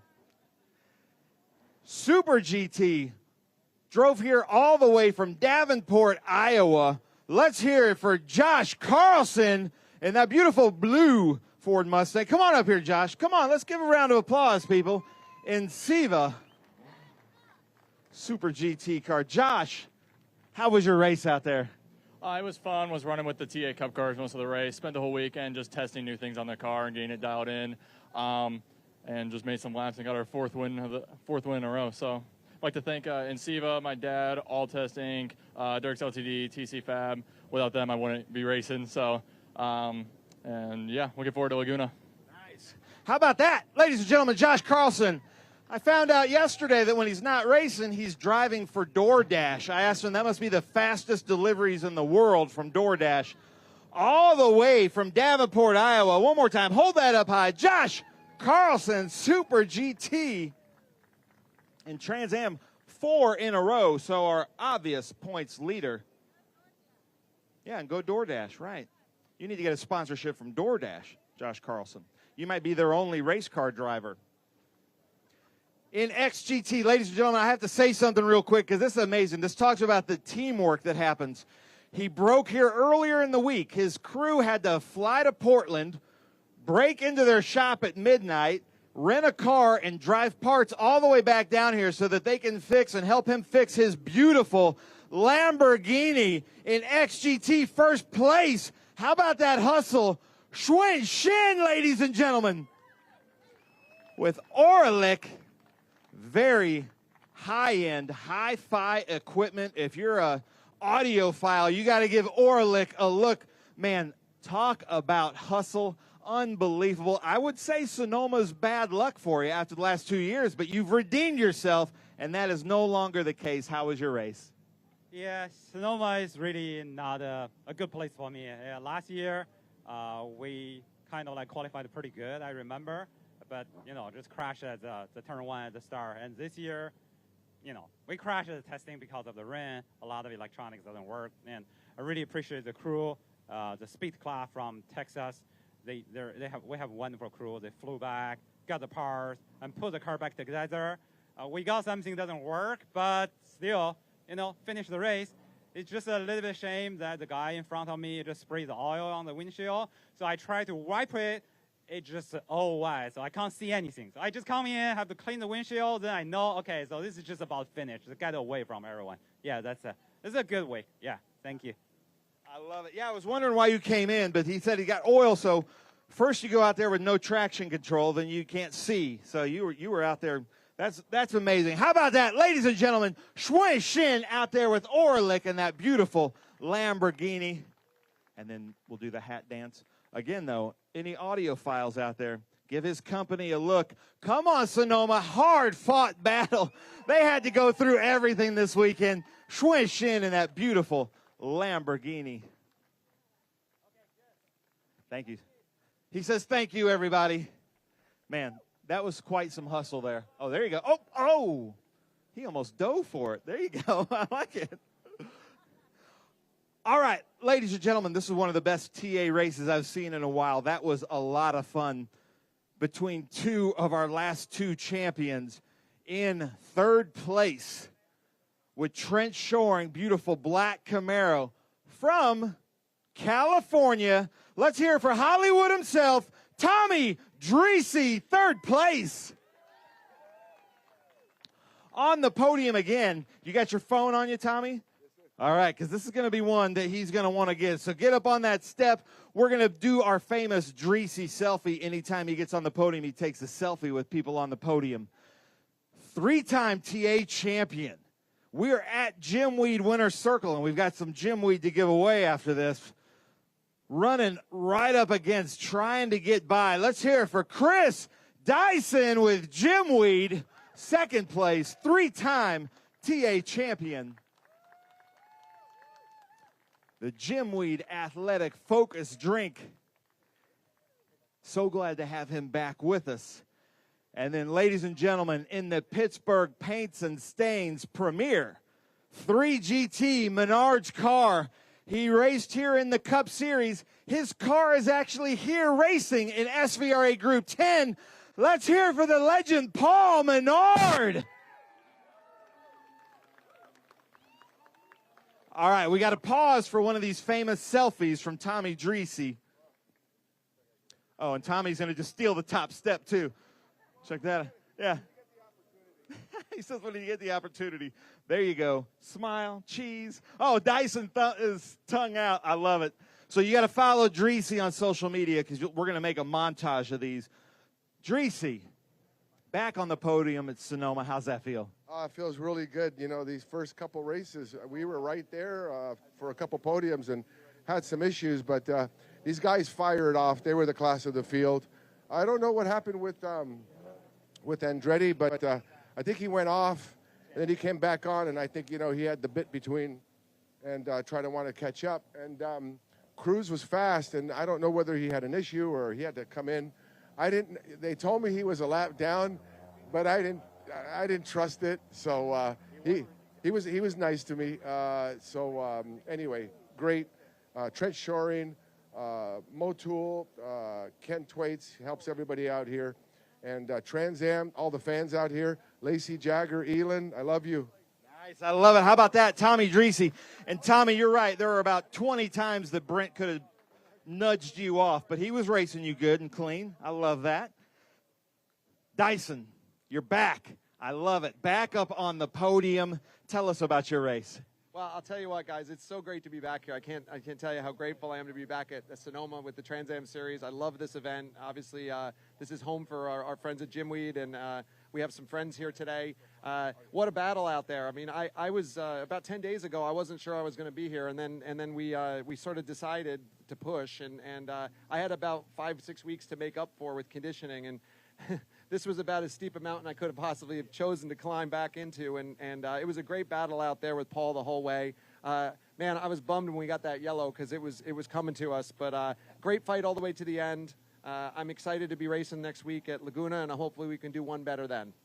I love it. How about that, Dyson? And what he said is true. This track, probably more than any other track we go to, there is no resting. There's no true straightaway here at Sonoma. Very difficult. Paul Menard, unbelievable, great race in 1-2. Take the mic, tell us about your race. Yeah, a lot of unknowns starting the race. You know, when we got here to the track this morning, it was wet. So do we do dries, do we do wets? And then it started drying out. So just kind of took it easy the first couple laps, trying to figure out how much grip there was. And the tires came in, the track came in, and we could kind of set sail. Then just got loose, kind of struggling under braking zone and then initial turning. And as the race went on, Chris got better, and like you said, he didn't want that caution. I was praying for a caution. We got it. It's a physical track, a lot of fun. Great battling with Chris every week, and glad he's back. And love coming back out to Sonoma. The track itself, no rest. There's no cooling off on the brakes. The car just gets heat soaked and it's hot. Even though it's a cool day, it's still hot. It was with the heat soak and sliding around. It's still Sonoma with the slippery asphalt and trying to place the car right. So a lot of fun. Looking forward to Laguna. Never been there, so I'm going to try to figure out the track in 20 minutes and try to do this again. So we'll see. Yeah. I got a lot of help here from these guys, I'm sure. Yeah, I'm sure it'll be good help, too. Come on now, let's hear it, Sonoma. Tommy Dreesy, Chris Dyson, Paul Menard. And Paul, are you going to get in your car anytime this weekend? Next week he's gonna get in the car and run it. All right, hold up. Now, check this out. Coolbox gives you a certificate, $150, $250, $500 for the new Coolbox iceless cooling system. How about that? Nice. See, this group over here, I like you guys. You guys are still alive. I like that.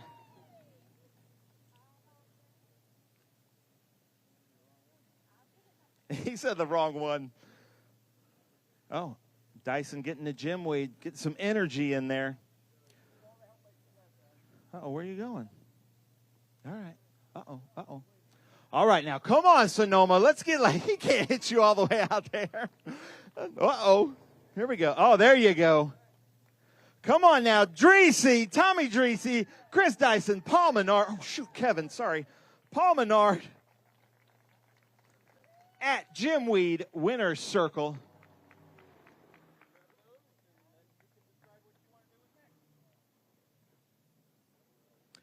You know you're racing in about 6 days, guys. Oh, Tommy Dreesy doesn't care.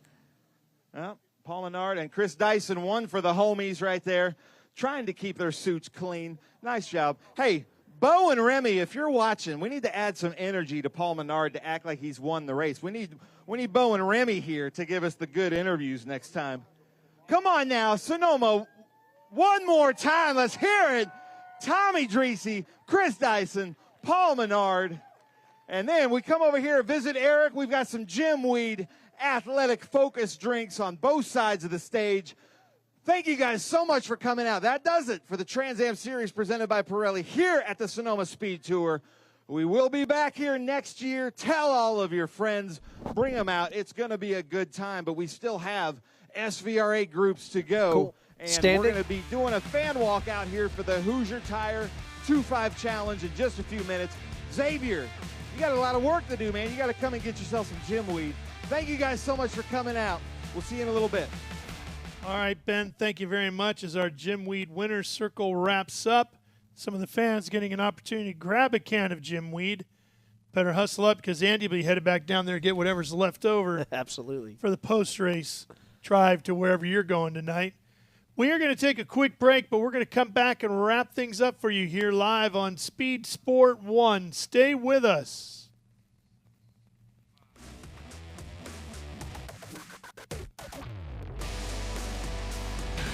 Rev up and get ready for race day with Mission Foods. The world's best racers and tastiest products come together to make every race delicious. Fully loaded tacos, fast wraps, piled high nachos. Whatever you crave, Mission will help you be race ready with easy to make recipes that will take your race day to the finish line.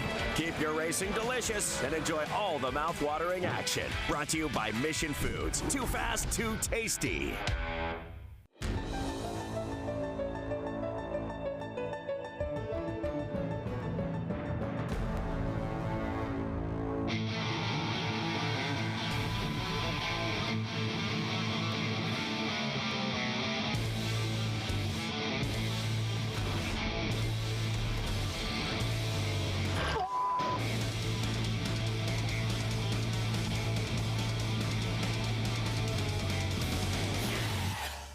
Okay, so pretend this is your race car. It's on the trailer, and you have an accident. Ouch! At least your truck's insurance will pay for another one? Yeah, not so fast. Standard insurance won't replace your race car, whether it's in the trailer, in the paddock, in the garage, or the repair shop. But at Hagerty, we can protect it for what it's really worth anytime it's off the track. No matter what or where you race, all for less than a set of race tires. Hagerty, let's drive together. What does it mean to be built with Summit? It means you're hitting the autocross, drag strip, road course, trail, dirt, or open road with confidence. Because built with Summit means you're using parts from the top names in performance. Priced to make your project affordable. And it's all backed by trusted tech expertise and blazing fast shipping. Summit Racing Equipment. Let's build it together. SummitRacing.com.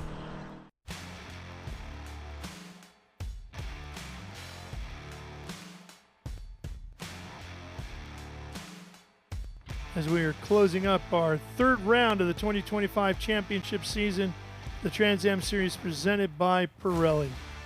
Boy, it was a good one, Andy Lally. That was, I think, the best race of the year so far. I'm lucky to be a part of this call with you. That was easy because we had so much action. This is why I love Trans Am racing. Absolutely a barn burner here. Great racing between two consummate professionals here that put on a great show for us, and plenty of action all the way around the track.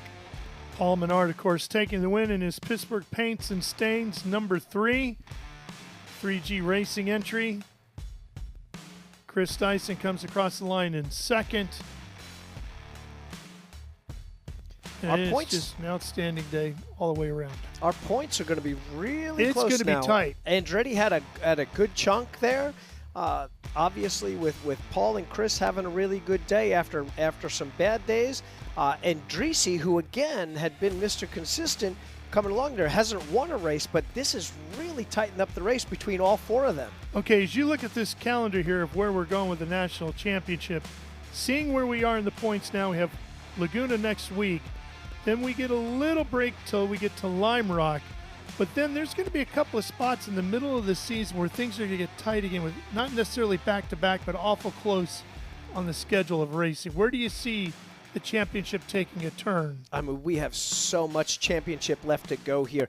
Laguna Seca, with Paul telling me that he's never been there before, that's advantage Chris Dyson right there. That's probably advantage Adam Andretti and Tommy. This is his home state. He's been there. He's been to Laguna plenty of times there. So obviously Paul be on his back foot with only 20 minutes of practice before qualifying. That's going to be tough. But then we move on. Lime Rock Park, Dyson's home track. Mid-Ohio, Dyson's been there a ton before. So that's the places where maybe Tommy hasn't been that much. Paul definitely has. Adam's been to all of these. So we're going to go back and forth with strengths and favorite tracks all over the place. This is going to be set up to every single week. We're going to have challenges and new guys having advantages every place we go. So I can't say one place is where we're going to have any definitive turn or advantage set, but it's going to be every week. This was that last lap. You can see Dyson hunting to the inside at 4. Then Paul just gets that drive and beats him to 5, and that really took the edge away from there. That was it. I mean, there might have been a tiny little bit of contact. Chris just might have laid a bumper to him. Paul gave him enough room, but then focused on that exit speed and was able to get into 5. Chris knew at that point it was either wreck them both or lift out of it and give Paul way. He knew he was really good into 11, but Paul, to his credit, did an amazing job of coming out of 7A, rolling the speed right here through 8, and then getting this launch off right there. You could see that car point and squirt, and then bang, he opens up 3 car lengths. As long as he gets through 10 fairly clean, it's definitely going to be a long shot. Paul can move over a little bit, shut the door a little bit. Chris goes for the over-under, attempts the slide job here. They're both spinning the tires coming out of the corner of the checkered flag. But, man, what an awesome finish. Look at that 3G Ford Mustang of Paul Menard just hooking up and driving off that last corner. It was a thrilling race. And now we head down south, down the 101 to Monterey, which, depending on which time of day you leave from here to get there, could be a 3-hour ride, could be an 8-hour ride. Yeah, definitely having one so close here. It's going to be quite the action-packed weekend. We've got the corkscrew. We've got turn 9. Going to be an amazing show at Laguna Seca. Make sure you turn in. And we have a new track president there in Lori Eberhardt. Looking forward to coming to your track, Lori. We'll see you guys in a week. For Andy Lally and Ben Sissel, I'm Ralph Shaheen. So long from Sonoma Raceway.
up and get ready for race day with Mission Foods. The world's best racers and tastiest products come together to make every race delicious. Fully loaded tacos, fast wraps, piled high nachos. Whatever you crave, Mission will help you be race ready with easy-to-make recipes that will take your race day to the finish line.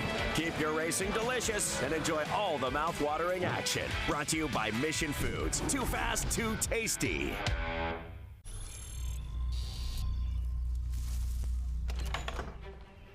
Yes. Hon, the WeatherTech's here. WeatherTech is the ultimate protection for your vehicle. Laser-measured floor liners, no-drill mud flaps, cargo liner, bump step, seat protector, and cup phone. What about my car? WeatherTech.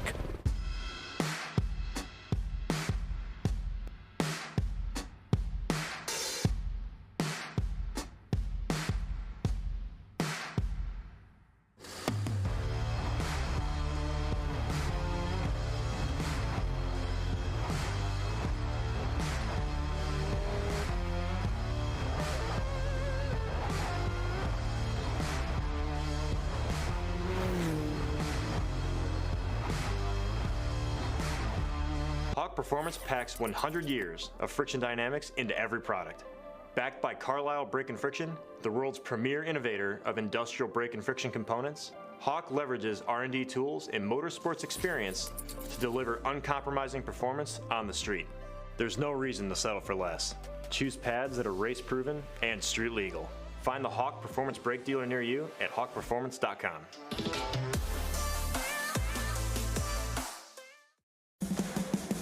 What does it mean to be built with Summit? It means you're hitting the autocross, drag strip, road course, trail, dirt, or open road with confidence. Because built with Summit means you're using parts from the top names in performance, priced to make your project affordable. And it's all backed by trusted tech expertise and blazing fast shipping. Summit Racing Equipment. Let's build it together. SummitRacing.com.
Well, ladies and gentlemen, you know I love my vintage racing, and I think this is one of the best vintage racing groups that we see all year. This is the Hoosier Tire 2.5 Challenge. I'm wearing my Trans Am shirt because these cars would have raced in the Trans Am series back in the 70s, even here at Sears Point.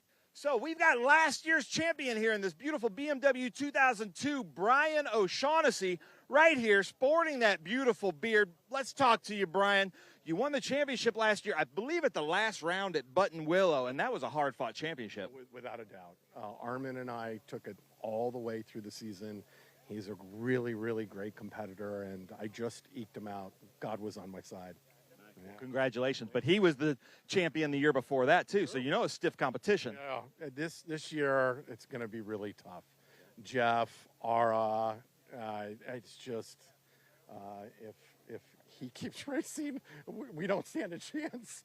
His car is so fast. And he's a good driver. It is actually the driver, not the car. But, yeah, so we'll give it a shot today. Nice. I love it. Beautiful car. So Ara Malkassian there. We've got Tim Prober here, the Datsun 510. So right here, the first four cars, we've got BMW, Alfa, and Datsuns. But we were talking about Armin Gorbani. Armin, you're the Gorbani family. Keep fighting. We're thinking about you. We love you. Our racing team here absolutely loves you guys. We're going to come back here and do our invocation with Bill Knox. So we've got Bill Knox here, one of our Trans Am officials, to deliver the invocation. If we can take off our hats, bow our heads. Bill, bring it home.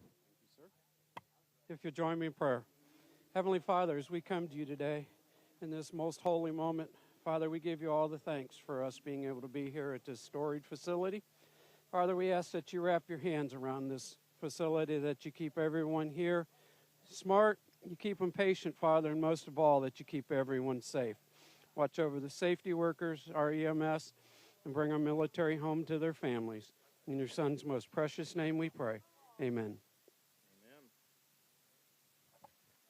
Amen. Thank you so much, Bill Knox. Sorry, we have to go kind of quick, though. Before we come to you, Patrick, I do want to point out we had Chris Dyson on the podium with us just in the Trans Am race with the Trans Am series. This is where Dyson Racing started, right here. This is the Datsun 510 that Rob Dyson, Chris Dyson's dad, drove with the Poughkeepsie Datsun. But Richard Stewart Milne has come all the way from Buenos Aires, Argentina, to race this with us. And what a great car, so much history, and you just have so much fun in the series, don't you? I really do. I travel like 22 hours to get here and to have fun with this car and with all this group. It's a really nice group. And, we have fun. We have fun. We're going to have fun today, 10th. Yesterday I had some problems with the rain. I flipped. Yeah, but it was fun. Nice. Just had fun. Well, this is supposed to be fun, is it not? That's what vintage racing is, right? Fun competition. Troy Ermish, come in on here.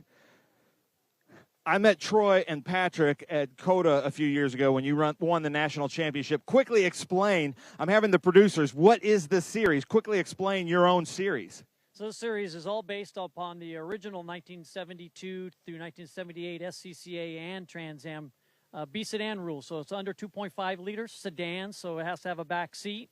And these are all the types of cars you would have seen in those years. So all these cars are built with that sort of spirit and built period correct. So they have correct components as far as your braking system and the engine and transmission and suspension packages. Nice. I love it.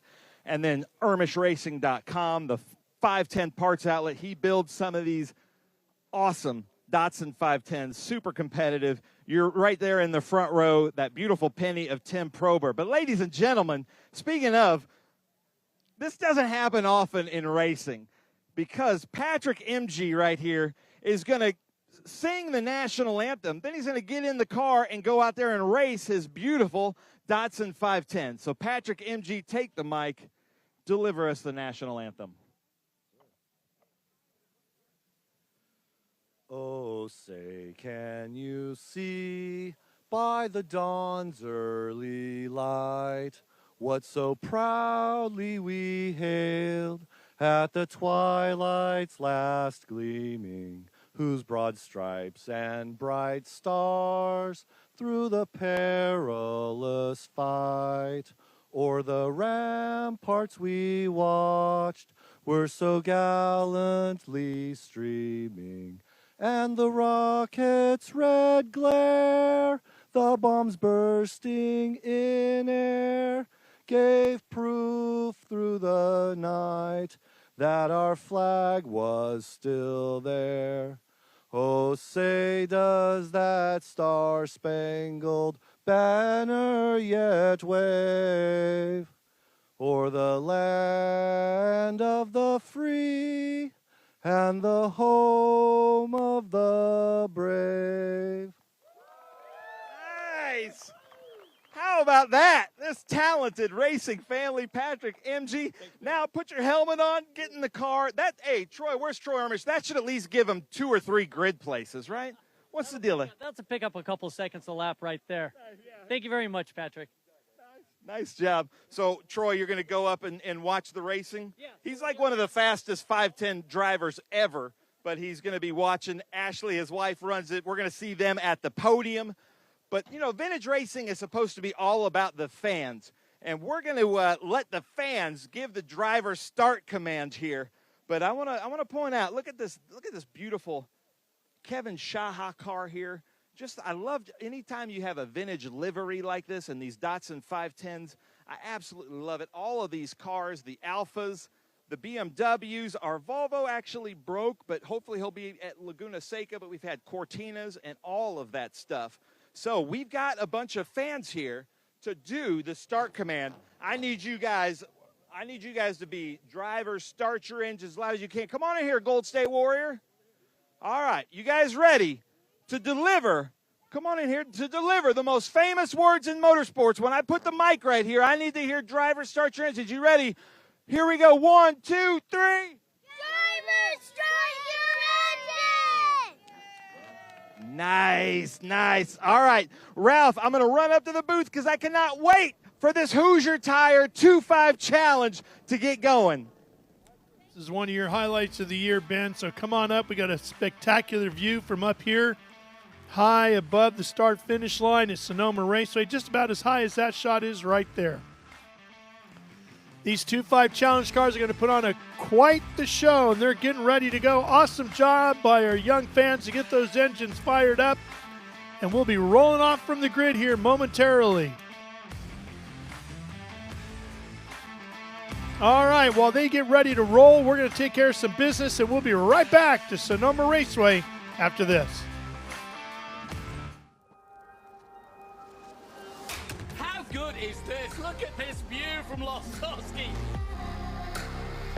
It brings all my fans, it brings the audience into the car with me. Speed turn, 140 mile an hour entry speeds.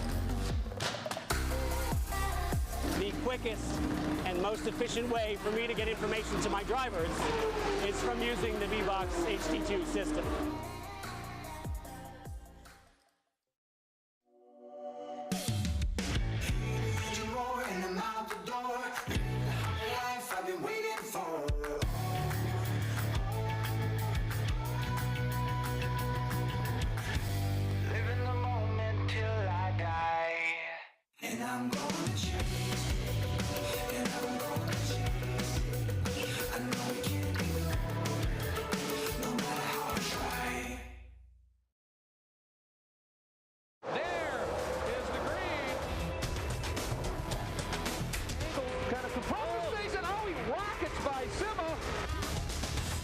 Said. One of the ways you overtake here at Sebring is really good in the braking zone, like this one right here. Both go around. There's the green. We are back and at it. Watch this. Oh, Lagarde, Miller, Lagarde.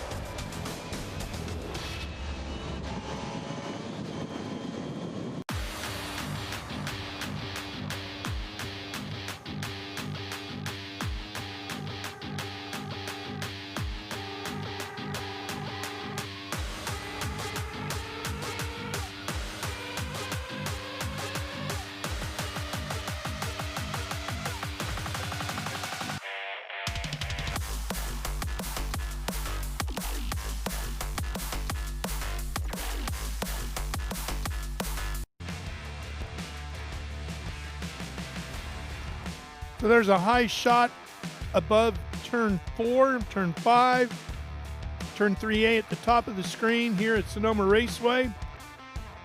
Let's go ahead and show you the track map here looks like. 12 turns, tons of elevation change. Let's take you for a ride. 2.52 miles around, off into turn 1, lots of speed there. Mission Foods turn 2, up the climb to 3 and 3A. Get to the top there, you're 160 feet above the floor of the ocean, and then you get 4, 5 over the hill and down into the carousel at 6, up to Summit Racing Equipment turn 7 at the far north end. Get your rhythm going as you head into the Cube 3 S's. Got to get these right. Carry that momentum all along the ridge here. 8, 8, down to 9, the very fast turn 10. And then finally, Cube 3, turn 11, final good passing zone before you see turn 12, Ben Sissel, and then the green or checkered flag from there. Well, Ralph, I am so excited for this group. This is, like I said, maybe the best vintage racing we're going to see. The cars are prepared very similarly. We get to see some body roll. We get to see some really good driving. These little B sedans, like Troy down there said, they had to have a back seat. And so there's, A sedan, there's B sedan, and C sedan. But these cars, it's so much fun. This Hoosier Tire 2.5 Challenge. All of the drivers are very good friends. They race with each other all the time. They have their own little championship inside of this weekend, and they don't just do SVRA weekends. They run with some of the other great vintage clubs out here. They run at all the great iconic tracks in the West Coast, so it's so much fun to have the Hoosier Tire 2.5 Challenge. If you don't mind, I'm going to run through the grid real quick. Parker McKeon, first place with those white gloves out there in the Alfa Romeo GTV, but I actually have the wrong grid sheet because I didn't think he was starting first. It should have been Brian O'Shaughnessy and then Ara Malkassian. So let's see. Yeah, Brian O'Shaughnessy, Ara Malkassian, then it's Parker McKeon, Tim Probert, then Josh Moriarty, then we've got Tony DeLong in that BMW, Kevin Shaha, Patrick MG, Stuart Milne, Bruce McKean is out there, David Graziano, Kevin Kaufman, Reiner Wolf, Daniel Caggiano, Steve Link. Is Steve Link out there? Yep, there he is. Ken Blasco, Rick Rowe, and Edmund Germain. I didn't quite get to be able to do that in order because my grid sheet is off, out of order. I'm not sure what grid sheet I got, but this is going to be so much fun as they come down, warm up their tires. The lights are off in the pace car. I am getting a little bit nervous, Ralph, because you're about to see some really fun racing. I hope we can put this kind of racing on Speed Sport 1.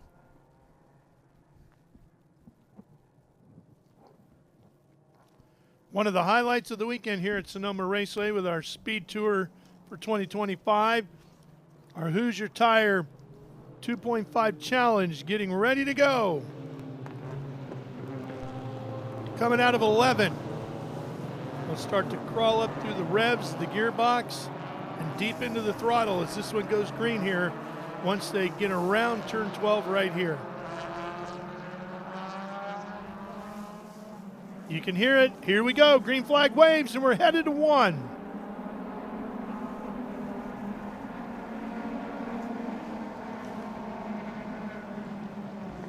Brian O'Shaughnessy gets the best of Ara Parker McKean right behind. Look at that, ladies and gentlemen. BMW, Datsun Alpha, the big 3 and B sedan up front.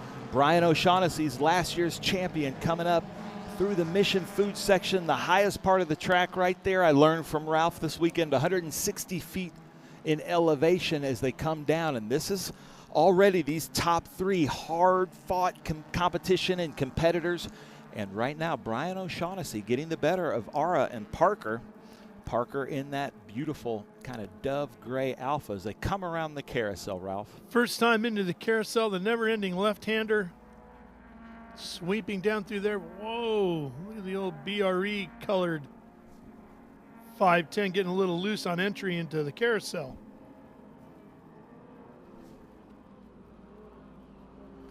But that's what this is all about, man. It's a lot of fun. That's Kevin Shaha in the Racecraft Prepared number 85. There was our anthem singer, Patrick MG, out there running. How cool is that to sing the anthem and get right into a race car? Wasn't that something? This number 7 here you see behind Tony DeLong's BMW Moriarty, that is a beautiful car. I hope you can see that up close. All of those numbers, everything is hand painted and then a layer of clear over that. Good looking race car. Uh-oh, Parker coming on the inside, Ralph. Good pass right here at turn 11. One of the top spots to pull a pass like that off.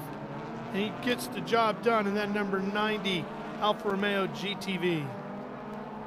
So from 7 to 11, he's made 2 places. Brian O'Shaughnessy saw him in the mirror, gave him the room, because that's what this racing is all about. Like Stuart Milne said, this is supposed to be fun. This is all about the fun. But they are really racing, ladies and gentlemen. This is not anything choreographed. They're running for a championship. Hoosier Tires has given them some great awards. This is a fun group to run with, as you can see. They come around kind of a downhill access into this long sweeping right. Should be flat out if they hit their marks right. And then this downhill, we got a replay here. Yeah, this is going to be that pass going down into 11. As you see, McKean just sweep to the inside, use up all the brakes on that Alpha.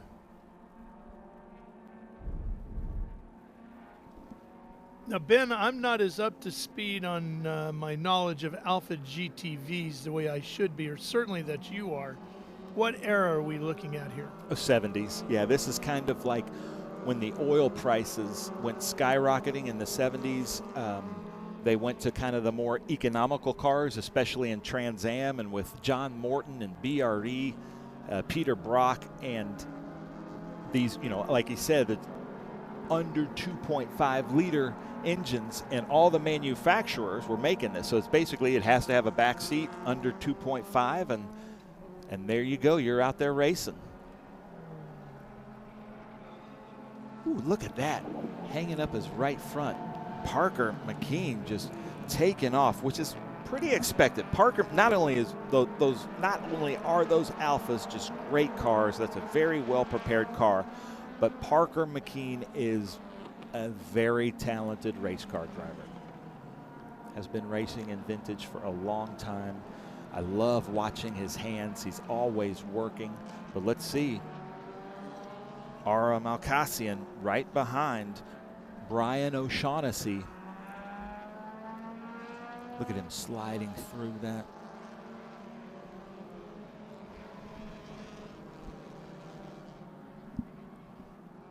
Well, and to tie this all back in history, that first ever Trans Am race was held, which was then known as the SCCA's Trans-American Sedan Championship. Took place on a Friday afternoon in a 4-hour race, the Governor's Cup. 44 cars entered at Sebring International Raceway on the Friday of what would be the 12 Hours of Sebring weekend. And what was the overall winner? The overall winner was a under 2-liter class Alfa Romeo GTA, driven by the great Jochen Rindt, who had flipped in practice, came back and won, and Bob Tullius won the over 2-liter class in a Dodge Dart, but it was Jochen Rindt took the overall and the class win in an Alfa Romeo. Yeah, so it's so funny working for Trans Am. Trans Am almost tries to not hide that, but they don't publicize that. But me as a sports car guy, I do. And look at this pass for third place. He got one. I thought he was going to get two. Jeff Mosing coming up through around Ara. Jeff Mosing, IMSA driver, but having too much fun in this to to give it up and just has a ton of fun. I met him at Thunder Hill last year, and look out because he's coming after O'Shaughnessy. So from near the back, but how cool is that? So these B sedans, there were Mini Coopers also, C sedans in that first Sebring race in '66. Yep. Oh boy, that's a little tight in there. That is, and they're both sliding it through. This is, ladies and gentlemen, this is 10-tenths racing. Oh yeah. Not only do you have to have belief in your own skill set, but you got to trust the other guy immensely that he's not going to do anything wrong. And look, Mosing coming on to the inside of the carousel. Let's see if he can, side by side through the carousel, Ralph. Look at that, right on his back bumper as they come to the exit of the carousel. Now he's going to look to see if he can't make something happen with the help of the draft. Brian has the preferred line there on the inside, but he could do Cross it it over. over. He's got him. Oh, look at him sawing at the steering wheel. Tremendous pass. Unbelievable. Now Mosing, go try to keep Parker McKean honest. Look at him sliding through the corners. Full lock. That steering wheel hasn't been straight in a full lap and a half. Beautiful driving from Jeff Mosing there. Brian O'Shaughnessy did everything right. Took the defensive line, and I don't know how Probert was able to needle through there. Or not Probert, Mosing, sorry about that. Look at that BRE kind of livery. Here's a replay. That's at 7. He cut back to the inside of him, did a great job. Then look at this thing start to get squirrely. Watch as he comes down through the S's, this thing starts moving around on him. Picking a wheel up there, sliding through here, up on the curb. Just tremendous action. I love it. I love it. Now Brian O'Shaughnessy's in the fight of his life with Ara right behind him in that Datsun 510. Ara in practice had an off driver's right in the carousel and sustained some body damage in the right rear quarter panel, but it was just cosmetic damage. I'm sure they'll take that back to Tracy, to the 510 with Troy Ermish, 510 Parts Outlet, and fix that between the races, or they might wait till after Laguna Seca. Look at that. So Ralph, I told you, man, this Hoosier Tire 2.5 Challenge, they don't disappoint. They are delivering. Still sliding that 56. Mosing in control of second. McKean is checked out. But then behind them is Tim Probert in the penny car, they call it, the copper-colored car. Look at the hands of O'Shaughnessy, just everywhere. I love the white gloves. You can really see the inputs that they're putting into this, the steering and the abuse they're putting these cars through. And then Tony DeLong right behind Tim Probert and Penny. And then Moriarty, Josh Moriarty, in that beautiful Datsun 510 with Amsoil on the side. So which one, Ralph? Which one do you want a few laps in? Mosing's car. Yeah, I want to go Mosing's car. I'll take the keys to any of them, but if I got to pick, Mosing's would be the one. You like Mosing's, huh? Yeah, you know, I like those classic racing liveries. Yeah, I have to go with that. I would say Parker McKean's, but I don't have the talent to drive that car like that. Well, I might not go good in Mosing's car, but you're going to look good in a picture sitting in it. And this is a cool series. Like I said, they're all friends. They have some of the greatest get-togethers. Adam Carolla races in the series. Daniel Wu, I think, is going to be with us at Laguna Seca. So we have some big-name celebrities that also race in this series. And we've got Tony DeLong right behind Tim Probert with Josh Moriarty. And this is what I love about this vintage racing, the pack racing. They're having just as much fun as the front guys, as long as you've got somebody to race with. And you see why they call it penny. The copper color.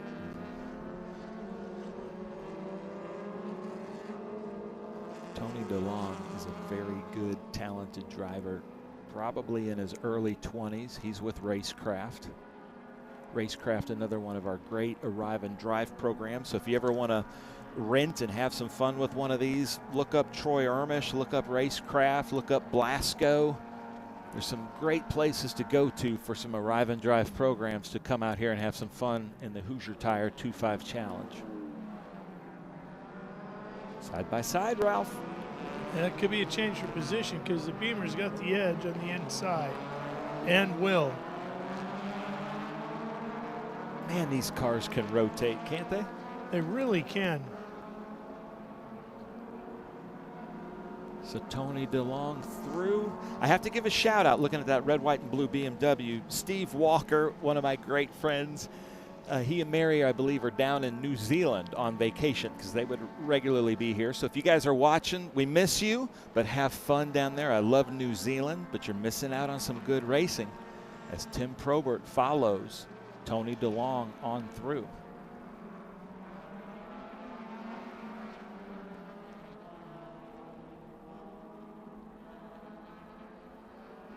I would love to see these guys race with us more than just twice a year. Yeah, well, they'll be at Portland also. Here we come.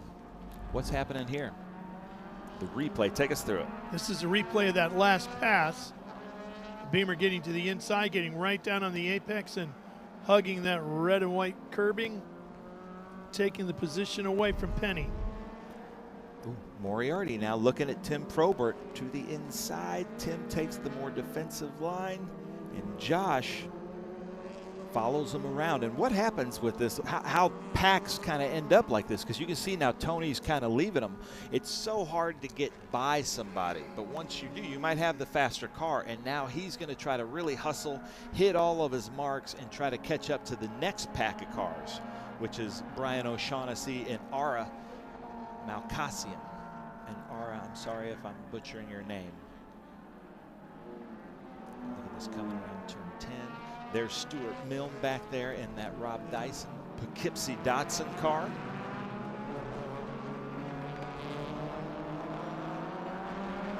Man, doesn't this look like fun, ladies and gentlemen? You need to come out and race one of these cars with us. No, it really does look like a great time. So this is for overall third and fourth. Those roundy taillights in that BMW. Ooh, and look at this. We're getting some cool drone shots following Ara through.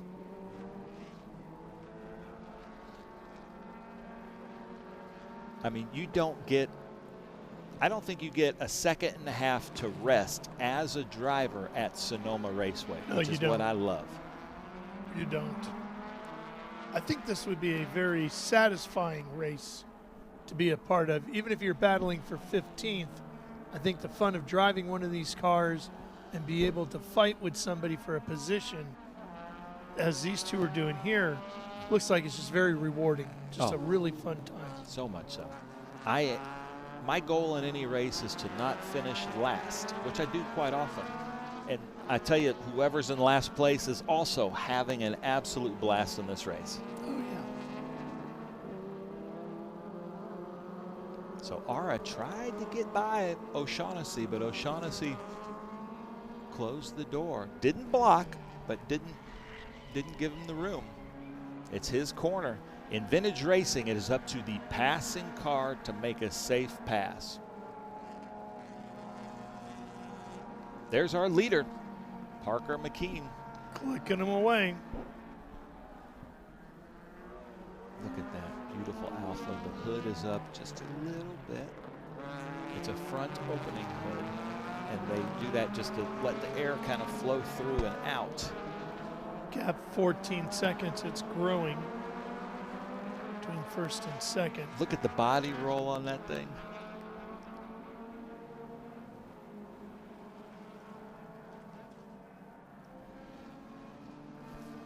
Parker McKean is out there with his dad, Bruce McKean, in that beautiful red Alpha GTV.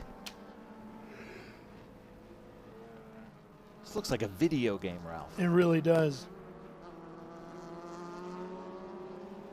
So he's leading by quite a bit, but he is still driving 10/10ths. I love that front air scoop. And And then the Alfa Romeo triangle with the snake eating a baby in the emblem. A little bit of smoke there.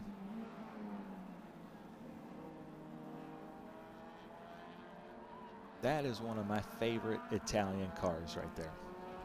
Look at him roll that thing through. There's his dad, Bruce.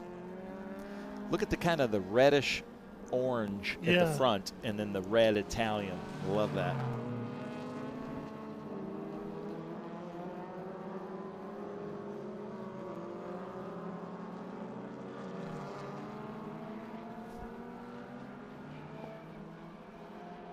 That's Rainer Wolf. I'm kind of partial to the 510s myself. I know it's, you know, it's really just a box, right? It's not exactly the most. It's like what I drew in third grade as a car. Yeah. Right. But there's something about them when you turn them into a race car, the way they squat, the way they sit on the ground, they just look really, really cool. Yeah. Yeah, it was just, they just happened upon it by accident. It just was a really well-balanced car. That was White not flag is Datsun's out. intention. And then if you get the right livery on it, like that BRE livery, it really just comes to life, doesn't it? Peter Brock, you know, he just kind of had an eye for design like that. There's Mosing still sliding that thing through.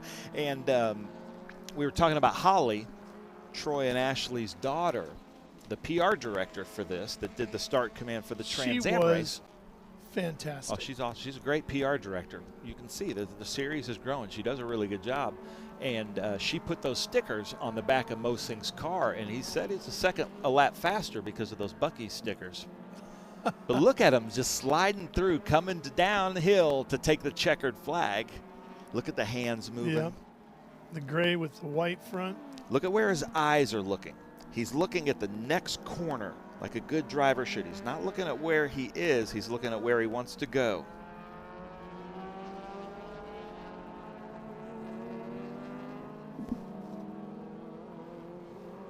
Coming down to turn 11. Last time down through the gears. Right behind Ken Blasco. Is he going to let Ken Blasco have one more lap? Let's see.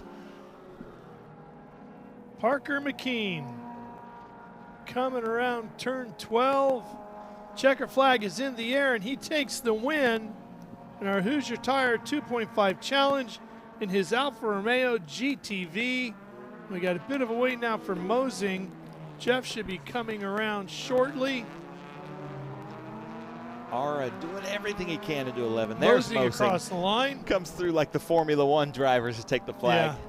I need to go down to the podium, Ralph, but I'll be back up here with you in a bit. Go have fun.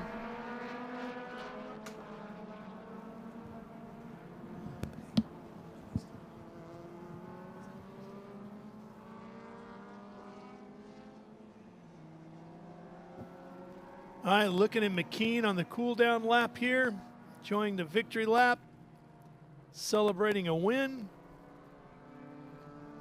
He's had a good weekend in that Alpha. So Alfa Romeo winning the first ever Trans Am race at Sebring in '66. And here in the Hoosier Tire 2.5 Challenge at Sonoma Raceway. Adding to the legend.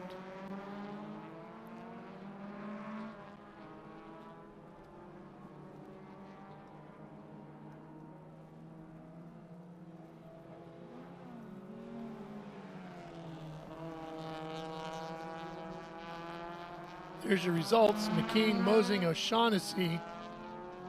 Ara finishes fourth, and Anthony Delane rounds out the top five. Our Hoosier Tire 2.5 Challenge.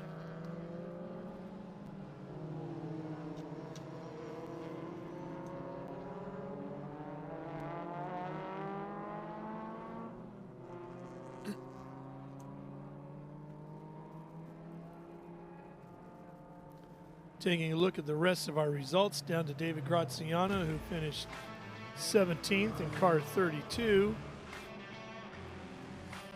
Which is a Datsun 510. Let's take a look at some of the highlights as this one got underway.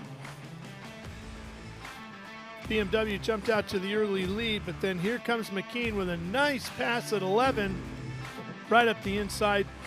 Textbook move there. And then watch as these two battle here. And you can see Mosian come charging through. Mosian gets the first one right here, going into 11. Really cuts across that apex, and then he went after him. Mosian had his sights set on a podium next to the top spot, and he does a tremendous job at 7 to take over second place. All in all, our Hoosier Tire 2.5 Challenge was a field full of great looking and great performing race cars and drivers who got the most out of their machines as they put on a thrilling event here for us this afternoon at Sonoma, with Parker McKean taking the win in his Alfa Romeo.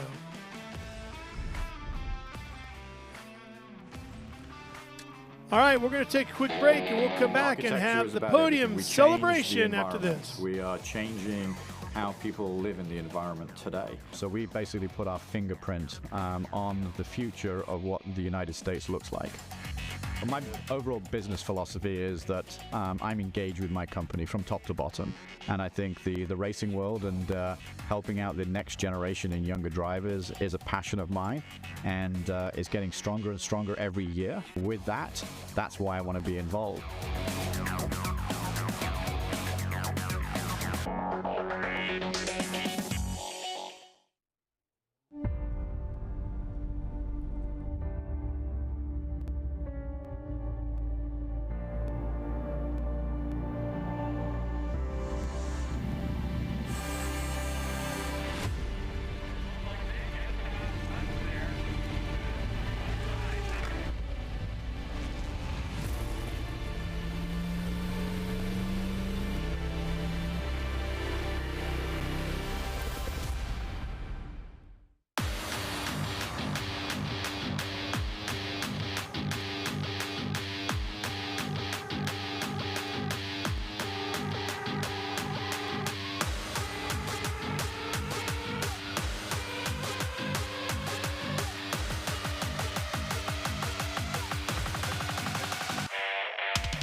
Rev up and get ready for race day with Mission Foods. The world's best racers and tastiest products come together to make every race delicious. Fully loaded tacos, fast wraps, piled high nachos. Whatever you crave, Mission will help you be race ready with easy to make recipes that will take your race day to the finish line.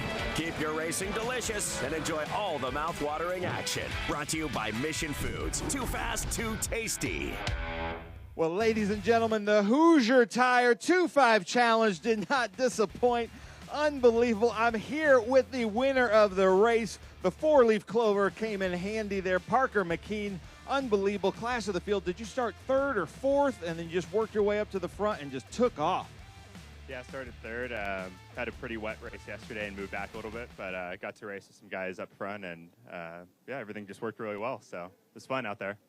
It was fun. You're sweating. It looks like a lot of hard work. I do appreciate, and all the spectators and everybody watching the live stream really appreciates the white gloves because you can really see what you're doing out there. And you're doing a lot of work, especially here. There's no time to rest.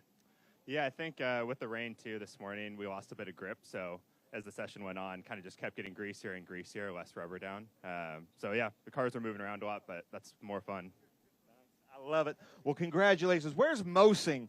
Because the showman of the event, unbelievable, because you kind of started mid-pack because of a finish yesterday. You worked your way through. You were sideways a bunch. That looked like an absolute blast. How was it for you? It was amazing. These little Datsun 510s, especially when Troy gets his hands on them, they're very responsive, very productive, let's call it. These little B sedans, they really like to be flicked around, and in the rain even, it instilled a lot of confidence, the way that the Hoosier tires were hooked up. Today, I knew, this Parker's an amazing driver, so it was just to try to salvage a finish today, and honestly, kind of surprised that I got on the podium. I'm happy and grateful for it. I want to dedicate this podium to a dear friend that I lost last night. So here's to Kirk. Oh, wow. I'm so sorry about that. But, man. I knew he would have wanted me on the track, so that's why I went ahead and raced for him. Oh, yeah. Definitely. But I know that you've raced in everything. But have you ever raced in a series that's more fun than this? I'm going to be honest. It took me 57 years to figure it out. But, yeah, this is the funnest, production-based race car I think I've ever been in. It is. I've done Spec Miatas, I've done MX-5s, I've done a Carrera Cup, and been very happy to run some nice production cars in IMSA. And this is absolutely the funnest thing I've ever been in. Nice. I love it. Well, I've talked to an Alpha, I've talked to a Datsun, I got to come talk to a BMW. Brian O'Shaughnessy, what a race out there. You saw them coming in your mirrors. You did the right thing, gave them room, but you and Ara had quite a battle. Ara is, we're very close to each other. I love racing with them. These guys, I just had to let them go by. They're faster than me. Ara almost got me 2 or 3 times. It was just a race to wishing it was over with, and it wasn't over. He still was behind me. It was incredible. I love it. Well, nice job out there. He's taunting you over there, too. So we'll walk through. I'm going to give the mic over to Eric. Eric's going to do the SVRA portion of the celebration, Eric Whitnable, and then we're going to do the Hoosier 2.5 Challenge. So, Eric, take it away, man. Thank you, Ben. Thank you, Ben. So those 3 folks we just talked to out there, Ben just talked to, let's have you come up to the podium here, and we will chat some more. I've got the picture right here that tells me our P3, Brian O'Shaughnessy, please come up here to the podium, please. We're going to put you up over here. Michelle has your hardware right over here. He's got to have his hat on here. I know it's a sunny day here. We've got to be careful with that noggin. Let's put you up here to P3. Brian, joining Brian is Jeff Mosing. Come on, Jeff, get up here, sir. Jump right up here, Jeff, in the B210. I'm sorry, I did that yesterday. It's a 510. I don't know, this must be something in my head or somewhere. Got to be better than a 210, right? A 510's got to be better. It is an upgrade, as Ara said. And as I said, the Alfa Romeo GTV, come on up here. It is Parker McKean. Parker, I'm telling you yesterday, can't lose. He's up here P1 again today. Anything else you'd like to share about your race? I would like to thank everybody at home at Audrey for supporting me, and I raced for them today. Brian, thank you so much. We'll also go over to Jeff. I know it was a moment you had earlier. Any other thoughts about your race? No, wonderful race. This particular class is absolutely one of the funnest ones out there. Best racing you could ask for. Parker and Brian both did a wonderful job out there today, and everybody else, hats off to the whole group. It was a lot of fun. Excellent. We like it to be fun. And Parker, in turn 1, it was pretty tight there. We were watching it, actually having lunch. We saw you make the pass. Tell us a little bit about your race.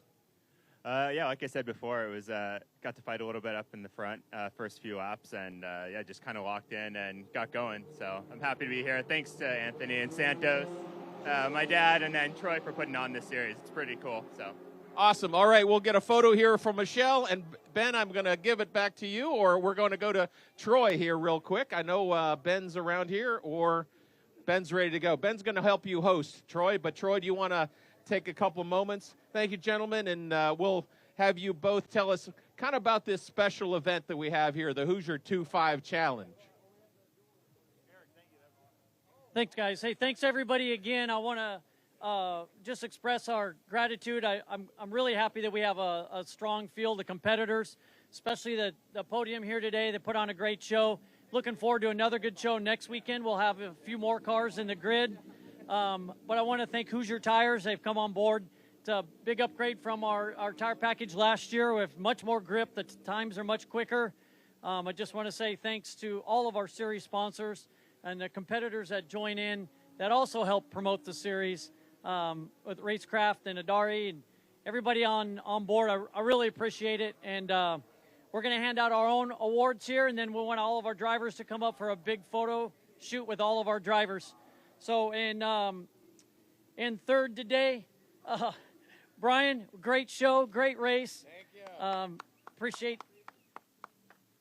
We've got another hat. Oh, thank you. Another hat. You got that? Second place. Second place today is all. We've already heard this once, but we'll hear it again. Was Jeff Mosing. Woo!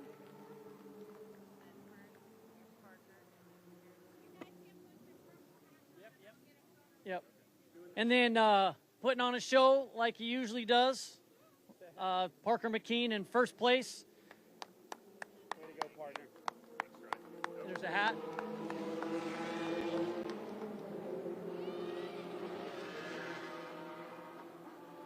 Here's, you got an event, you got a winner decal, and you got an event cup. All right, thank you. Let me know if you want to borrow the round one cup from me. Yeah. All right, guys, thank you very much. Quick photos, and then we'll get all the drivers up here.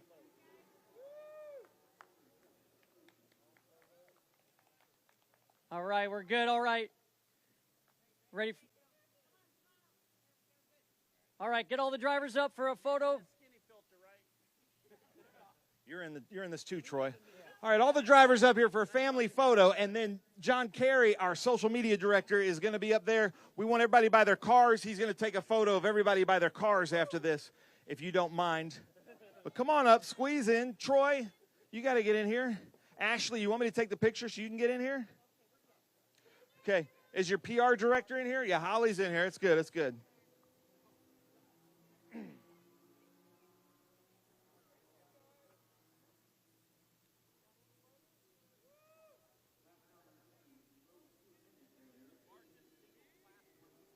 Yeah, I think so. Nice. Eric just pointed out Hoosier Tire 2.5 Challenge, the largest single class of the weekend. Now, if we don't mind, before you go, everybody get by the driver door of your car. Look up at our social media director for a photo. Ralph, I'm going to send it back up to you in the booth while we take this photo, and I'm going to join you for the next race, if you don't mind. So I'll send it back up to the booth.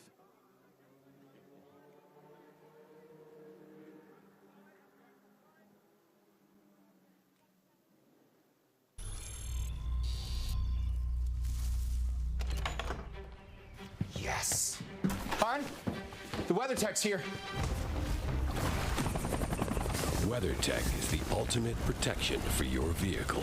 Laser measured floor liners, no drill mud flaps, cargo liner, bump step, seat protector, and cup phone.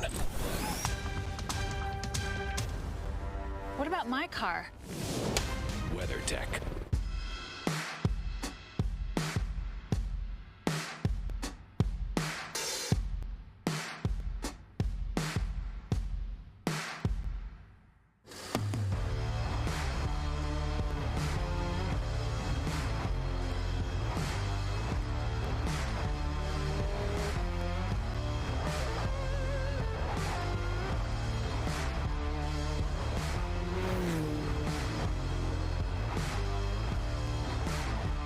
Hawk Performance packs 100 years of friction dynamics into every product. Backed by Carlisle Brake and Friction, the world's premier innovator of industrial brake and friction components, Hawk leverages R&D tools and motorsports experience to deliver uncompromising performance on the street. There's no reason to settle for less. Choose pads that are race-proven and street-legal. Find the Hawk Performance brake dealer near you at hawkperformance.com.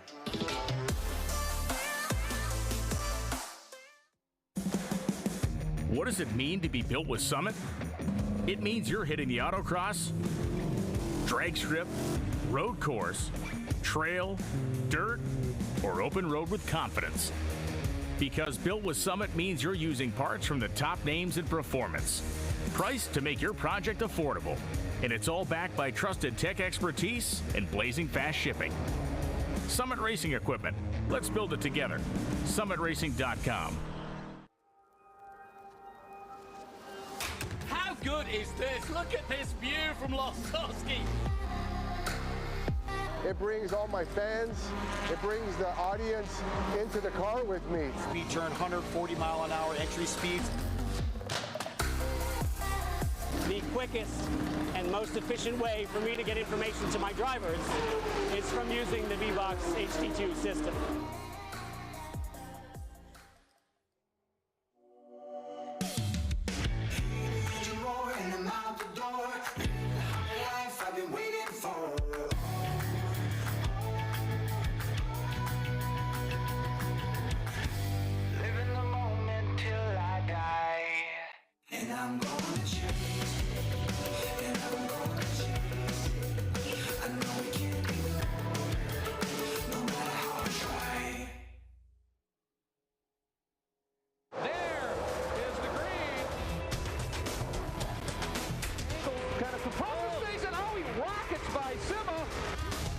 There's Boris said.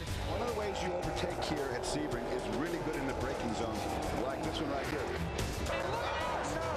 Both go around. There's the green. We are back and at it. Watch this. Oh, look out, Miller, look out.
All right, we're going to get in the weeds here from a technical standpoint. This is the Coolbox, the iceless driver cooling system.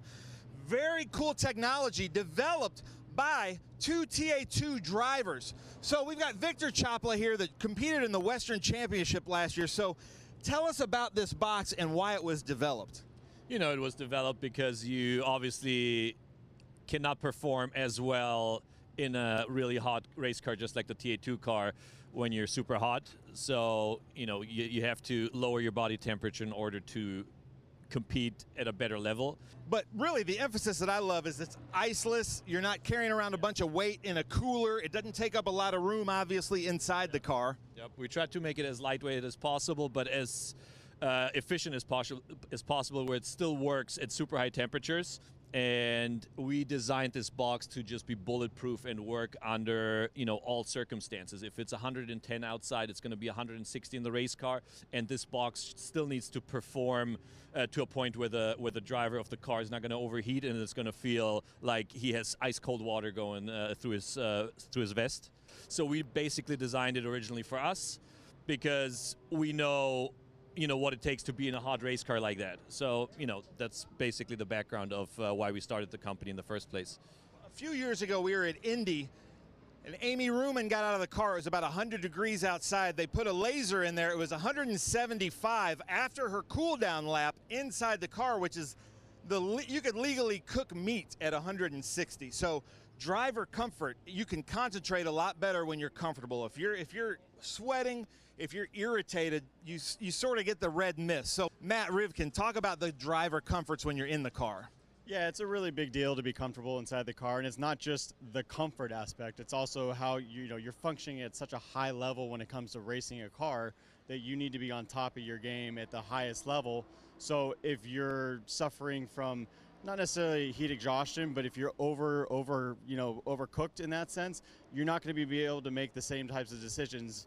You know, and think about these races, they're 75 minutes long, right? So it's a long time to be in the car at, even if it's not 175, even if they're typically around 150 inside the cockpit of the car, it takes its toll. So when it matters the most at the end of the race, that's when you need to be your sharpest. And that's something that these units help you do, is they keep you cool and allow you to perform your best throughout the race and not have to worry about the heat aspect of it and focus on the driving. Well, I noticed that last year, our Q3 Architecture TA2 Series champion Rafa Matos would get out, top step of the podium, hadn't even broken a sweat. It looks like he just got out of like an air-conditioned car, and that really does help mentally and physically in the car. Absolutely, and Rafa will attest to this as well. He's been using Coolbox. He used it last year, loved it, said it's the only system that actually worked for him throughout the entire race, and it shows. Like, as you said, like he gets out of the car, and it's like, obviously you're working hard inside the car, you're working physically, but if you can be cool and comfortable, it just allows you to perform that much better. I would like to add that, you know, it's not really only a comfort thing, it really is a safety thing, because your brain at some point just, you know, doesn't make the same decisions that it would make when your body is actually at a state where, you know, it's cool and functioning properly. Because once you start overheating, you know, your brain goes into fight or flight, and it just doesn't work properly anymore. So I think it's more of a safety aspect having this unit than only a comfort. You know, it's comfort when it's 70 degrees outside, but when it's a hot day out, it's more of a safety thing than anything else. I know you guys race in all kinds of things. You got out of Audis and started running in TA2, but talk about the driver change aspect in sports car racing or endurance racing. It seems like you have the best system for that. Absolutely, yeah. So, you know, for obviously TA2 cars, it's open windows, open passenger windows, but it still gets incredibly hot because of how the exhaust is routed and just the nature of the cars themselves. But in other series where you have factory race cars with closed windows, it's even more important, or as important, because it's getting incredibly hot in there. There's no airflow, even with like the Cup cars, right? So they have factory AC. AC does not do much to cool off the driver. So a lot of times what we do with our systems is we'll actually hook up, instead of using an aqueduct for the outside air, we'll hook it up directly to the factory AC to get airflow into our system so that they can now use the vest and cool their body down to 40 degrees while they're in those cars.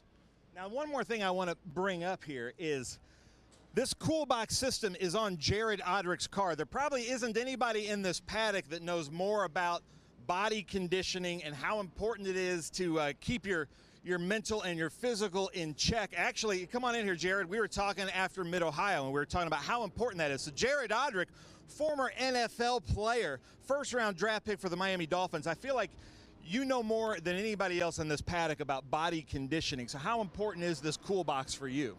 No, I was just talking about it before coming over here. It's vital. You know, I came into the TA2 series for, you know, high-level racing. And in order to do it, you need high-level equipment. And I think that's what the Coolbox is. And it's performed that way ever since they basically saved my ass over at Mid-Ohio. I think it was like a heat wave, and it was like a health warning that we got, like on the local news on the bottom of the health warning. And, you know, I look over at my fiance, and I'm like, I don't have a cool suit, right? And so then a few calls were made, and the Coolbox guys, you know, came in and saved the day. And there was a unit sent, and I had never used that before, and I was amazed how actually cooling it was. You know, because I had tried a few other ones before in some of the amateur racing that I was doing, but since coming here, this has been in my car, and it's been awesome. And they've been with me every step of the way that I go further and further up the field. Now, let's get a little bit technical too, because the intake on this thing is in a really cool area. We have several different cars here in the paddock. A lot of times it can be on like the passenger window mounted right there. A lot of people prefer that, but the Coolbox system really is such a cool piece of equipment. You can see Jared is putting on the vest that then just hooks up into the box. These little veins run through with basically with cooling liquid inside. What kind of liquid is that? It's just distilled water. So obviously there's a refrigerant for the AC compressor inside the unit, but we don't want any of that near the body. So it's just distilled water that runs on the body. So if it gets on you, it's no big deal. And we have actually had in TA2 under different systems, not Coolbox systems, but people were getting burned because the water running through there, the ice would melt and then they'd burn. So having an iceless with a refrigerant is actually, just like you said, such a safety thing, because we've had some drivers get out and they've gotten marks on their bodies because their ice melted halfway through the race, and then it's just basically hot water running through. So I'm with Bob Accardo Jr., who is the longest, kind of the OG of Coolbox with the Make-A-Wish car. But talk about the importance of having a Coolbox in your car while you're driving in the heat. Man, it gets like 150 degrees inside these cars during the race for an hour. hour and 15 minutes, you die without it. So it's absolutely mandatory. I got one of their oldest ones in my car, and man, things never let me down. I think I've used 2 or 3 of the generations now at this point, and now they got a really tiny one out that doesn't add a ton of weight, even better. And yeah, these guys, they make a great product. Nice. So if you want that kind of unfair advantage, the competitive advantage in a race car, make sure you check out Coolbox, the iceless cooling system. They're getting smaller, they're getting more efficient and lighter, but they're keeping drivers like Bob here alive. So check out Coolbox.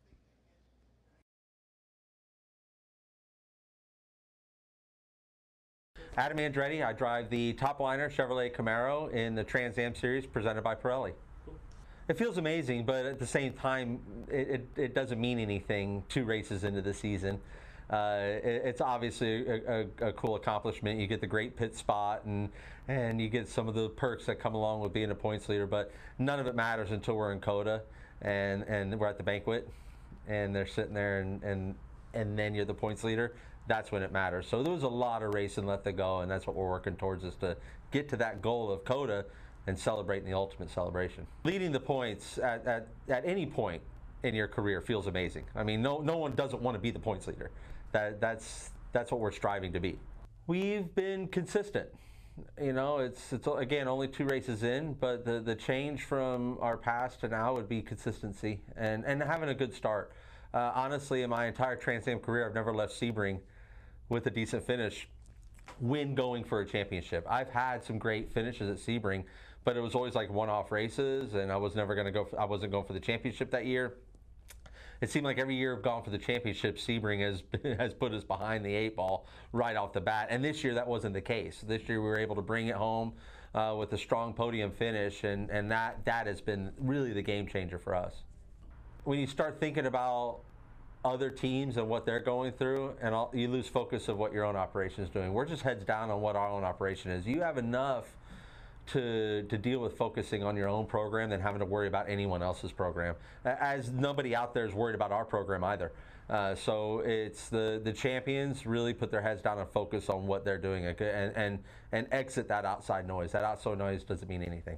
It's funny, and when everyone says I'd rather be chased than be the chaser, it's because they're not in that position, you know. So you always say because what we do here in our world of driving race cars is 90% psychological. So if you're somewhere wrong in that game that's going on between your ears, so you have to talk yourself up for that. For me, I just like to focus again on what we're doing, business as usual. We know what we have to do. We have to finish races first and foremost. And if we finish races with our pace and with the way that we perform, those finishes and those results should take care of themselves. After the California swing, we still have 2/3 of our races left.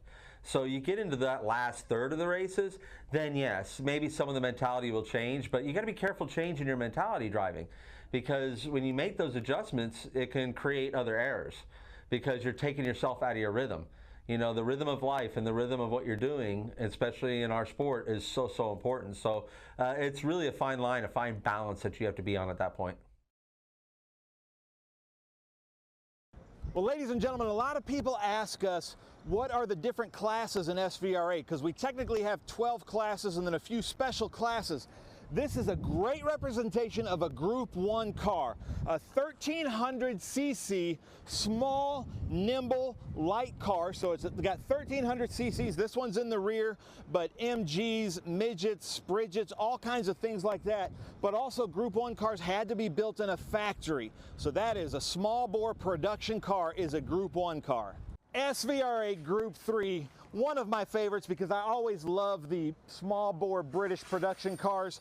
Triumph Spitfire, a great representation. These Triumph Spitfires, very good Group 3 cars, always out there competing against the air-cooled Porsche 356s, the 912s, but I prefer the Spitfires.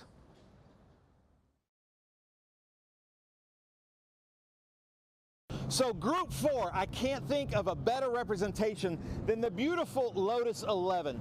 Back in the day in the 50s, Group 4 cars were like the top of the class, the elite cars, like a C-type Jaguar, D-type Jaguar, and then the beautiful Lotus 11s. That is Group 4, a little bit more rare than some of the production cars, technically production cars, but a lot more rare limited run. Group 5A, the sports racers, one of the most competitive classes we have in SVRA, a driver's class. These cars are easy to maintain, relatively inexpensive. They have 2-liter Ford Pinto engines that you could easily source back in the day from junkyards, and then the bodies are just little pieces of fiberglass. Really fun as 5A sports racers. SVRA 5B, a really fun group to watch, especially the really quick ones at 5B tend to be these Lotus 23s, the 23Bs, 1600cc engine. But something that Travis, the driver, just pointed out, you got 4 lug nuts up front, 6 lug nuts in the back, and that became quite a fiasco in the FIA back in the day. So SVRA Group 6, always a favorite of the crowds, the production American factory-built muscle cars with some race provenance, especially when you bring something like a Shelby GT350, an actual Shelby, and you will see these quite a bit at an SVRA weekend. Group 7, some of our sports racers, but this is a 2-liter, a little bit more beefed up, a little bit more downforce, a little bit more aggressive. They call it kind of the mini Can-Am. These are some crazy cars with crazy ideas as Group 7 and a lot of fun to watch.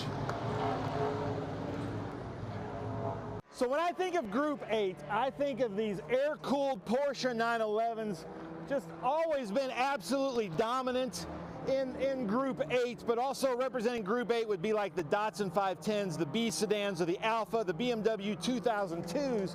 But I think anybody would say that the Porsche 911 air-cooled would be the best representation of Group 8. You need some help, Bill? So Group 10, kind of a catch-all to tube frame cars. So ex-Trans Am cars, some ex-IMSA cars, but then a really big growing group in SVRA is this Group 10 stock car. So you've got stock cars that would have run late model, NASCAR, Xfinity. Then we've got the Craftsman Truck Series over here. But Group 10 tube frame, custom built race cars from Trans Am, NASCAR, and IMSA. SVRA Group 11, and when you talk about Group 11, that's kind of like the prototypes, the LMP cars, but we might as well highlight the most famous Group 11 car, this Audi that just kind of changed everything in motorsports, but also this very car, Audi itself claims as the most winning Audi ever made, great thanks to Travis Engen, the pilot of this beautiful Audi R8. Group 12A, modern production muscle cars. So these are big, like 5-liter, basically our modern version of Group 6 cars, but a Ford factory production car that is a vintage car because it's kind of been obsoleted from recent racing, and we have a place for it here in Group 12 in SVRA. So a standalone group, maybe the most strict, historic Trans Am, easily a crowd favorite in vintage racing and SVRA.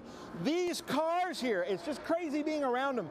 These are actually the cars, just as they were, that actually raced in the Trans Am series back in the day.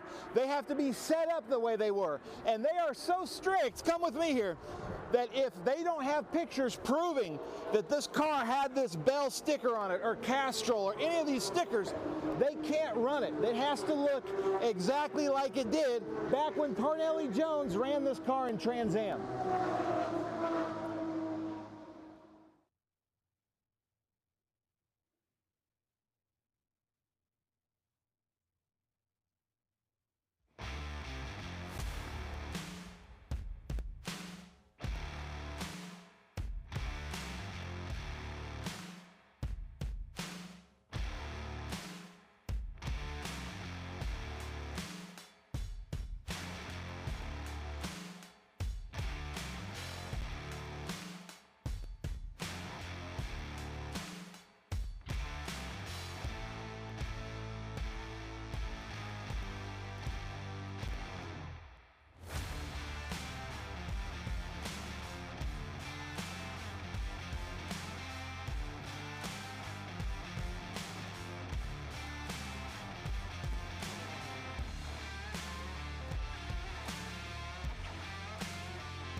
We are back here live at Sonoma Raceway, and we have Group 10, Ben, rolling out, and this should be some high horsepowered machinery of all sorts of shapes and sizes.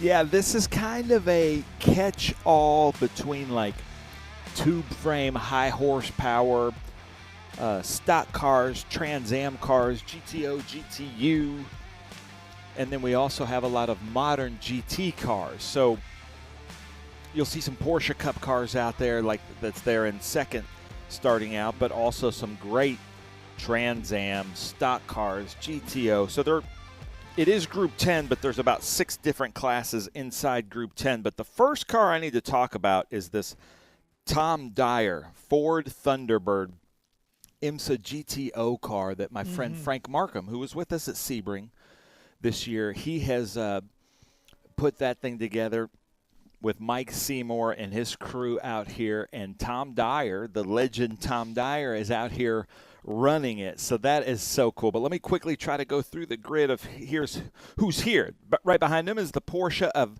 Manuel Gil del Real, Rich Marzial, Rudy Rivek, who was just out there with Trans Am, Mark Krigler, Mark McGarry, Steve Goldman, who's last year's TA Western champion, Sean Berardi, Don Boastflug, Philip Mendelovitz, Craig Hatton, Eric Johnson Jr., Ron Miska, Ranson Webster in that beautiful 935, Walt Brown in the pink TA car. I don't see him out there, though.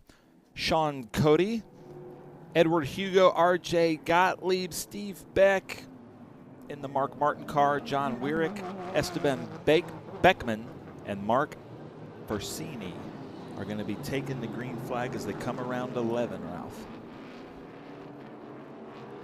Start talking about a lot of these different cars once we get the racing underway. There's a lot of cool stories in this group, but we're headed towards 12. Thunderbird's into the throttle early. Is going to lead the pack up the hill as we head to Mission Foods turn number 2. Tom Dyer taking it up through there over Mr. Real. That was what, Brooks Racing? Yeah, I have ran so, the Thunderbird. Early in 1985, Brooks Racing from Salinas, California, ordered this chassis from Riley Technologies. It was to be the backup car for that famous 7-Eleven sponsored Ford Thunderbird Riley chassis, and then Seymour Enterprises restored it for my good friend Frank Markham, who's having a great time at the Midi this weekend at Road Atlanta. Yeah, of course, Salinas just a stone's throw away from Monterey and WeatherTech Raceway Laguna Seca. So they were in that neighborhood. And, of course, it has Scott Pruitt and Darren Brassfield on the door. Yeah. Yeah, some legends themselves. Yes, both Northern California guys as well. And Thomas Merrill in TA2 is from Salinas. But look at that thing just going around. That is the original Ford Thunderbird OEM grille and the original taillights, Mike was telling me, that was a rule back then. But this is such an eclectic mix of cars and a hodgepodge. And if you're wondering, a lot of it is car prep, but a lot of it is just driver talent of who's out there being really fast. There's the Dyson Racing Pontiac Trans Am right there in the number 78. Yeah, it was a GTO car. Got that big O on the side. Cool looking car with his traditional Dyson colors on it. It's funny because I was asking Paul Menard if he was going to run the Paul Menard stock car, and he is next weekend. That's here this weekend. Yeah. We should get Chris Dyson to run in his dad's old car there. This is 2 races in a row that we've covered that one of Dyson's cars is in it. Yeah, they've had a busy weekend.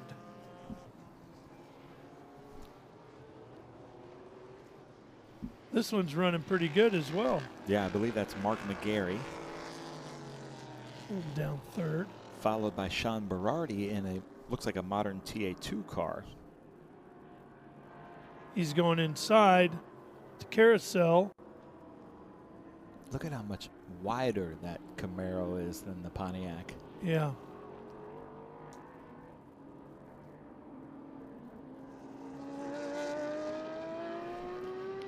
Berardi car. I met him at Portland last year. That car ran with us in the TA2 series in Portland. So great to have him out here with us in SVRA Group 10. And Don Boseplug in that 28A just behind them. And then Goldsmith, Steve Goldman, sorry, last year's Western TA champion in that beautiful orange Corvette.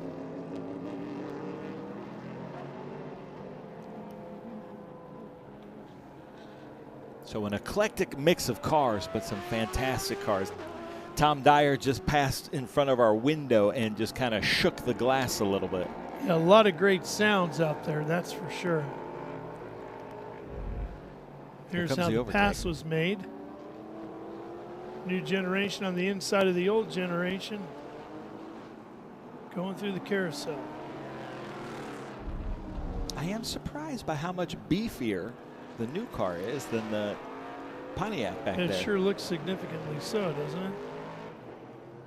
There's that is it a 296 Ferrari that was with us? 296 Challenge Series Ferrari. I think looking to get inside of the Corvette. He started in last, but I think he might give Tom Dyer a run for his money up there in the front if he can get through this field. Yeah, he got around the Corvette pretty quickly.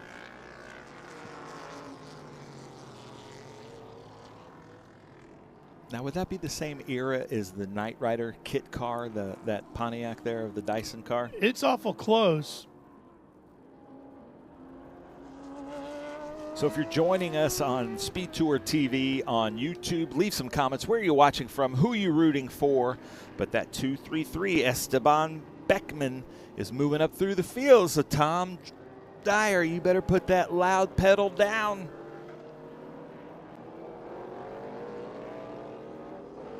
That is a 2024. We learned a 6-cylinder twin turbo.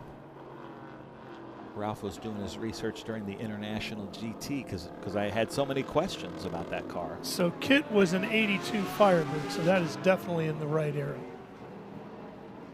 I love that show as a kid. Was that was your go-to?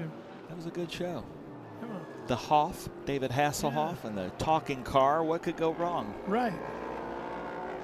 Look at them hug that wall there at turn 1. Now Berardi, seeing that Ferrari behind him, not wanting to give an inch.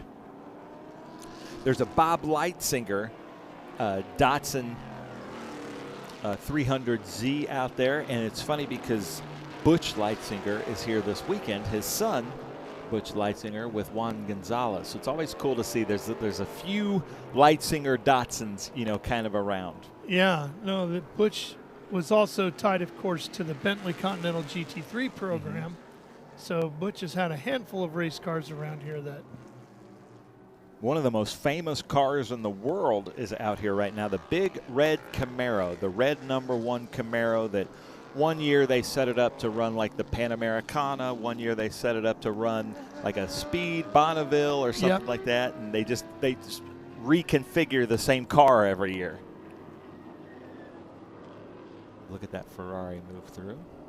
He's had a good day already, claiming a win earlier this morning in IGT. The car I want to see the 77 for about a half a lap, but I also want to see that pink 935 of Ransom. That's a beautiful car.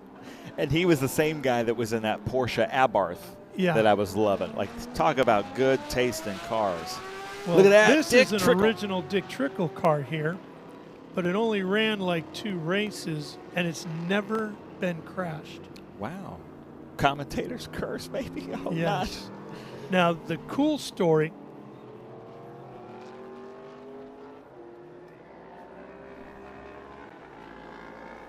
We'll get back to the one I was going to tell you about here in just a second. Look at this, though. Porsche versus Ferrari. He's now in overall 3rd place. So Sebastian may be coming up. Or, sorry, Esteban Beckman may be coming up.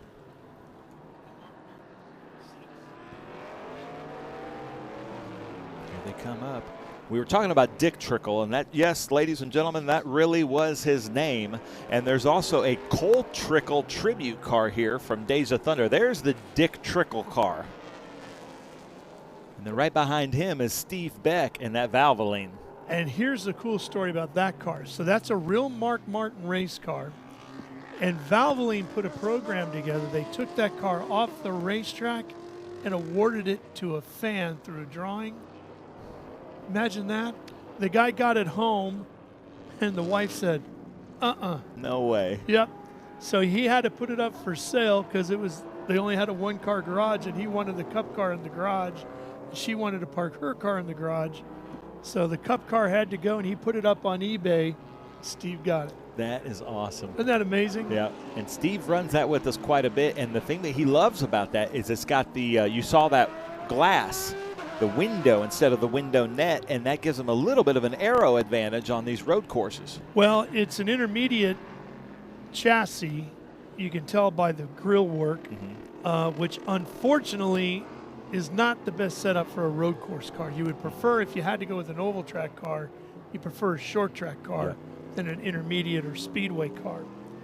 This one, a lot more of the stuff is scooched over to the left as much as you can get away with. And fuel tank is angled a little bit to help with the fuel flows. Things wear on throughout the day.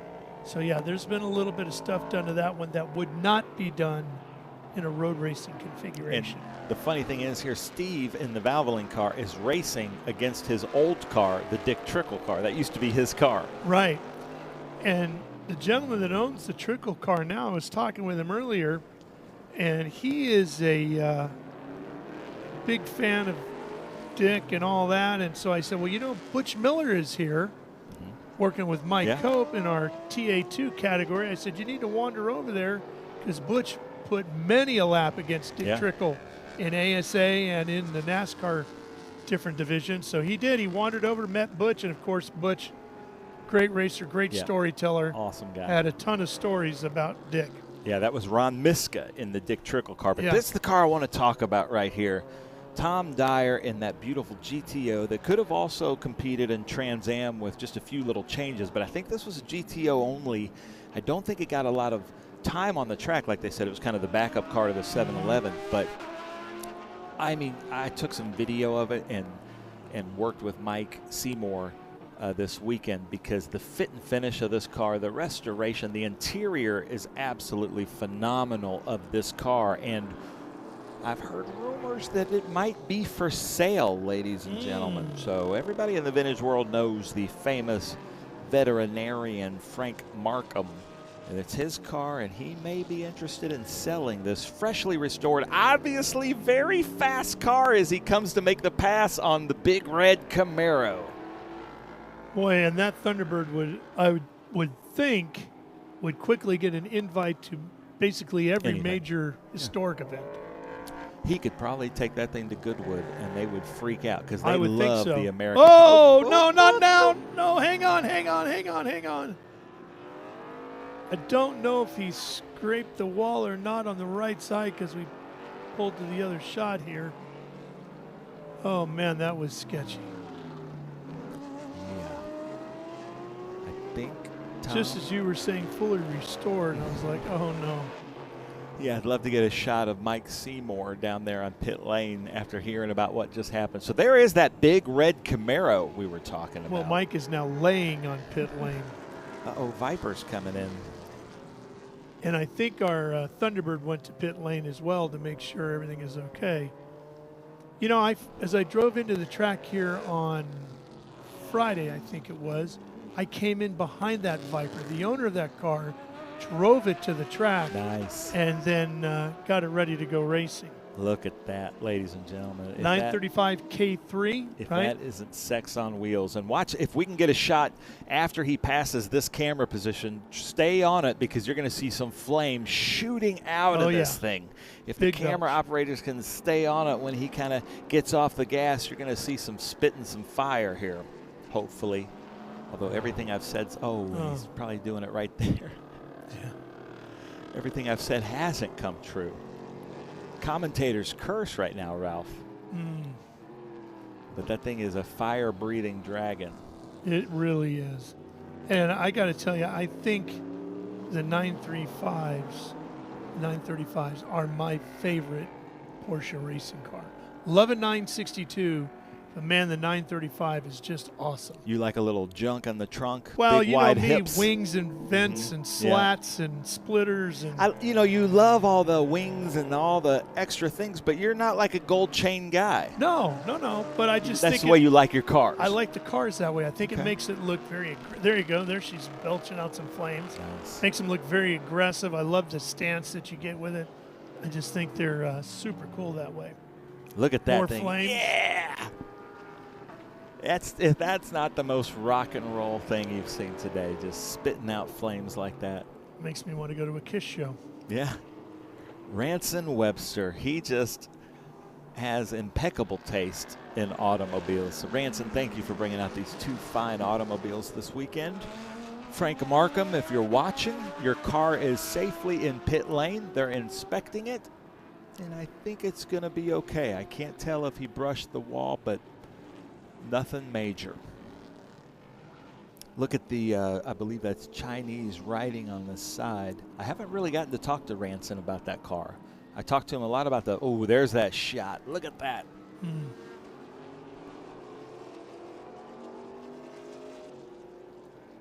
Of course, a Porsche 935 was the first rear-engine race car to win the 24 Hours of Le Mans.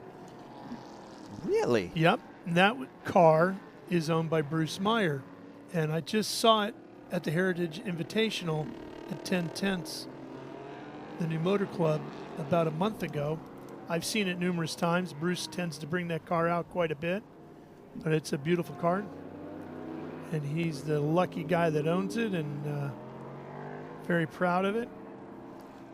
There's a yellow 80s The Whittington car? Nissan 300Z out there, too. Oh, I thought you were talking about Unbelievable. the Whittington 935. Yeah, but the first rear engine, was there a mid-engine car that won Le Mans before the rear engine car? That Oh, seems sure. late for Sure. okay, yeah, that's what I mean. Yeah. Ferrari, the was it 250 LM? Yeah, that would have done it. Yeah, the Ferrari Le Mans, right? Yeah. So true rear engine. We're seeing a black flag at somebody. Let's see what's happening out here out of our window. Oh, and we have a caution flag Yeah, out, ladies I and was going to gentlemen. say, I see a bunch of people slowing all of a sudden. Oh, Steve is being black. So it's a black flag all.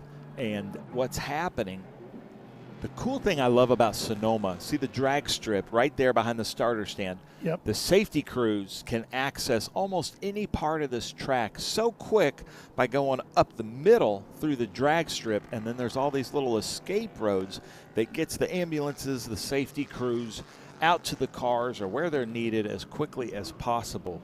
And that makes for a little bit safer, to be honest. And Mike and his crew at Sonoma, we've thrown everything at them this weekend, haven't we, Ralph? And they've been responding really well. Oh, yeah. They've had a workout. So big thank you to the thank you crew here. So they're at the end of the drag strip waiting for the cars to go by till they can get out there. Now, if this was a true emergency situation, they'd be going out there. So that's good news. Looks like a flagger is holding a surface flag there and those Cube 3S's. So I think somebody might have dropped some oil. And look at the front of that Thunderbird. The front right looks like it's having some suspension issues there in pit lane. Well, that would have been the side that went into the wall. Did it go into the wall? I don't know if it touched the wall I don't know or not, but it was awful close. So Steve Goldman there in that orange Corvette.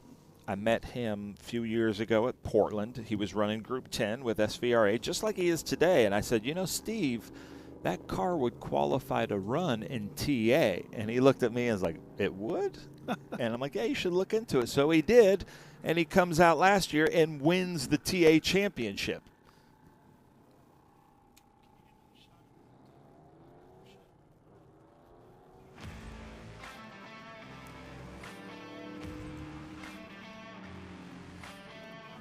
Okay, we're going to take a quick break while they get the field line back up and the racetrack ready to go. So stay with us. We're coming right back with flames belching out of the backside here at Sonoma Raceway. Stay with us.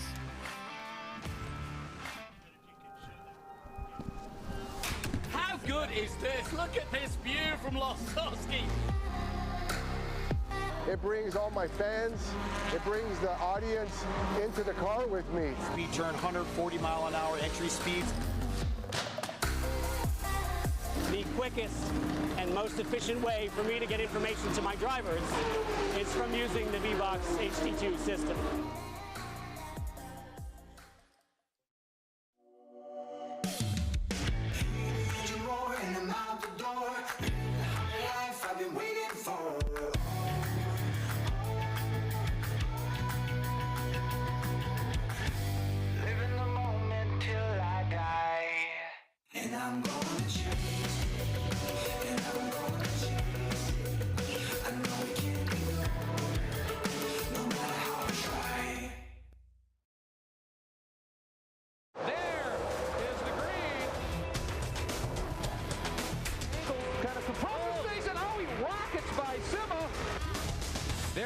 Said. One of the ways you overtake here at Sebring is really good in the braking zone, like this one right here. Both go around. There's the green. We are back and at it. Watch this. Oh, Lagarde, Miller, Lagarde.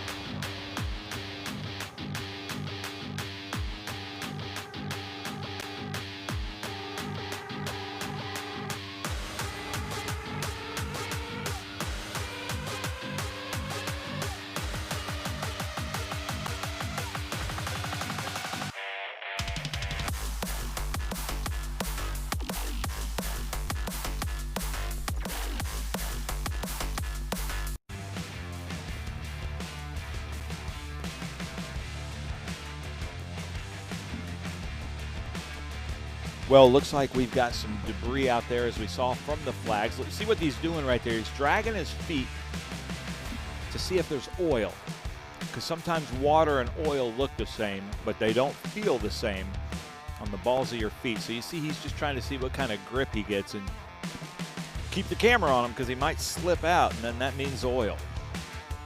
And so see how he's kind of pointing at the line? So that is an oil line. He's saying come through here, add what we call kitty litter, safety clean, which is just basically ground up clay that soaks up all of the oil. The problem is now with synthetic oil is even harder to get out of the race surfaces, so that it drops the oil out of this little chute, almost like your lawn fertilizer, and then a big heavy broom comes right behind it to really dig it into the pavement, and then when the cars roll over it, it just kind of dissipates into the air. So that is the end of the Group 10 race. Esteban Beckman did come from the back to win the race. Manuel Gil de Real was second place. Sean Berardi in that TA2 car third. Steve Goldman in the TA car fourth. Rudy Revac fifth. Don Bosflug is sixth. Ranson Webster in that beautiful 935 is seventh. Craig Hatton eighth. Sean Coito is ninth. And Steve Beck in that Mark Martin is 10th. RJ Gottlieb, Ron Miska in the Dick Trickle. John Weirick, Tom Dyer is 14th. Mac McGarry, Philip Mendelovitz, Edward Hugo, and Eric Johnson. Not the guitar player, but Eric Johnson Jr. That rounds it out. Here comes some highlights. So there's that beautiful Tom Dyer. There's the Bob Lightzinger car as they take the green coming through. Tom Dyer was the class of the field and had it basically wrapped up. Sean Berardi around that Dyson Trans Am car. So new Trans Am and an older Trans Am car. Lots of different cars out there. But that was our overall winner there in that Ferrari 296 from 2024. He's had a great weekend, hasn't he? He has, yeah. But came from the back to lead. There's the Dick Trickle car, Carolina Pottery. Sean Berardi in the TA2 car. And then there's probably our favorite cars. That or the Thunderbird. Porsche 935 K3. Kremer Racing. K3. And we're down to the podium now to hear from the winner. Eric So we were Whitnable, watching you for a little SVRA bit. staff to Let's go host up the here. podium. Yeah, and then we saw this 233 catching and catching and catching. So as you see him in the rear view, tell us a little bit about it. I saw the headlights, and I was just knowing that it was just 2 corners before he got past me, and I didn't even try to make it difficult on him. I knew he would just have his track, so it was all right. He's had a weekend, but tell us about your race and maybe thank some folks for being here. Yeah, my race was pretty uneventful. I started, and I knew that I basically had a good gap for the guys behind, so didn't really push too hard until I saw the headlights, and I said, well, I can find this guy anyway, so I was just trying to stay on track, and then at the end, when we found the oil of the track, it was just kind of dicey, and I'm glad you guys stopped it, so yeah, it was good. Thank you all my friends and family that came this weekend for the first time to see me. They're taking pictures and video there, and of course, my teammate, Rich, who's always my best buddy coming out here, so so thankful to be here again this year.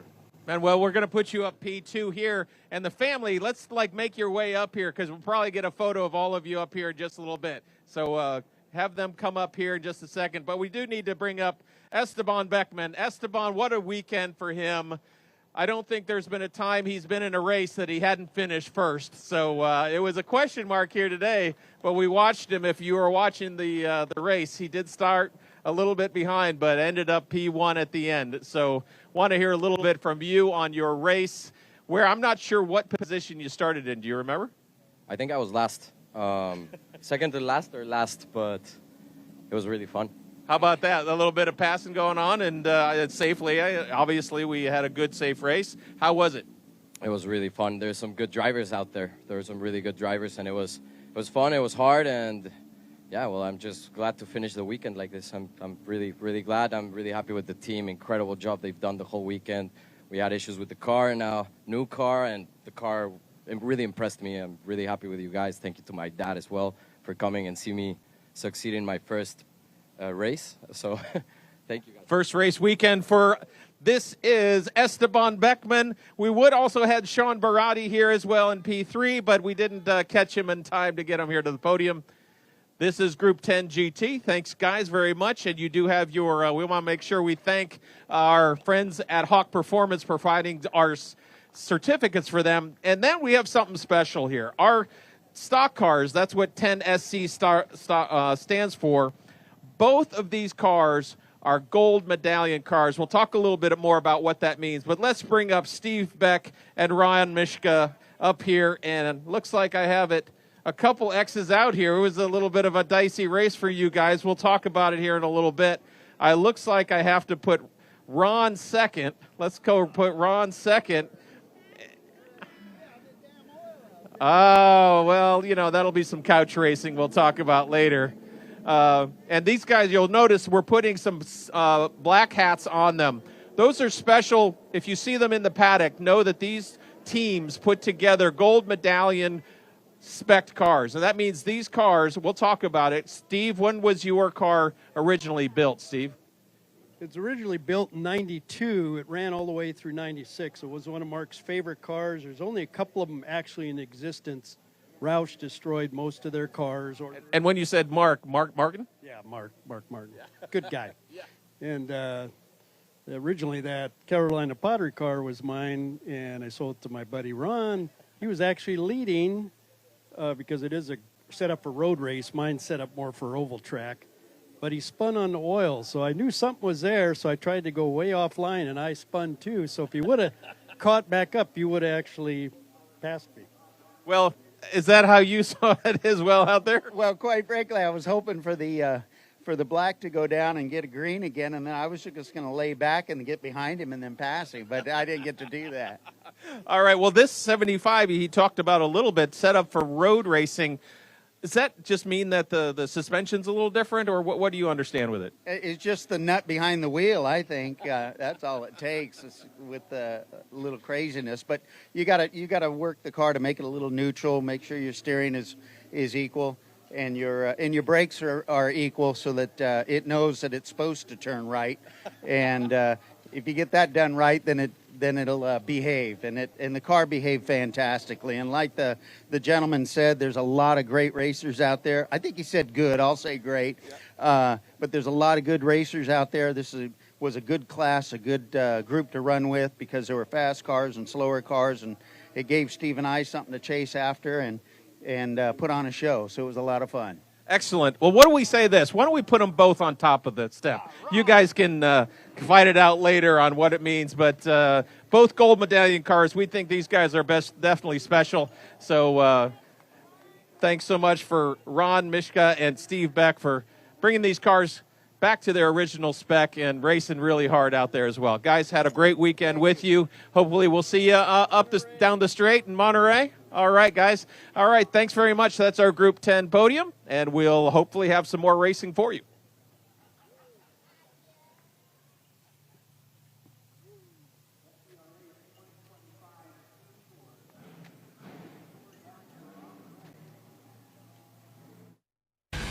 Rev up and get ready for race day with Mission Foods. The world's best racers and tastiest products come together to make every race delicious. Fully loaded tacos, fast wraps, piled high nachos. Whatever you crave, Mission will help you be race ready with easy to make recipes that will take your race day to the finish line.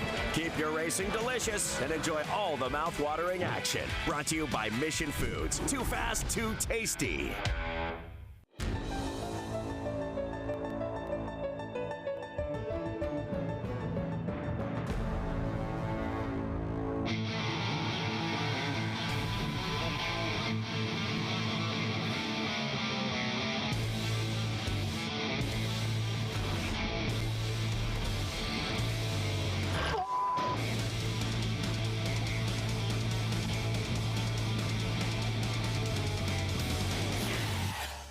Okay, so pretend this is your race car. It's on the trailer, and you have an accident. Ouch! At least your truck's insurance will pay for another one? Yeah, not so fast. Standard insurance won't replace your race car, whether it's in the trailer, in the paddock, in the garage, or the repair shop. But at Hagerty, we can protect it for what it's really worth anytime it's off the track. No matter what or where you race, offer less than a set of race tires. Hagerty, let's drive together. What does it mean to be built with Summit? It means you're hitting the autocross, drag strip, road course, trail, dirt, or open road with confidence. Because built with Summit means you're using parts from the top names in performance. Priced to make your project affordable. And it's all backed by trusted tech expertise and blazing fast shipping. Summit Racing Equipment. Let's build it together. SummitRacing.com. In racing, every second counts. Communication isn't just important, it's everything. Established in 1996 in Daytona Beach, Florida, Speedcom Communications was born from a passion for racing and a vision to revolutionize motorsports communication. Trusted by competitors across the world.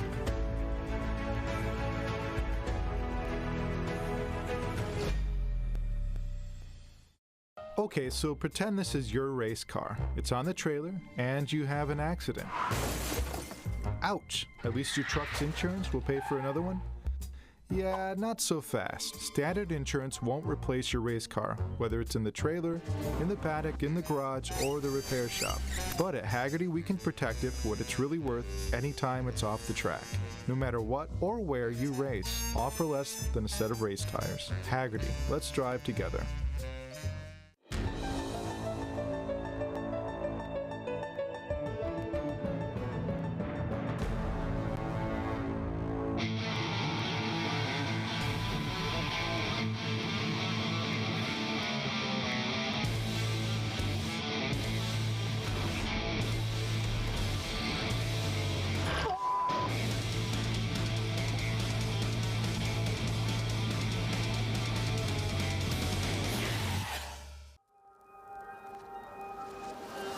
How good is this? Look at this view from Losowski. It brings all my fans, it brings the audience into the car with me. Speed turn 140-mile-an-hour entry speeds. The quickest and most efficient way for me to get information to my drivers is from using the V-Box HD2 system. Architecture is about everything. We change the environment. We are changing how people live in the environment today. So we basically put our fingerprint on the future of what the United States looks like. My overall business philosophy is that I'm engaged with my company from top to bottom, and I think the racing world and helping out the next generation and younger drivers is a passion of mine, and it's getting stronger and stronger every year. With that, that's why I want to be involved.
Well, ladies and gentlemen, a lot of people ask us, what are the different classes in SVRA? Because we technically have 12 classes and then a few special classes. This is a great representation of a Group 1 car, a 1300cc small, nimble, light car. So it's got 1300 cc's. This one's in the rear, but MGs, midgets, Spridgets, all kinds of things like that. But also Group 1 cars had to be built in a factory. So that is a small bore production car is a Group 1 car. SVRA Group 3, one of my favorites because I always love the small bore British production cars. Triumph Spitfire, a great representation. These Triumph Spitfires, very good Group 3 cars, always out there competing against the air-cooled Porsche 356s, the 912s, but I prefer the Spitfires.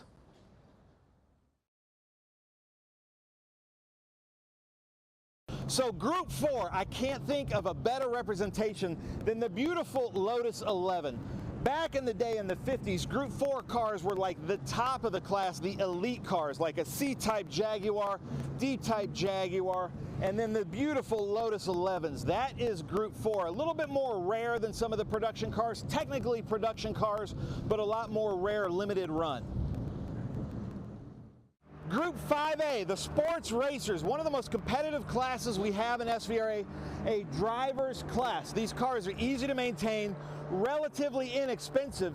They have 2-liter Ford Pinto engines that you could easily source back in the day from junkyards, and then the bodies are just little pieces of fiberglass. Really fun as 5A sports racers. SVRA 5B, a really fun group to watch, especially the really quick ones at 5B tend to be these Lotus 23s, the 23Bs, 1600cc engine. But something that Travis, the driver, just pointed out, you got 4 lug nuts up front, 6 lug nuts in the back, and that became quite a fiasco in the FIA back in the day.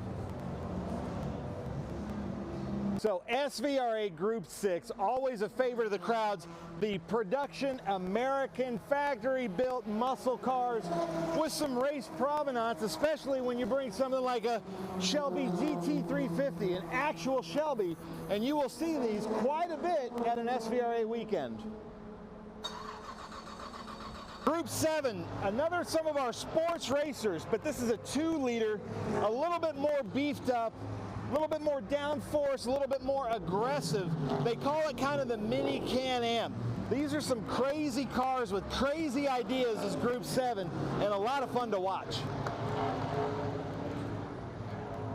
So when I think of Group 8, I think of these air-cooled Porsche 911s, just always been absolutely dominant in Group 8, but also representing Group 8 would be like the Datsun 510s, the B sedans, or the Alpha, the BMW 2002s.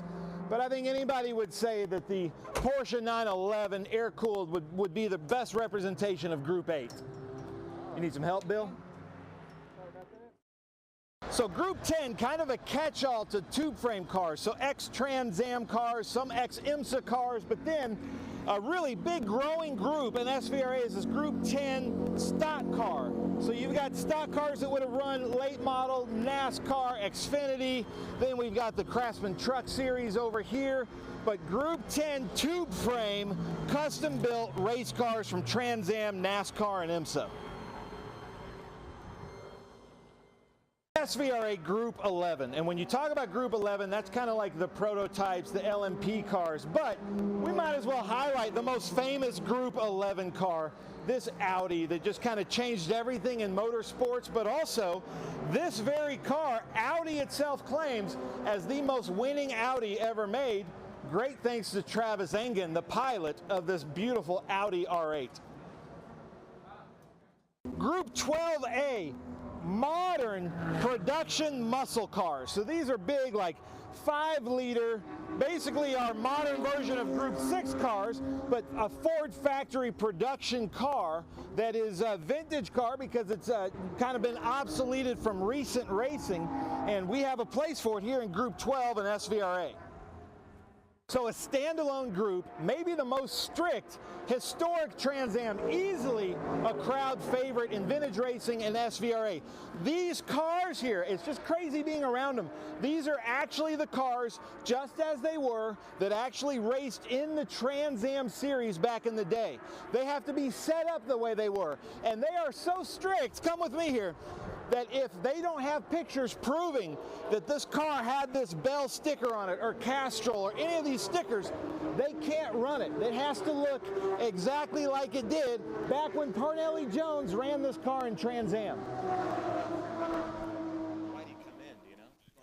All right, the field is getting ready to come to green here with groups 7, 9, 11, and PSSA ready to go. Stuart Crow on the pole. In car number 3, that's the blue and white one, Ralt RT40. He's going to lead us up the hill with Mark Brannon in a Lola T9720, giving chase from his second position starting spot. Then Travis Engen right behind him, and Roger Pujol, Mark Giroux in an Indy Lights car, Scott Rendy, Dan Palambella, Hal Bear, and Jack Lugas. This is a split start then. Also, we have PSSA behind. Stuart Crow, though, he's had this car since its inception, and he's been developing it year after year, very fast out front. And the PSSA field just taking the green. They're on their way now.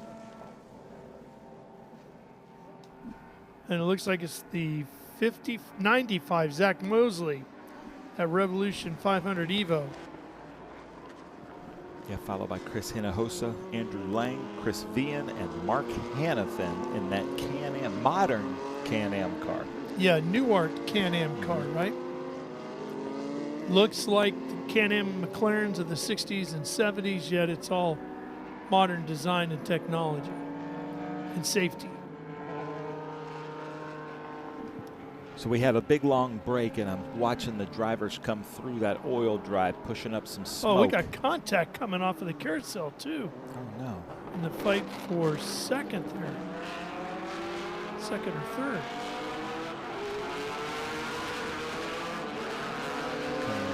Summit, turn 7. Summit Racing, turn 7. Now down the Q3Ss. PSSA cars are really going to whistle down through those S's, aren't they? Yeah.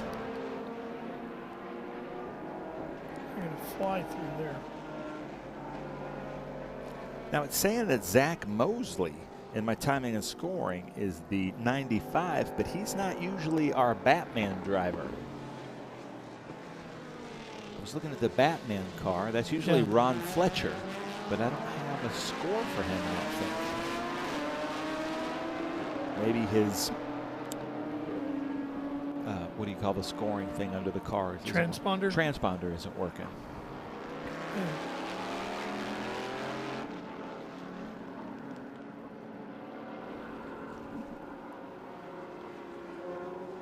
There's the 30 of Mark Giroux.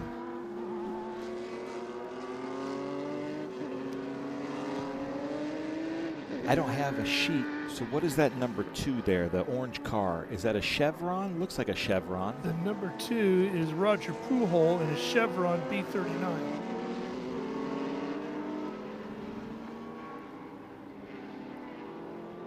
Watch Mark Giroux's helmet. He leans like a fighter pilot, left and right. And Giroux is in a Lola T9720.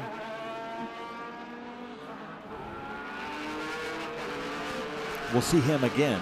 He and Travis Engen have very similar Group 9 cars and very similar Group 2 Formula B cars. Now see the Batman car back there? Yeah. Okay. It's not showing up on my scoring. The 4.7? 47. Oh, it is Ron Fletcher. Okay, so he came through and all of a sudden his transponder worked. So I was right. I always know Ron Fletcher as the Batman car.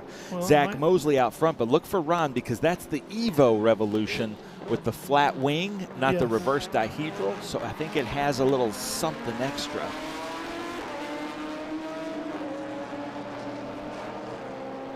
Andrew Lang just behind in the Norma M20 FC.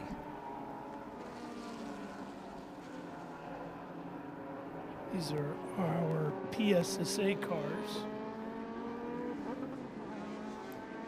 The Prototype Sprint Series Association, which is a little bit redundant, but it's presented by Hankook Tires, and this is a pretty fast-growing series of Radicals, LMP3, Revolutions, prototypes, lots of fun. And there's that Can-Am car we were talking about, that modern Can-Am. The new art Can-Am machine of Mark Hannafin, number 47.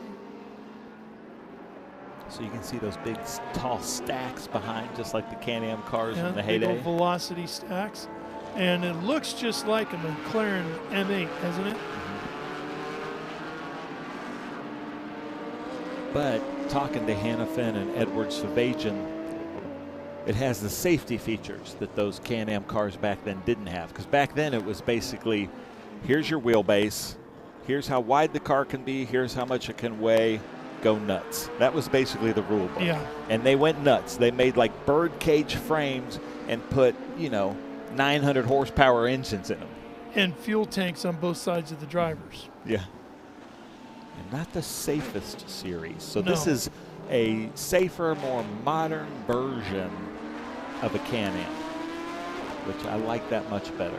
Still a great looking car, isn't it? Yeah, oh yeah. That's just a classic race car design. And it still has the performance of the Can-Am cars from back in the day, but a lot more safety features. Look at this, though. This is quite the PSSA race. Ron Fletcher coming up behind in that Batman car, the number 47. You said he would do that, and he is. He was our first year in PSSA champion, and they win a $10,000 cash prize for that.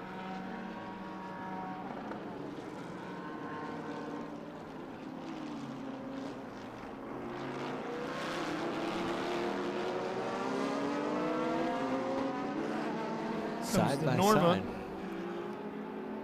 car that belongs to Andrew Lang. Now this is funny. Zach Mosley, Ron Fletcher, they've been racing since the inception of PSSA. Been racing against each other. Ron Fletcher around. Both of them look like they're in the Revolution Evos with that flat rear wing. There's Travis Engen. Look at that thing go around.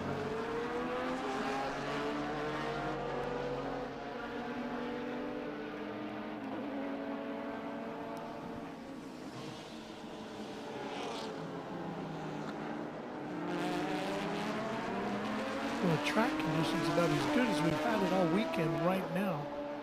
Yeah. Still cool out there, but at least everything's dry.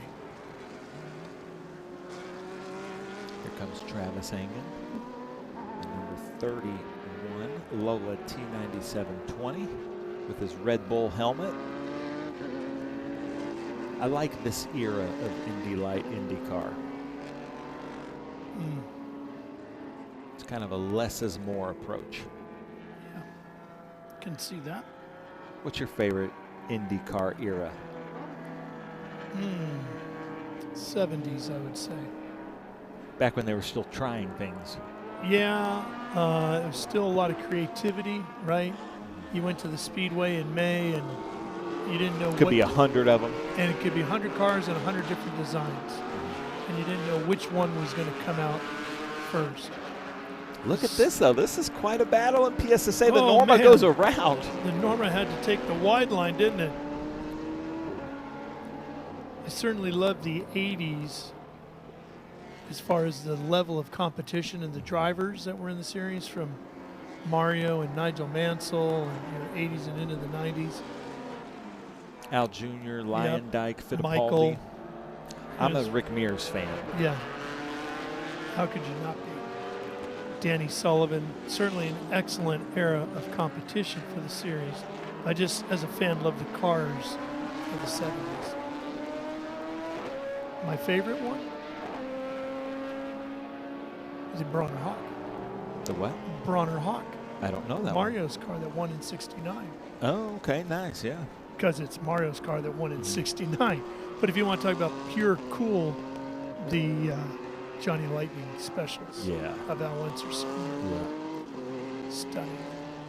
Stuart Crow out to a large gap in his Walt RT40 over Mark Brannon in his Lola T9720, followed by Travis Engen, Lola T9720, followed by Mark Giroux, Lola T9720. Ron Fletcher has now separated himself from this big group of three coming around Summit Racing Turn 7, but this big group behind him, look at that. Oh, boy. And I think he kept it off the wall, too. That's the 62 of Chris Hinojosa. He was going in deep, wasn't he? Yeah, I couldn't tell if it was a tire failure or he just put all four heavy on the brakes, smoked them, surely flat spotted them. And you see the corner worker was Johnny on the spot with that yellow flag. Oh, yeah. Nice job.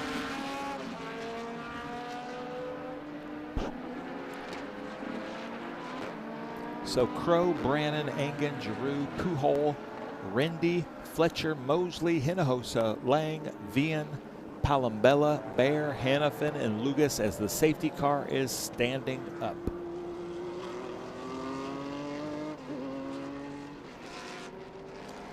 I was calling Mark Giroux because it's kind of spelled like Giroux, and he came up to me one day and he says, Giroux, like kangaroo. And you can't forget that. You know? You can't. I love that. He's trying to get around Mark Hannafin in that what I'd call like a McLaren M8B. Yeah. You know, I was telling this story, I can't remember if we talked about it on live, but the reason it's R2-D2 and C3PO is because of McLaren. George Lucas always loved the McLarens and the alphanumeric names of the M8F and things like that. And so he's like, well, my robots will be C3PO or R2-D2 alphanumeric. Just a little homage to the, the McLarens great. and the cars like that. Of course, Lucasfilm's just down the road from here. Yeah. And his senior thesis was at Willow Springs with, who was driving the car? I think I have heard that story. Yeah, it's on YouTube. You can look it up. We usually share it on May the 4th on our websites or social media. But so we have a safety car was standing up, but I'm not sure if we have a, well, we don't have a full course caution. Here we go. So here's Stuart Crow. I was talking to him at the hotel the other night. So he's driving that orange 911T Sportmatic. He drives it to the hotel to here. And every year, I love Stuart Crow. He's a great guy and big car lover. And you can see how that car is set up. But he always drives the coolest cars. Last year was one of those 911 set up for safari. Just like a 911 Baja car, off-road 911. And now he brings a 911T. So, but look at that car, it's so set up. And a Toyota Atlantic era racing machine. Players Championship. Crow Holdings, and I believe his son was racing a Formula Ford with us last year and was Rookie of the Year. The Formula Atlantic Series of that era was certainly highly competitive. Really? So Ron Fletcher fell back. The Norma got around him. Not sure what happened. Yeah. But Ron Fletcher going to have to get around.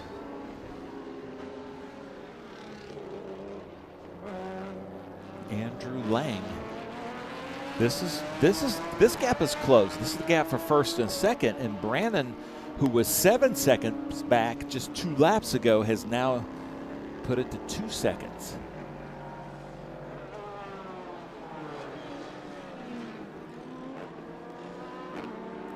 So see, even the straightaway has a little kink in it.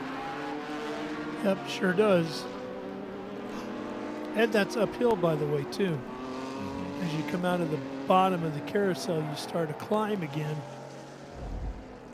Back up to 7. Here's how that pass was made, Ben.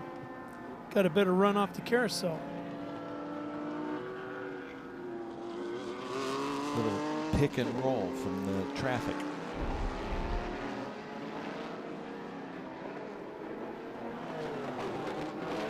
So Ron Fletcher in the Batman car. Why So Serious? That's what he used to have on the wrap.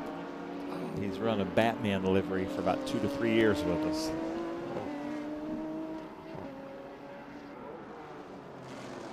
Yeah, he's put it on top of the hill there right next to our TV compound. Okay. I haven't even been to the TV compound this weekend. They don't let me go in there Oh anymore. yeah, there's reasons why you haven't been. Yeah. They said in my ears to stay away. So Lang, that car looks hooked up right now. That Norma.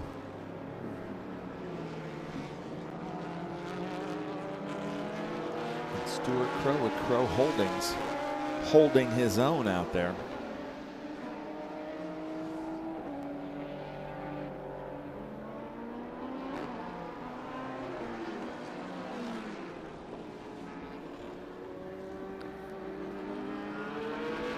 Mark Brandon in that Lola T9720. Has a little resemblance to a Ferrari. Sure does. There goes the chevron. So ladies and gentlemen, if you're watching on SpeedTour TV, leave us a comment. Where are you watching from? Who are you rooting for? Tell us if you have any good information on some of these drivers, the cars, anything like that. This is your chance to yell at the commentators if we get something wrong.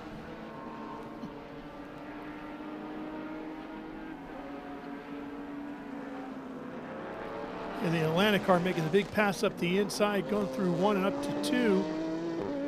Man, that was a gutsy move by Crow, and he pulled it off. Brandon right on his heels. Steiny V8 is watching from New Zealand right now. Oh, wow. Love that. So look at this. That gap is closing with the leaders. I'm not even going to guess on the time change there. Yeah. I love New Zealand. Haven't been there. You got to go. And you got to go to like the North and South Island because it really is almost like 2 different countries.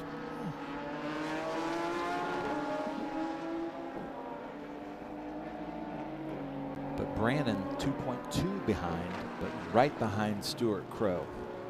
That was the last time they crossed the line. And now Lang still out front of Ron Fletcher.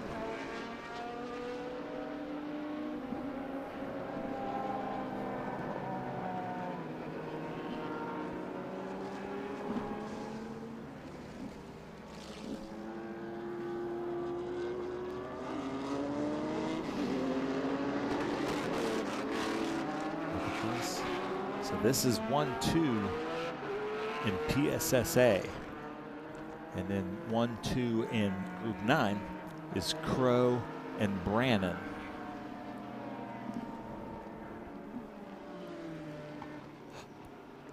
They decreased by 1 second.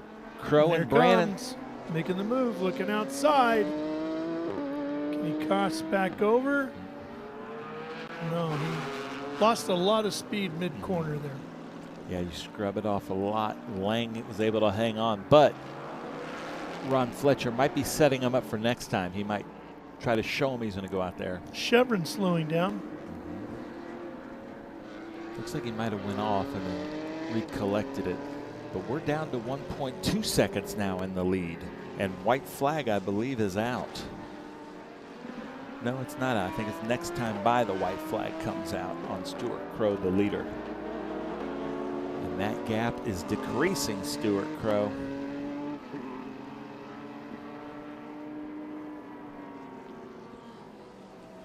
'16 is Scott Rind, Ralt RT5. So this is for 1-2 in PSSA. Oh, I'm sorry. That's Hal Bear in an SCC Enterprises FE2. I didn't think that looked like a Ralt.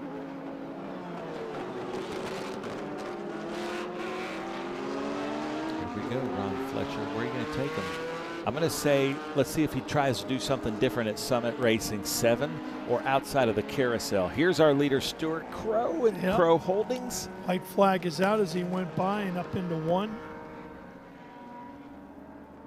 And Brandon fell back just a little bit. I'll tell you what, Stewart is carrying a tremendous amount of speed through 1 all the way up to 2.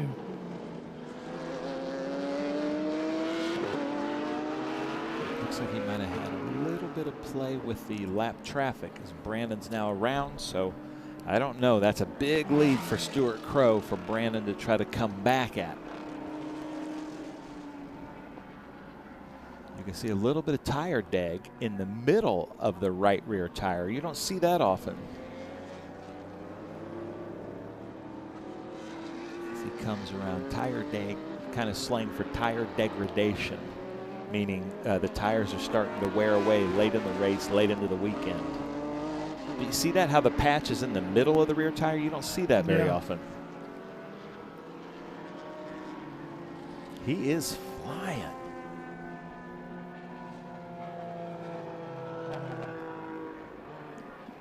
I don't process information quickly enough to race that fast. But here he comes to take the checkered. Meanwhile, the rest of the field fighting up on the hillside.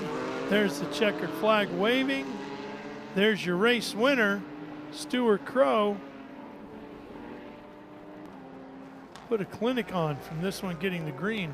Ralph Shaheen, the Racing Ear podcast says, Ralph Shaheen went to a rival high school. Oh, where did he go? Christian Brothers? He went to in El Camino. Oh, El Camino, yeah, sure. He was that a rival? El Camino Eagle. I went to Jesuit. Yeah. But he said he really enjoyed visiting yesterday in turn 2 and saw that McLaren M8F spin out and recover in the rain. Well, he says now he's in Roseville.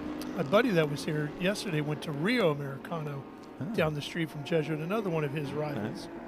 So we we're had just getting some Sacramento well represented here yesterday. People are talking trash on here, man. Rival high schools.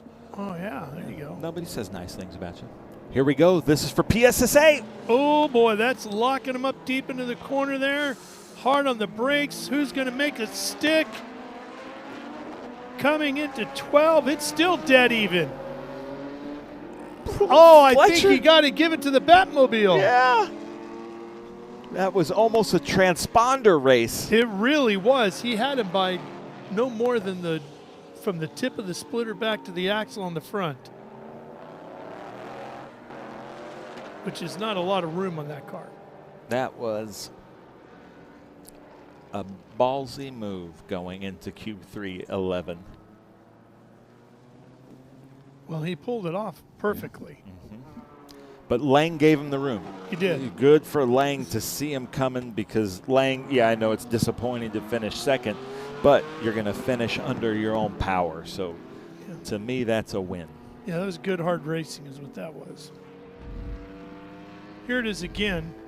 Watch this. I don't know if you can tell as well from that angle. You can. I want to see the replay of the around 11 because that was the move. There it is. Yep. Boink. Just got him.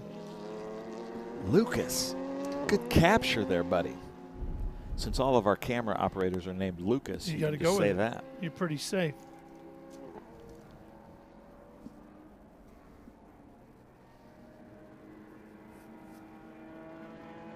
We have had that before, Ralph, where somebody was fixing their car and they just kind of threw their transponder in a bag behind the seat, and then he won the race by photo, but the transponder was back and the other guy's transponder was forward, and the other guy scored the win, and that's how it is by the rules.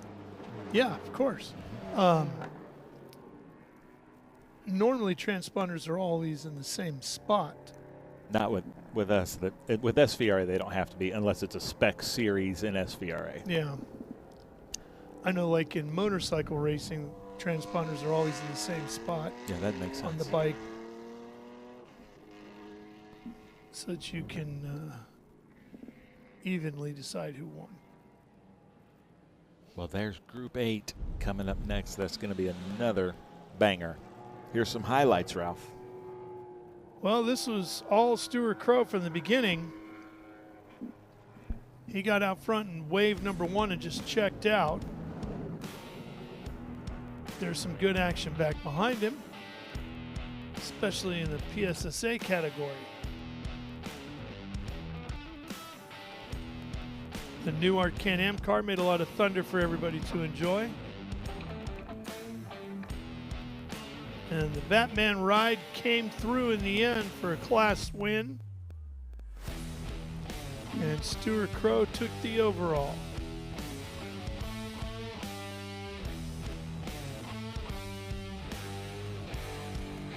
And we're going to take a quick break here at Sonoma Raceway. And we'll be right back to the wine country after this. Congratulations, Stuart Crow.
Rev up and get ready for race day with Mission Foods. The world's best racers and tastiest products come together to make every race delicious. Fully loaded tacos, fast wraps, piled high nachos. Whatever you crave, Mission will help you be race ready with easy to make recipes that will take your race day to the finish line.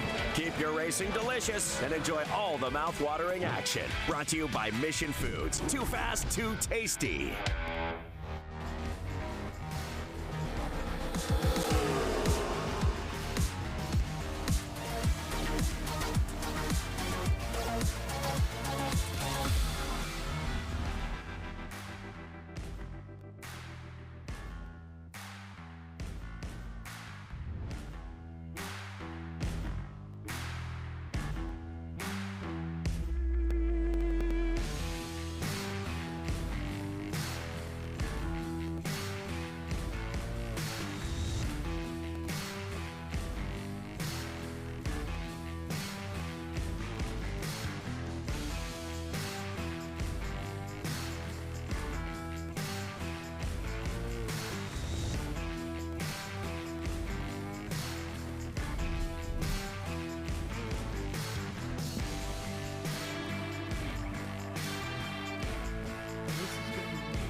we have a guest in the booth with us. Yes, Who has we joined do. us? This is one of my proudest moments in broadcasting my entire career because my beautiful and lovely daughter, Olivia Shaheen, is joining us on the mic. She's going to help us call this race. She just got done with her television production school in college, and she's on a father-daughter trip with me out here for Speed Tour races here in Laguna Seca, and we decided we'd slap a headset on her and see what she could do on the microphone. Well, Olivia, you've already out-credentialed me.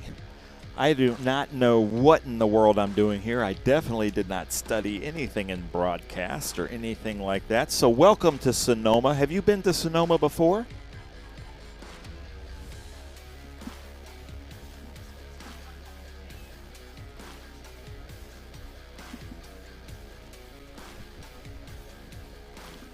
Yeah, she did a great job over here in the Turn 11 What's in your DNA? She's got a great speaking voice. She has been on stage her entire life performing, and as much as she's given me the eye for dragging her in here to do this, she's right at home performing in front of crowds. Well, Olivia, welcome to broadcasting. They didn't turn your mic on. So have you been to Sonoma before? Yes, I have been to Sonoma before. I have been here for the West Coast Stock Car Hall of Fame, where I was the trophy girl for the induction ceremony. Nice. And now I have just found the new SVRA voiceover person. Yeah, how about that? Got a great voice. Check this out. And we're up here in the sky, in the skybox, high over the main straight at Sonoma, and out our windows. I mean, this almost looks CGI. It's beautiful. It's almost like we're in northern Italy out here. And have you had a good time so far? I've enjoyed my time quite a lot. Eaten at any good restaurants? Nothing particularly in like the area around here. We did go into the downtown Sonoma area and got some pretty good Italian food the other night. Yeah, that was good. Oh, there we are. There we are. Wait, hold on. Yeah, I'll just stand wave. up and wave. They're somewhere. There you go, Ben. Now we see ya. Good job. Good job. Well, Livy, you're already starting off in a much better spot than your dad did here 40 years ago when I called my first race, Ben, from an office trailer down at the start-finish line, and here she is high above in the sky boxes. All right, now, Olivia, you're going to see what your dad does because he's going to call the start of this Group 8 race. All right, here we go. Coming into turn 12, they'll be looking for the green flag. Parker McKean and Jeff Mosing on the front row. Green flag, and we're racing towards turn number 1. And McKean nosing out front of that Alfa Romeo GTV that's already been a race winner here today, Ben. Yeah, and for some reason I didn't see Mosing take the green flag, but Parker McKean, Ara Malkassian, and Josh Moriarty. That beautiful red, white, and blue. I just love that dove gray Alfa with the white nose.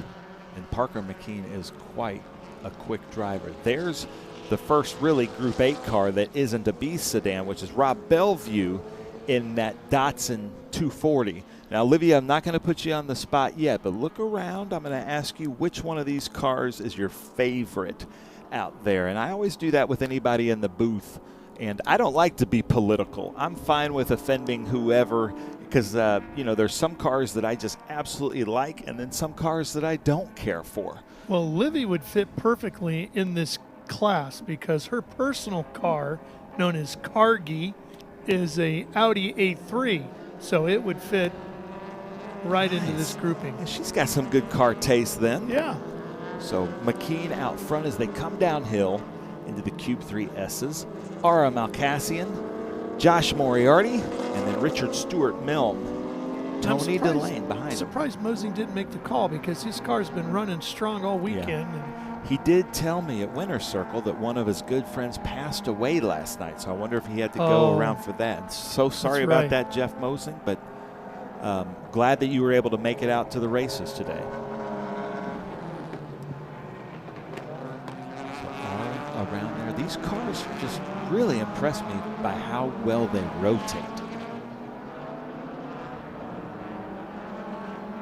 So back in the 70s, Olivia, these Datsun 510s, Datsun Nissan, these were just the disposable Toyota Corollas, basically, back in the day. They didn't ever think, they just wanted to be able to put groceries, golf clubs in the trunk, 4 people, back seat. Most of them were 4-door, and then just by accident, they turned into really well-balanced race cars. Now the Alfa, you know, the Italians always, no matter, they'll make minivans and they'll think about racing first. It's like, how good can this minivan take Monza? That's how they design cars. How good can this minivan look? Mm-hmm. Then we'll worry about how it performs, right? How good am I going to look getting out properly dressed? You know, I love that.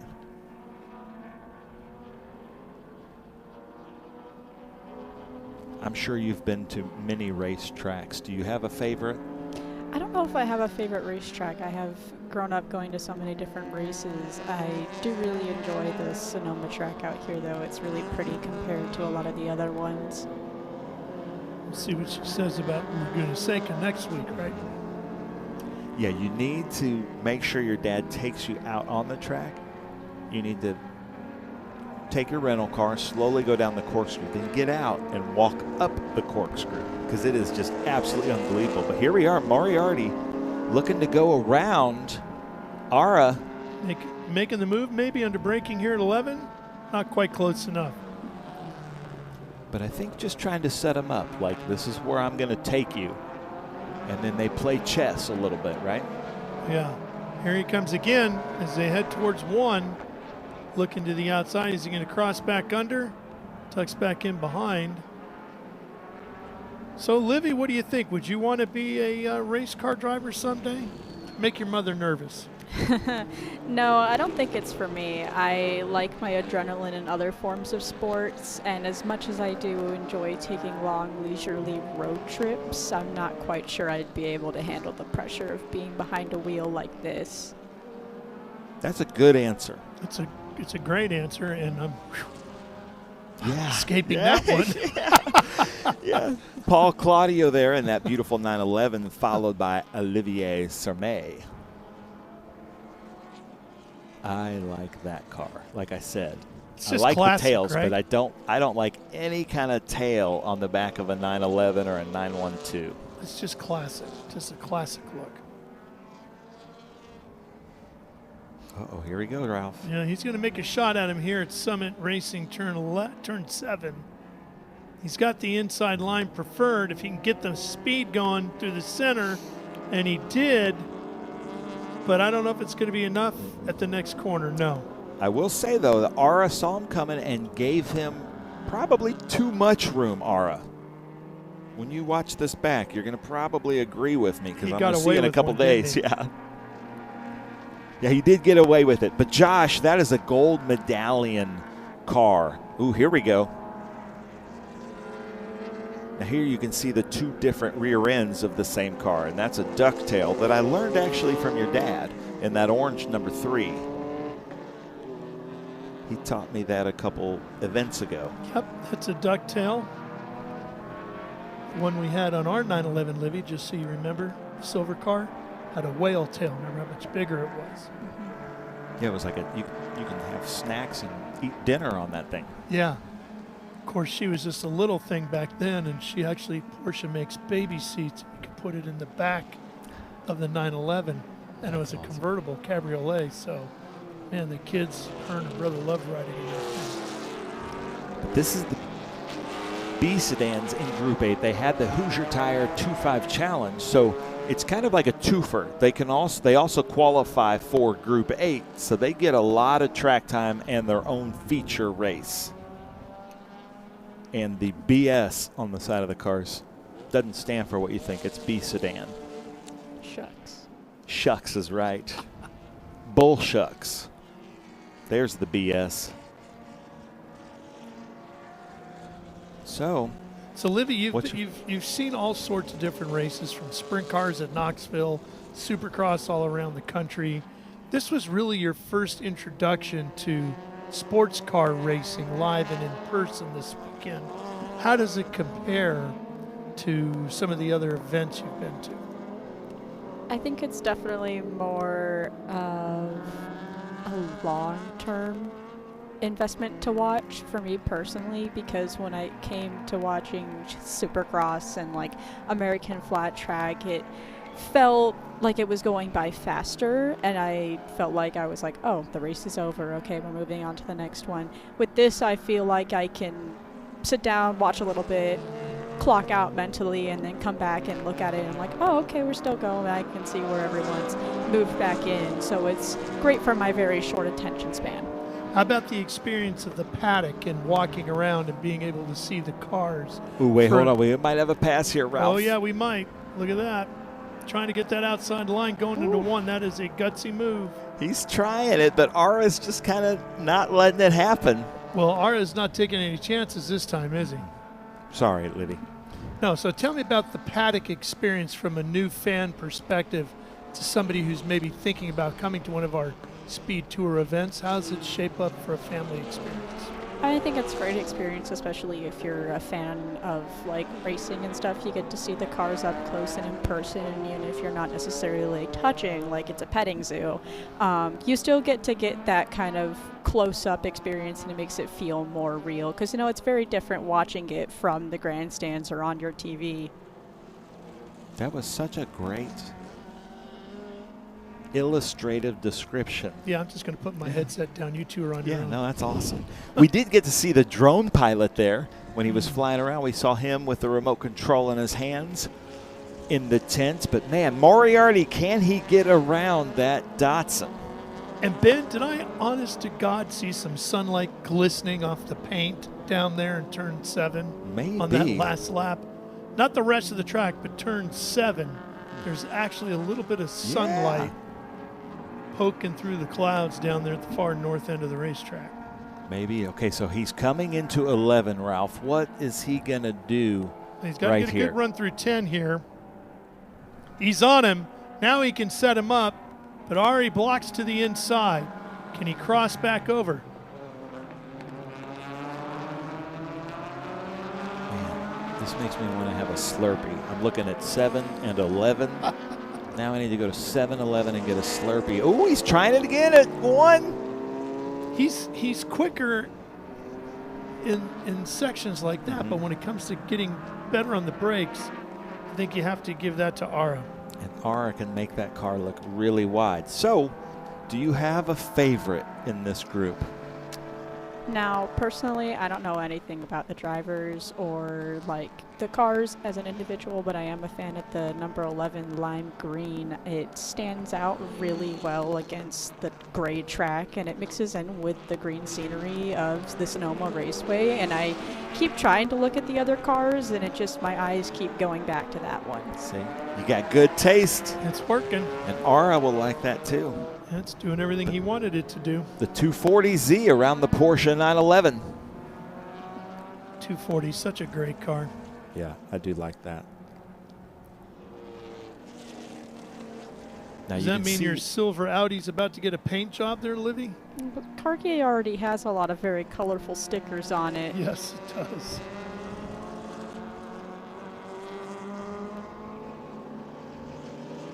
I mean, you look at that. Or like the Volvo 240s. You don't think race car, or even the Mini Coopers. No. You know, they just weren't built for anything aerodynamic, but they made great race cars. But there's Parker McKean in that beautiful Alfa Romeo. And I got to say, that's one of the prettier Alphas I've seen, too. There's something, you keep talking about that dove gray color, and the more I look at it, the more I go, you know what, Ben's right. It's a very different color scheme than what you would expect to see on an Alfa, usually Italian car, traditionally red, right? But boy, it really does stand out in that. Here's a replay. Here's the 240 up the inside on the 911. Going to outbrake him into the corner. Has that inside line. And the Datsun gets a little bit better drive off the corner and takes the spot away. Back to the 7, 7, 11. That's an Ice Cube song from the 90s. today was a good day. My medicine is wearing off. It's the end of the day, the end of the weekend. We're in trouble, Lydia. It's obviously tailing off for sure. Ice Cube, huh? From California, though. Yeah. It's on topic. Yes. No, absolutely. Here we go. He's trying, isn't he, Josh Moriarty? Yeah. He's pushed Aura the entire race.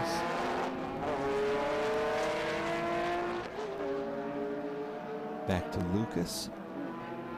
Going up the hill. 0-3. Lots of Datsuns on track. Oh, Troy Ermish is out there in the 13A. Yeah.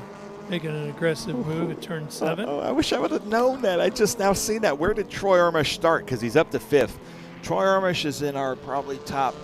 He'd be in the Mount Rushmore of top vintage race car drivers. So he is moving up through the field, just past a car that he built in Stuart Milne there, and that Rob Dyson Datsun. We've seen a lot of Dyson cars this weekend as well. Oh, yeah. Okay, Moriarty coming into 11, but now he's got Troy Ermish behind him. This is about to get very interesting. Troy Ermish in that 13A coming up to smoke the tires, coming around Moriarty, and then he'll be up to Aura. So Josh Moriarty, you better get around Aura if you can, because you've got Troy Ermish right behind you. Troy Ermish's wife breeds show bunnies. That's very cute. It is very cute. And their daughter gave the start command for the Trans Am race. Show bunnies. Uh-huh. I didn't know that was a thing. I didn't know that was a thing either. Is that a specific sized bunny? I don't know, but I'm going to make my friend Troy Tinsley, who has one of the greatest speaking voices, captain in United, was out there in the sports racers. He knows all these drivers, so you take over. Give us a little color here, Troy.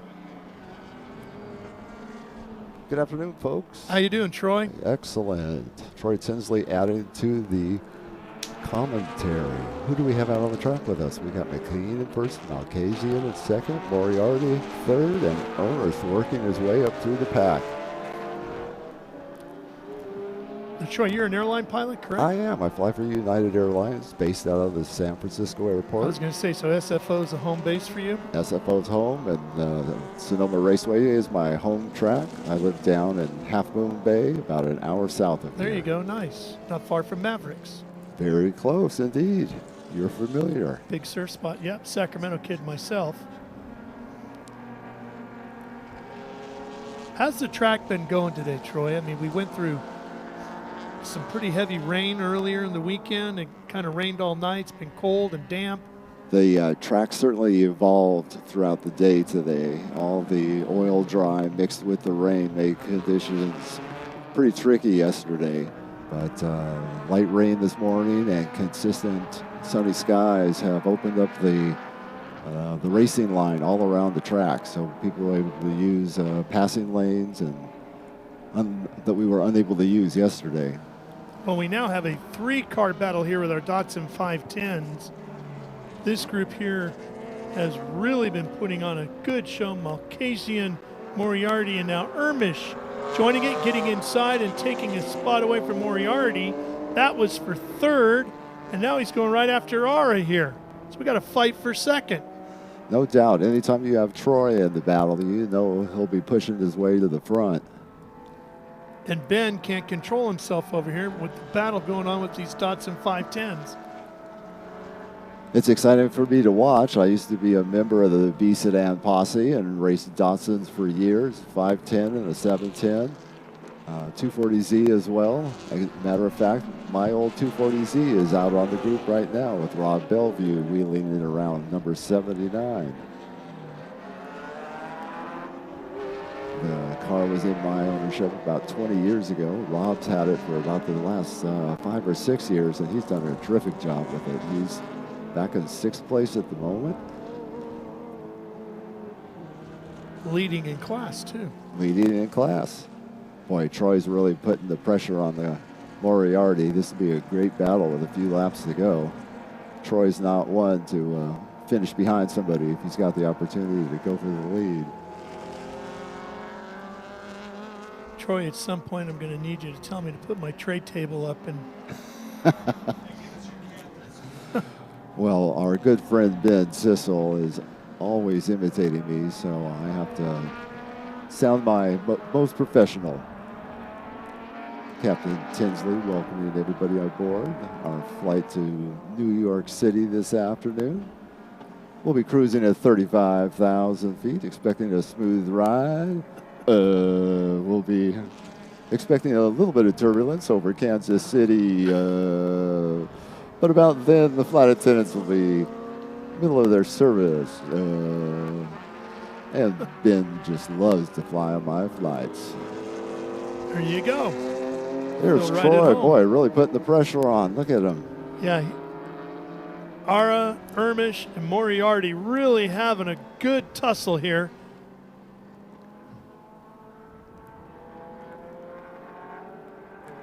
It's been a pleasure visiting you guys up here in the booth. I'm going to turn the commentary microphone back over to our professional All right, thanks for commentator, joining Ben us. Sissel. Pleasure.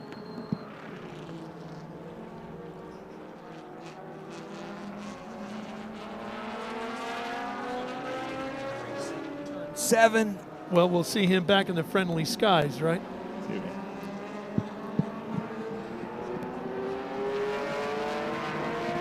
So Olivia, sorry about that. That's my friend Troy Tinsley. But man, there's some great racing happening out here. I don't think we have 223 laps remaining based on scoring, but these are quick laps. It's like every second a lap counts down.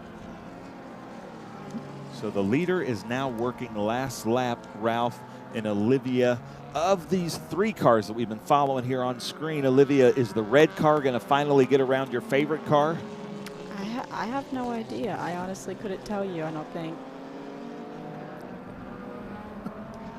Yeah. Well, that's an honest response. Flying 30,000 feet. White flag is out. These guys will have one more lap around the 2.5-mile racetrack here.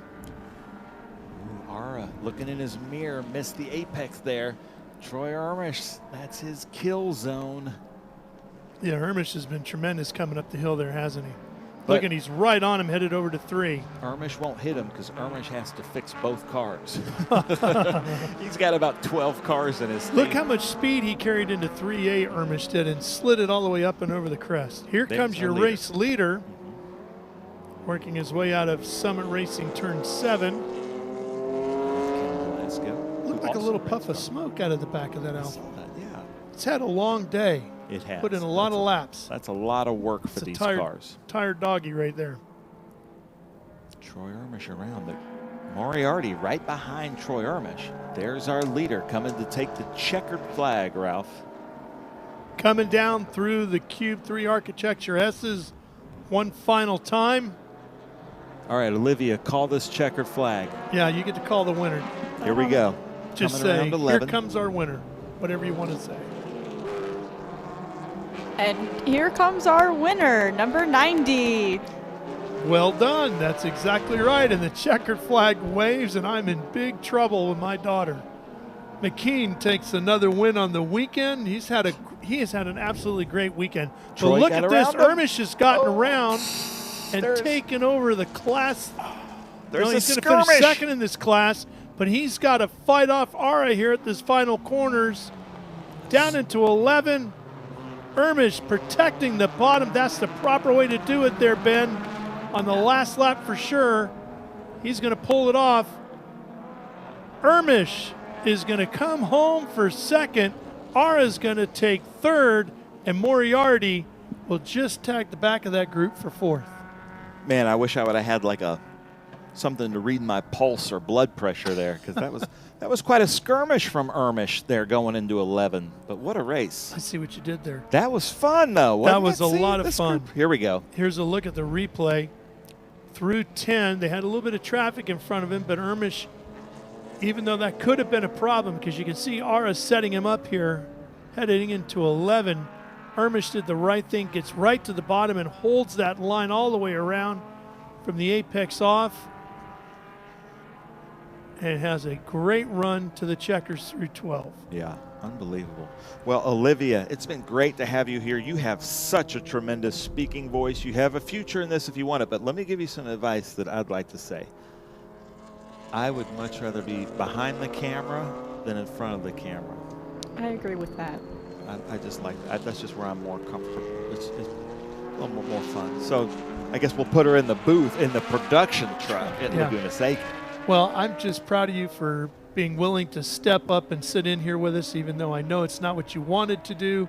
Ben twisted your arm and you did it anyway. Good job, Livy. Proud of you, honey. Always stretch yourself. Way to go. Now. She's denying me a fist pump right now. I gave it to you. All right, you are released from your torture. Job well done. Yeah. Yeah, I think, Ralph, Olivia might have a good future in broadcast. Great speaking voice. And she was like, I don't know. And then she comes in with all this knowledge and all these great colorful adjectives also. Yeah. I like the poise she delivered because that is terrifying. Yeah. Look, oh, yeah. I mean, But what she said about the petting zoo reminds me of Posey. You know how Posey used to put so much effort into what he would say for his intros and in his notebooks. I just never have the words, the adjectives, the metaphors. But that just came top of her head. Yeah. Look at this. Is that one of those California condors flying over? It might very well have been. There's a lot of wildlife around this place. In fact, they used to have, when I called motorcycle races here, Ben, they used to have a deer flag. Because if a turn worker spotted deer anywhere on the hillsides, you never knew where they were going to go. Oh. And with motorcycles, of course, it can be pretty bad. So especially if it's a bug. Flag. Yeah. Okay, we're going to take a quick break here, and we've got another race getting ready to go. This is the last one of the day coming up next. Group 2. Group 2, getting ready to go here at Sonoma. Ben's got to get his heart rate down. Yeah. And we'll be right back to Sonoma for more.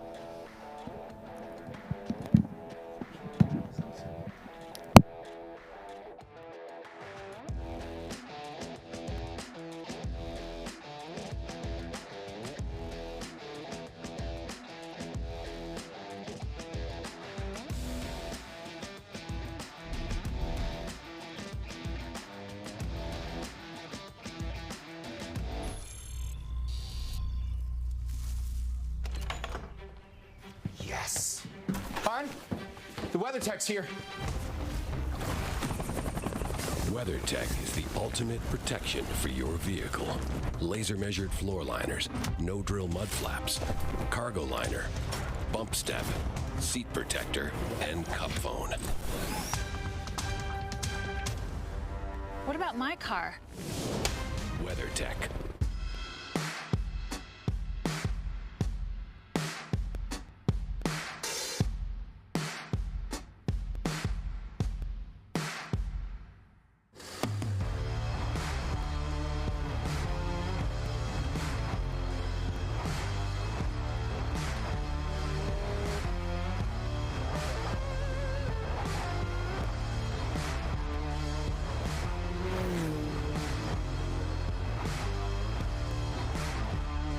Performance packs 100 years of friction dynamics into every product. Backed by Carlisle Brake and Friction, the world's premier innovator of industrial brake and friction components, Hawk leverages R&D tools and motorsports experience to deliver uncompromising performance on the street. There's no reason to settle for less.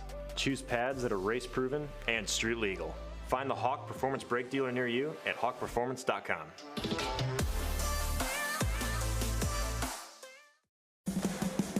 What does it mean to be built with Summit? It means you're hitting the autocross, drag strip, road course, trail, dirt, or open road with confidence. Because built with Summit means you're using parts from the top names in performance. Priced to make your project affordable. And it's all backed by trusted tech expertise and blazing fast shipping. Summit Racing Equipment. Let's build it together. SummitRacing.com.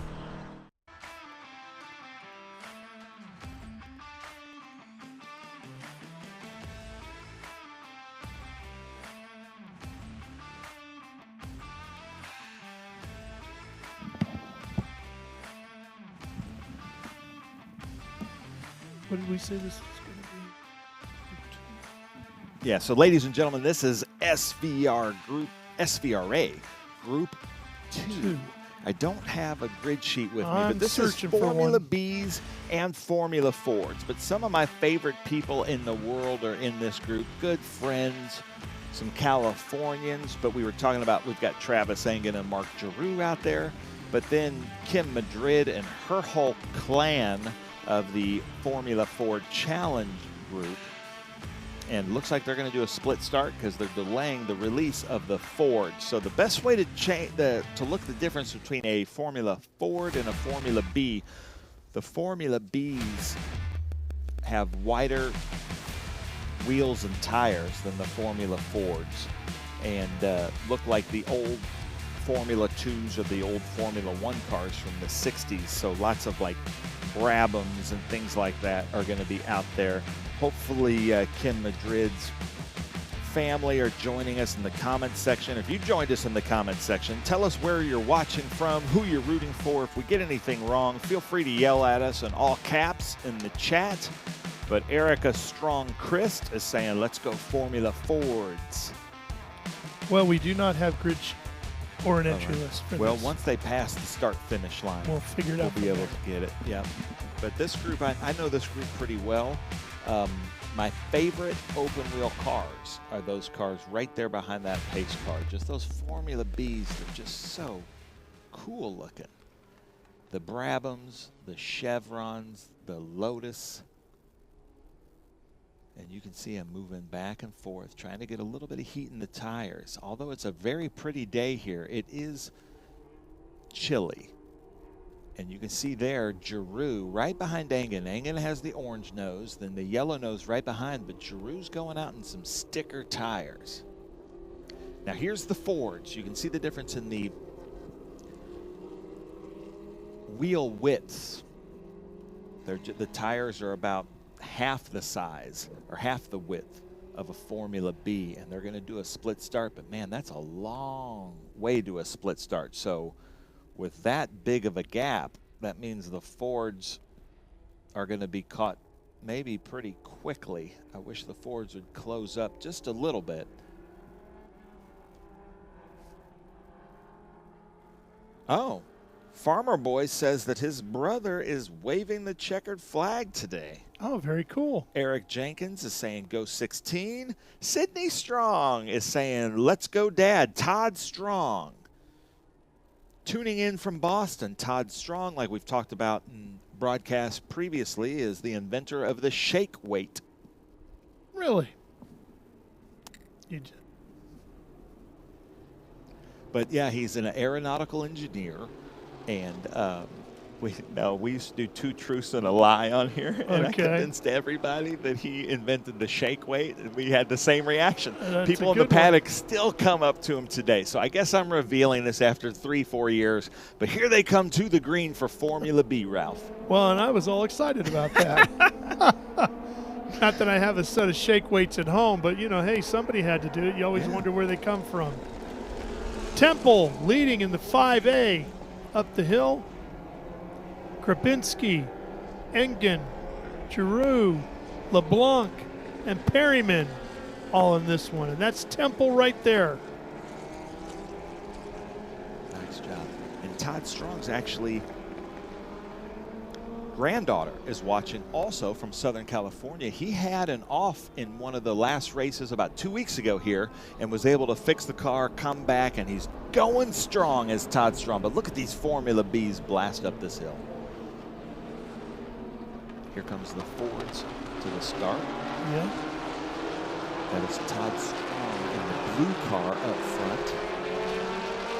Always a whole host of these, aren't there? This is great racing right here. Yeah, it will be. And here they come. And it's going to be Strong, Crow, Inkrot, Paddle, Madrid, Contreras, Yarborough, Kelly, Linton, Litchi, and Crow. And that's Bob Hatley, who will correct you because I've gotten it wrong before. All right, Bob, sorry Bob about that. Hatley. Didn't know first time we saw you. No, I know. And that's a more like, so there's even in Formula Ford, there's like 3 different. There's like Vintage Ford, Club Ford, Modern Ford. So it's you know, we don't make it easy here, but this is so much fun. There's Ken Madrid. I was telling your daughter Olivia about her. She's got the pink mohawk, the pink car. One of my favorite people. I was hanging out in her camper playing with her pet dogs here earlier this week, but she also, I love her because she's got a Deadhead sticker on the side, and I'm a big Grateful Dead fan. There you go.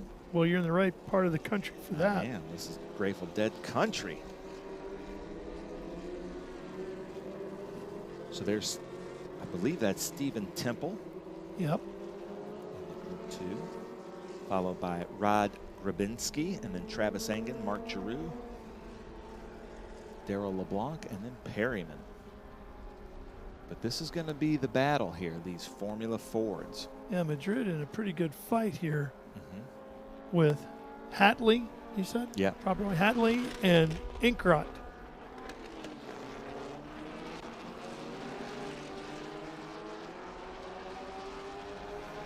Is that Inkrot? Did he get a different car? I'm not used to seeing him in a white-ish car. I can't tell which car that is from there. Yeah, let's see when he crosses the line if it changes. Stayed the same. Oh, Crow. Contreras. Oh, it's changed now. Yeah, so it's Contreras, Madrid, then Contreras, Hatley. then Hatley. Okay, yeah, that makes sense. There is Inkrot, is what I know him from, that car there. Gotcha. Eric Inkrot, one of our very good Formula Ford competitors. I haven't seen his wife here yet this weekend, but she's his major sponsor on the car. They do like a pilgrimage every year. They do Indy, Mid-Ohio. Last year they did pit race with us all the way from out here. They do one big long trip and try to hit as many tracks as they can, which we absolutely love. That's awesome. Eric Inkrot, see, we're getting, I love it, Sydney, but if you're going to correct us, do it in all caps. Sydney Strong is saying Eric Inkrot is the red car. What sort of horsepower do these Formula B vehicles make? I don't know. Let's see if I can find out for you. And Todd Strong's family loves the fact that I told everybody that he made the shake weight.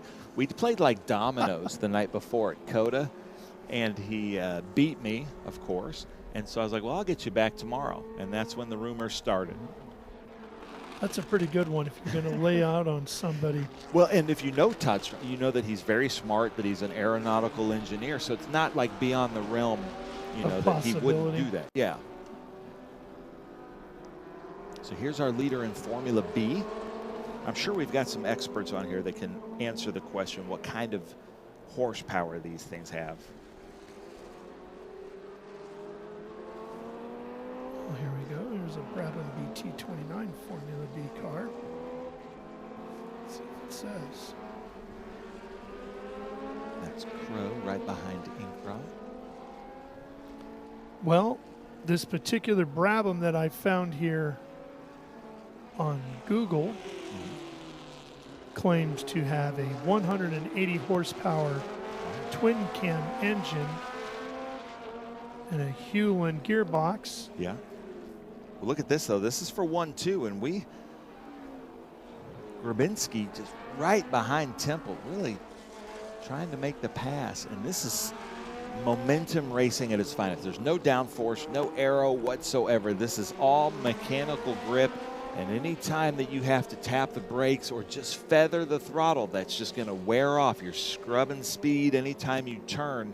And it's so important, as we see our photographer, Pete Gorski over there taking some great shots.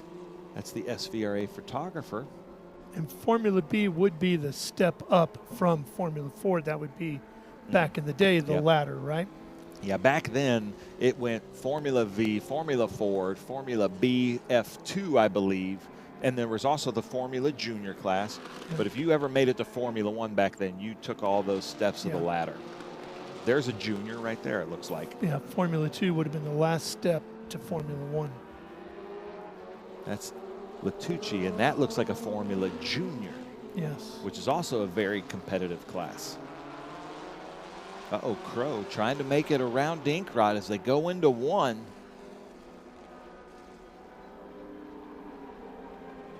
And that's a different car for Crow. I haven't seen that car with him. There's Contreras. Let's see if our camera operators can get a shot of that deadhead sticker on Kim Madrid's car, that pink 291. There it is. Look at that. And she is riding that train. High on Coca-Cola. Got to keep it family friendly. There you go. There you go.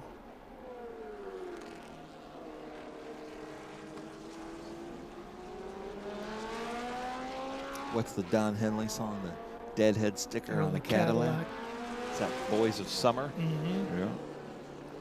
We have a lot. We were talking about the gas man wears a deadhead sticker as well. Kim Madrid's husband, Rudy, used to run with us in Formula V. Now, these are two best friends right here. Bob Hatley, Kim Madrid, two different classes. Let's see if Kim Madrid can get around Bob Hatley.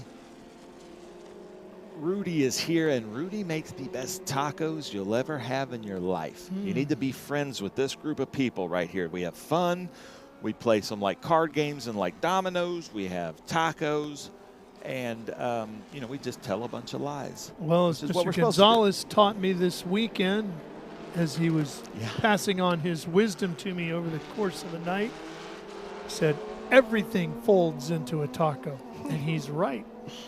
And you also have to think outside the tortilla. Yes, I love that. Well, Bob Hatley still currently, now these are two different classes in her Formula 4 championship, and we are going to cover the podium after this race. But also everybody wants to win overall in their class. But Kim Madrid right behind Bob Hatley. I think Bob Hatley in a Swift, Kim Madrid in a Crossley. Up the hill, working together. These two carpool all the way out to Mid-Ohio and Indy, all the way out here from the West Coast. They did pit race, like I said. They've done Road America. They've gone all the way out to Watkins Glen with us. Just a lot of fun to be around. Sounds like some great experiences. Erica Strong is saying they actually photoshopped Todd Strong at our winner's circle holding a shake weight. You're going to have to send that to me. Yeah, that's great. So there's Eric Inkrot with Crow right behind. And like I said just a few years ago, Crow was our Rookie of the Year. That's Stuart Crow's, I can't remember if it's his son or his grandson. I believe grandson. They look fast, though, don't they? They sure do. And this was such a great training ground for drivers because there is no aero. It's all mechanical grip, driving with momentum. If you can drive one of these cars fast, you'll be fast in anything. Yes, which is why it was such a great teaching tool, right? Man, that exhaust coming out of Bob Hatley's car is intimidating when you're just staring at it like that. You don't want to get too close. Yeah. Might get a little dizzy as you're trying to pass, breathing the fumes in for too many corners. Eric Inkrot going up the hill. Sydney and Erica. Todd Strong is out front in the Formula 4s, which is not unusual for Todd Strong, just a very good driver. And then being who he is, aeronautical engineer, he's got some speed secrets in the design of that car. Imagine that. And I am right, aren't I, Sydney and Erica? Didn't you do something in aeronautics or aero design or something like that? I like talking to our comment section. You know, it's kind of technology. It's awesome. And then, you know, who doesn't want to yell at the commentators when we get it wrong? It's great. We're all about the fans. Crow out-braking Eric Inkrot into the summit. Did a nice job there. Now here's the three different classes. Formula Ford, Formula B, and Formula Junior.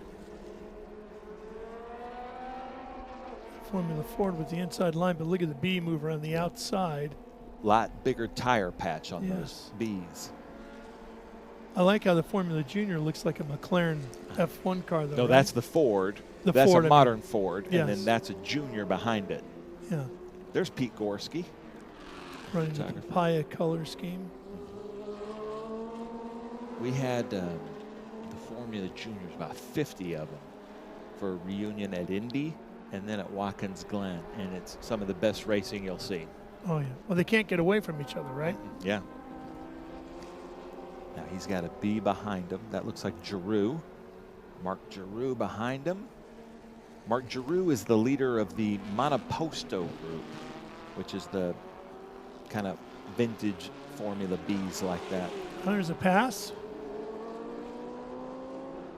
Now you see what Mark Giroux did there. I applaud that. He could have made the pass on that Formula Ford, but he wasn't sure the Ford saw him there. And so it is the overtaker's job to make sure you're going to make a legal pass. So even though the 27 probably knew he was there, Mark Giroux, being who he is like, well, why risk it? He knows he has the faster car. He knows there's another opportunity to make the pass by the time they get to 11. Do it in a safe spot. Better for everybody, right? Yeah, and you know, I feel like and there he goes. We don't do enough to celebrate the. We talk to drivers when they do things wrong. We don't do enough to tell the drivers when they do something right. And not just the big rights, like a win. Is that Yarborough there? Yep. 76. Yeah, and I love that car of Linton. I wish you could see that thing up close. It's like a Concours winning show car in a race car. Like, you got to go look up close. He's got the special coating over the paint job. Just a beautiful car. Rob Crow is Stuart Crow's nephew. Thank you, Shirley. And yes, aerospace engineer. He worked for Gulfstream. So there's your private plane. Yeah. You could just talk to Todd Strong. He's just got a few in his closet. Well, if anybody's listening in on your chat there, I'm looking to get from Lime Rock to Indy and back on Memorial Day weekend. Right. Since we can't do anything on Sunday. Oh, yeah. If anybody happens to be going that way that weekend, I'd love to tag along. I think you could probably ride along with the Dysons. They do that. Ooh, both of them got squirrely. Eric Inkrot and Rob Crow. Stuart Crow's nephew. Yes. Thank you, Shirley. Thank you for saying that again. You have to say things to me 3 times before I get it. But, man, Kim Madrid still right behind She's in a him. fight, isn't she? Yeah. She is in a real tussle. What do we got here? Oh, a little This bit is Inkrot? squirrely. Both of them. See, they both get a little bit squirrely there. Sure did. Squirrely is a technical term. Yeah. Like I said, ladies and gentlemen, my medicine has worn off, so you don't know what's about to happen up here. We are inching our way to the checkered flag on your day, aren't we? But I do really love watching this group and just knowing most of the drivers. It's really cool to see this group 2, the camaraderie in this group. These drivers all hang out. Todd Strong is constantly fixing Kim Madrid's cars after she goes off and does the things that sometimes Kim Madrid does. Sorry, Kim, I know I'm going to get in trouble for saying that later next week at Laguna Seca. But they all pitch in to help, and all they want is just to have people out there to run with. There's our friend Mark Giroux. Those are such cool looking cars. That is a really good looking car. We talk about this a lot, but I would love to have 20 equally built Formula Bs and put all the Formula One drivers in them and see who really is the good driver. I think that would be very cool. Yeah, I think Verstappen would be up there. I think he really is truly talented. But it'd be neat to see what they could do without any aids, no driver aids. Yeah, there's no doubt he's very, very talented. But if you're going to do that and it's going to be an even playing field and not everybody's been in one of those cars, I want to bring in a ringer and throw Kyle Larson in there for fun. Oh, yeah, that'd be awesome. Yeah. I mean, I don't know if some of these newer drivers even know how to drive a standard H shift pattern with a clutch. Yeah. They sure haven't raced one. There's Kelly. Fernando might. Yeah, for sure. Lonzo's just old enough. I can't say who publicly, but we did our first V-Rock, and a guy that qualified for the Indy 500, ran an Indy car, was given a 68 Camaro. He opened up the door and said, oh, well, I can't drive a stick. We were so surprised. Crazy. Just different times, Without a doubt. They say it's the best, theft protection device in the market these days. Exactly. Well, there was a great shot of Perryman coming through 11 in that Formula B. Staying with him here. I love those stripes across the cigar shape. The cigar shape with the tires just sticking out like that, such a cool look, right? You can really see the suspension working. Yeah. So Sydney Strong is saying they're all camping out together at Laguna Seca, the state park, between the events. Oh, but here we go. Crow around Inkrot. On the inside even, going into 1. Carrying all the speed up to Mission Foods turn number 2. Inkrot trying to come back as they head towards 3. Take him a little wide to get the line back is Crow. Here comes Inkrot cutting back inside as they come over the crest at 3A.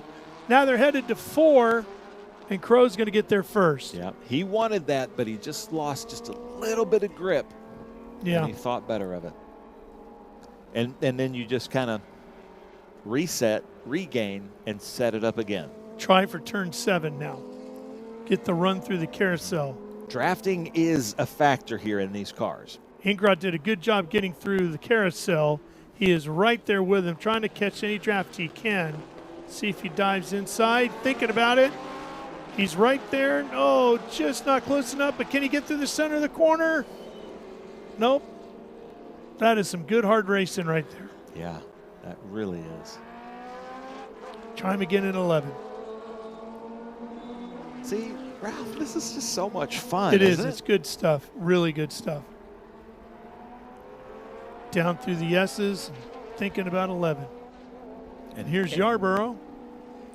And fighting off Linton. Yeah, 2 beautiful cars. But Inkrot and Crow are now in sight of Todd Strong. They sure are. So this is going to, and look at this. These two, these are like best friends. And they put their campers right next to each other. They help each other out. And they always find each other on the track. And that's 11th and 12th you're watching right there.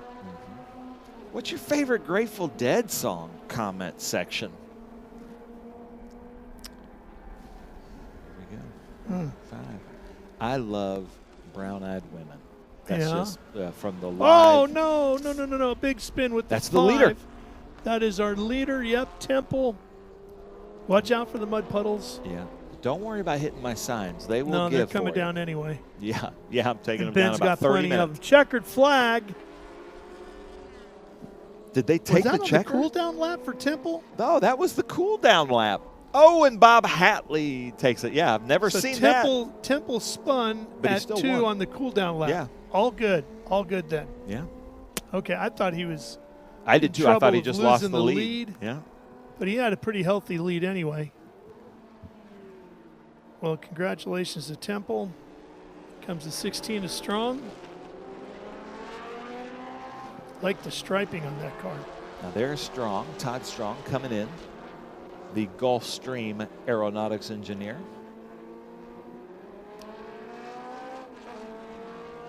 Travis Engen.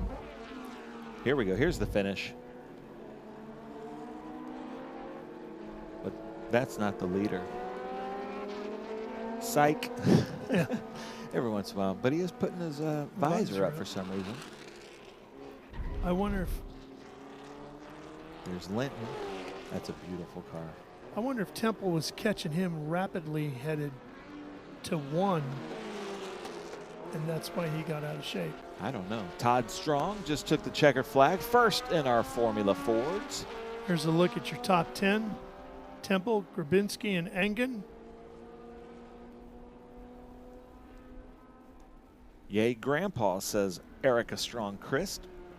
And Crow beat Inkrot back to the flag for 8th. Disappointed, Eric Inkrot. I'm just starting all kinds of fights here, Ralph. Nobody's going to want to talk to you next weekend. You're not going to have any friends. Bob Hatley, Kim Madrid, Steve Yarborough, Tom Linton, Matt Kelly, Matt Latucci, and Stuart Crow. Wait, is Harlan Crow and Stuart Crow were out there? We're counting crows over here. Oh, boy. Dad jokes You're abound. done. Yeah. You are done. Well, we're about to go down to Podium, so I'm going to go down to Podium and give out some high fives, Ralph. All right. Good luck. All right. See you, man. Ben Sissel, everybody. 2 shows on Sunday. Actually, about 9 shows. What we did here today. Taking a look at some of the highlights of this one, and it was a lot of fun, a lot of activity, some good close racing, a lot of battles throughout the field.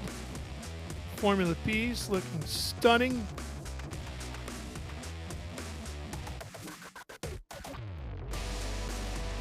Fun watching Temple and the rest. Those Formula B's put on a show at the front of the field.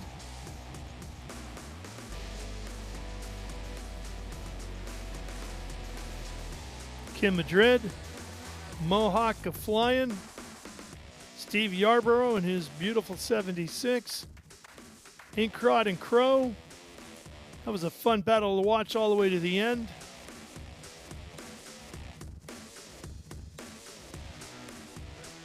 Temple taking the win. All right, while they get out of the car and get ready for the podium, we'll take a quick break and we'll be right back to hear from the winner.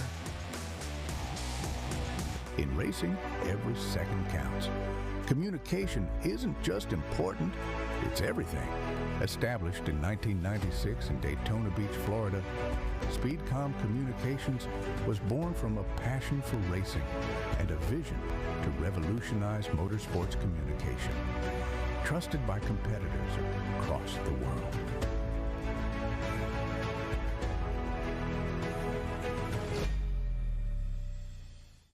Okay, so pretend this is your race car. It's on the trailer, and you have an accident. Ouch! At least your truck's insurance will pay for another one? Yeah, not so fast. Standard insurance won't replace your race car, whether it's in the trailer, in the paddock, in the garage, or the repair shop. But at Haggerty, we can protect it for what it's really worth anytime it's off the track. No matter what or where you race, offer less than a set of race tires. Haggerty, let's drive together.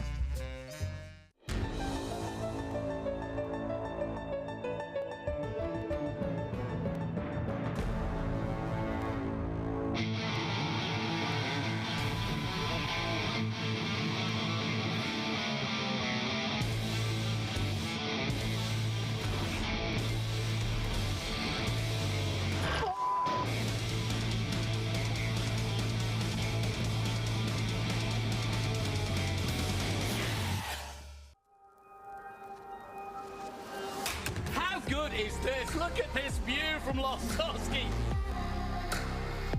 It brings all my fans, it brings the audience into the car with me. Speed turn 140-mile-an-hour entry speeds. The quickest and most efficient way for me to get information to my drivers is from using the V-Box HD2 system.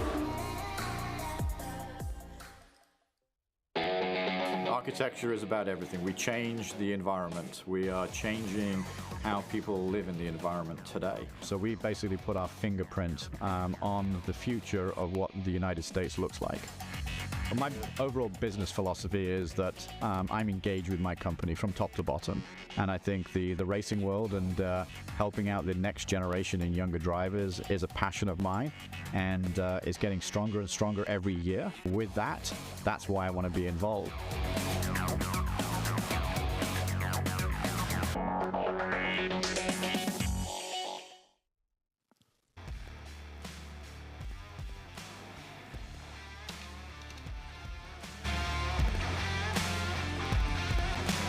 Podiums for Formula B, FB cars here.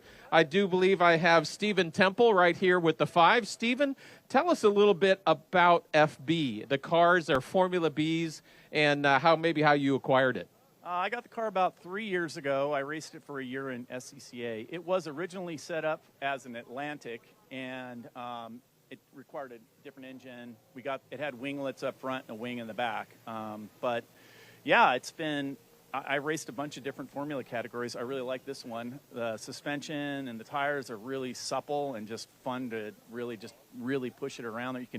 You can really feel this car compared to some of the other tighter formula categories. Anyway, that's it. It was an awesome race. Thank you. You're welcome, Stephen. Okay, joining Stephen up on the podium is going to be Rodney Grabinski and Travis Engen. I want to go over here to the Club Ford post-club. I'm sorry, this is the Formula Ford right here, an FF. So where's Todd? Todd's here. Todd, this is the FF, or Formula Ford. Am I saying that correct? So tell us about this car. This is a 71 Titan Mark 6.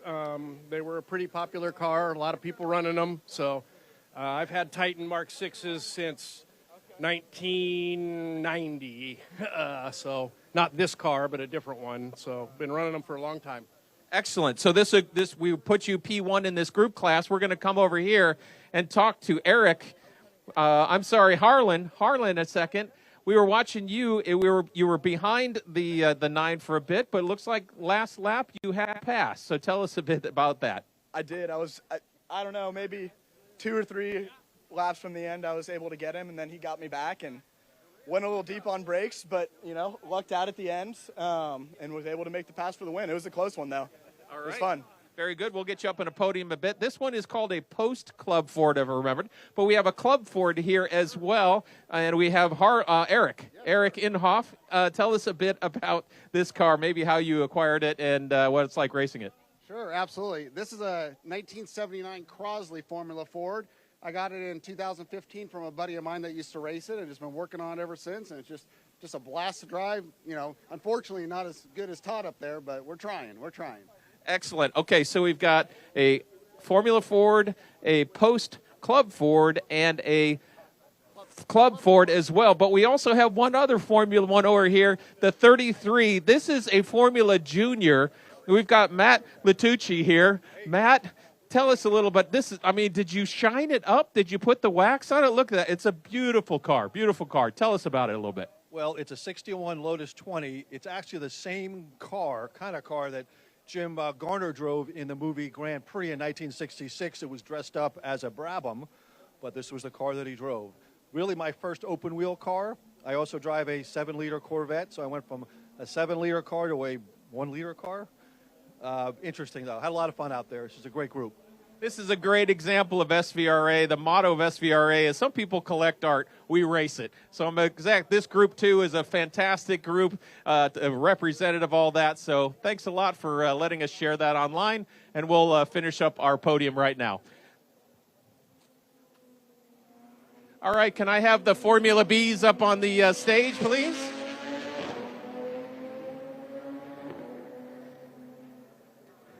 Travis is going to be P3 today.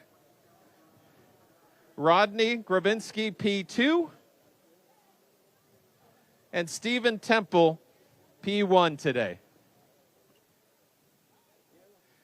Again, this is our FB, Formula B. Travis, there was lots of formulas, names out there. We now have Formula 4, F3, 2, current F1. How does FB fit in that whole picture?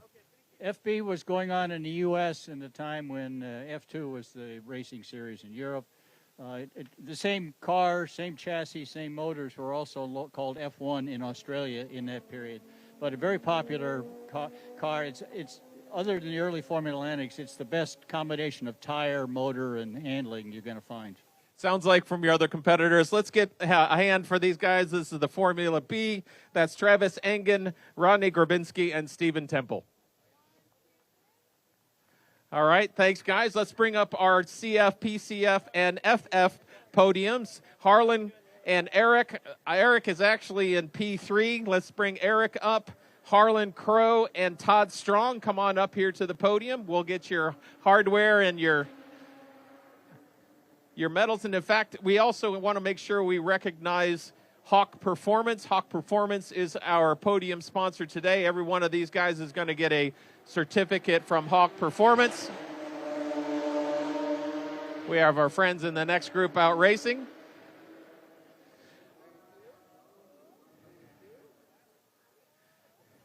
So as we're getting ready for that, this Club Ford, FF and PCF, I asked Travis kind of how they fit into the Formula world. Can you help us with that kind of history?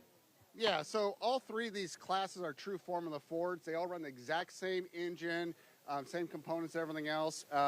the true vintage Ford like Todd runs is up till 1972. Club Ford's through 84-ish, 81. And then the modern Ford is everything after that. Okay, awesome. So thanks for that. And this is that kind of combined podium. It was great to have a representative of each one of those cars on the podium here. Let's hear it for our PCF, CF, and FF podium right here. Thanks, guys, for that. And then last but not least, let's bring up Matt Latucci. Come on, Matt, and we'll celebrate the Formula Junior as well. And last but not least, but thanks, Matt, for hanging with us. And the Junior had a special place as well. You mentioned this was in a movie, but it was also kind of an early kind of test platform as well for folks. We'll put you up, P1. Matt, anybody else you'd like to thank before we set you free? Hoffaker Motorsports for getting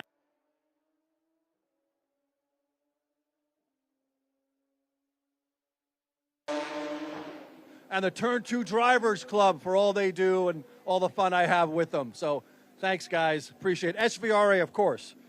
Thank you, Matt. A quick photo from Michelle. Let's hear it for Matt and all our other Formula drivers out there. What a great group of race cars. And we really appreciate all you listening. Let's take it back to you guys. Thanks.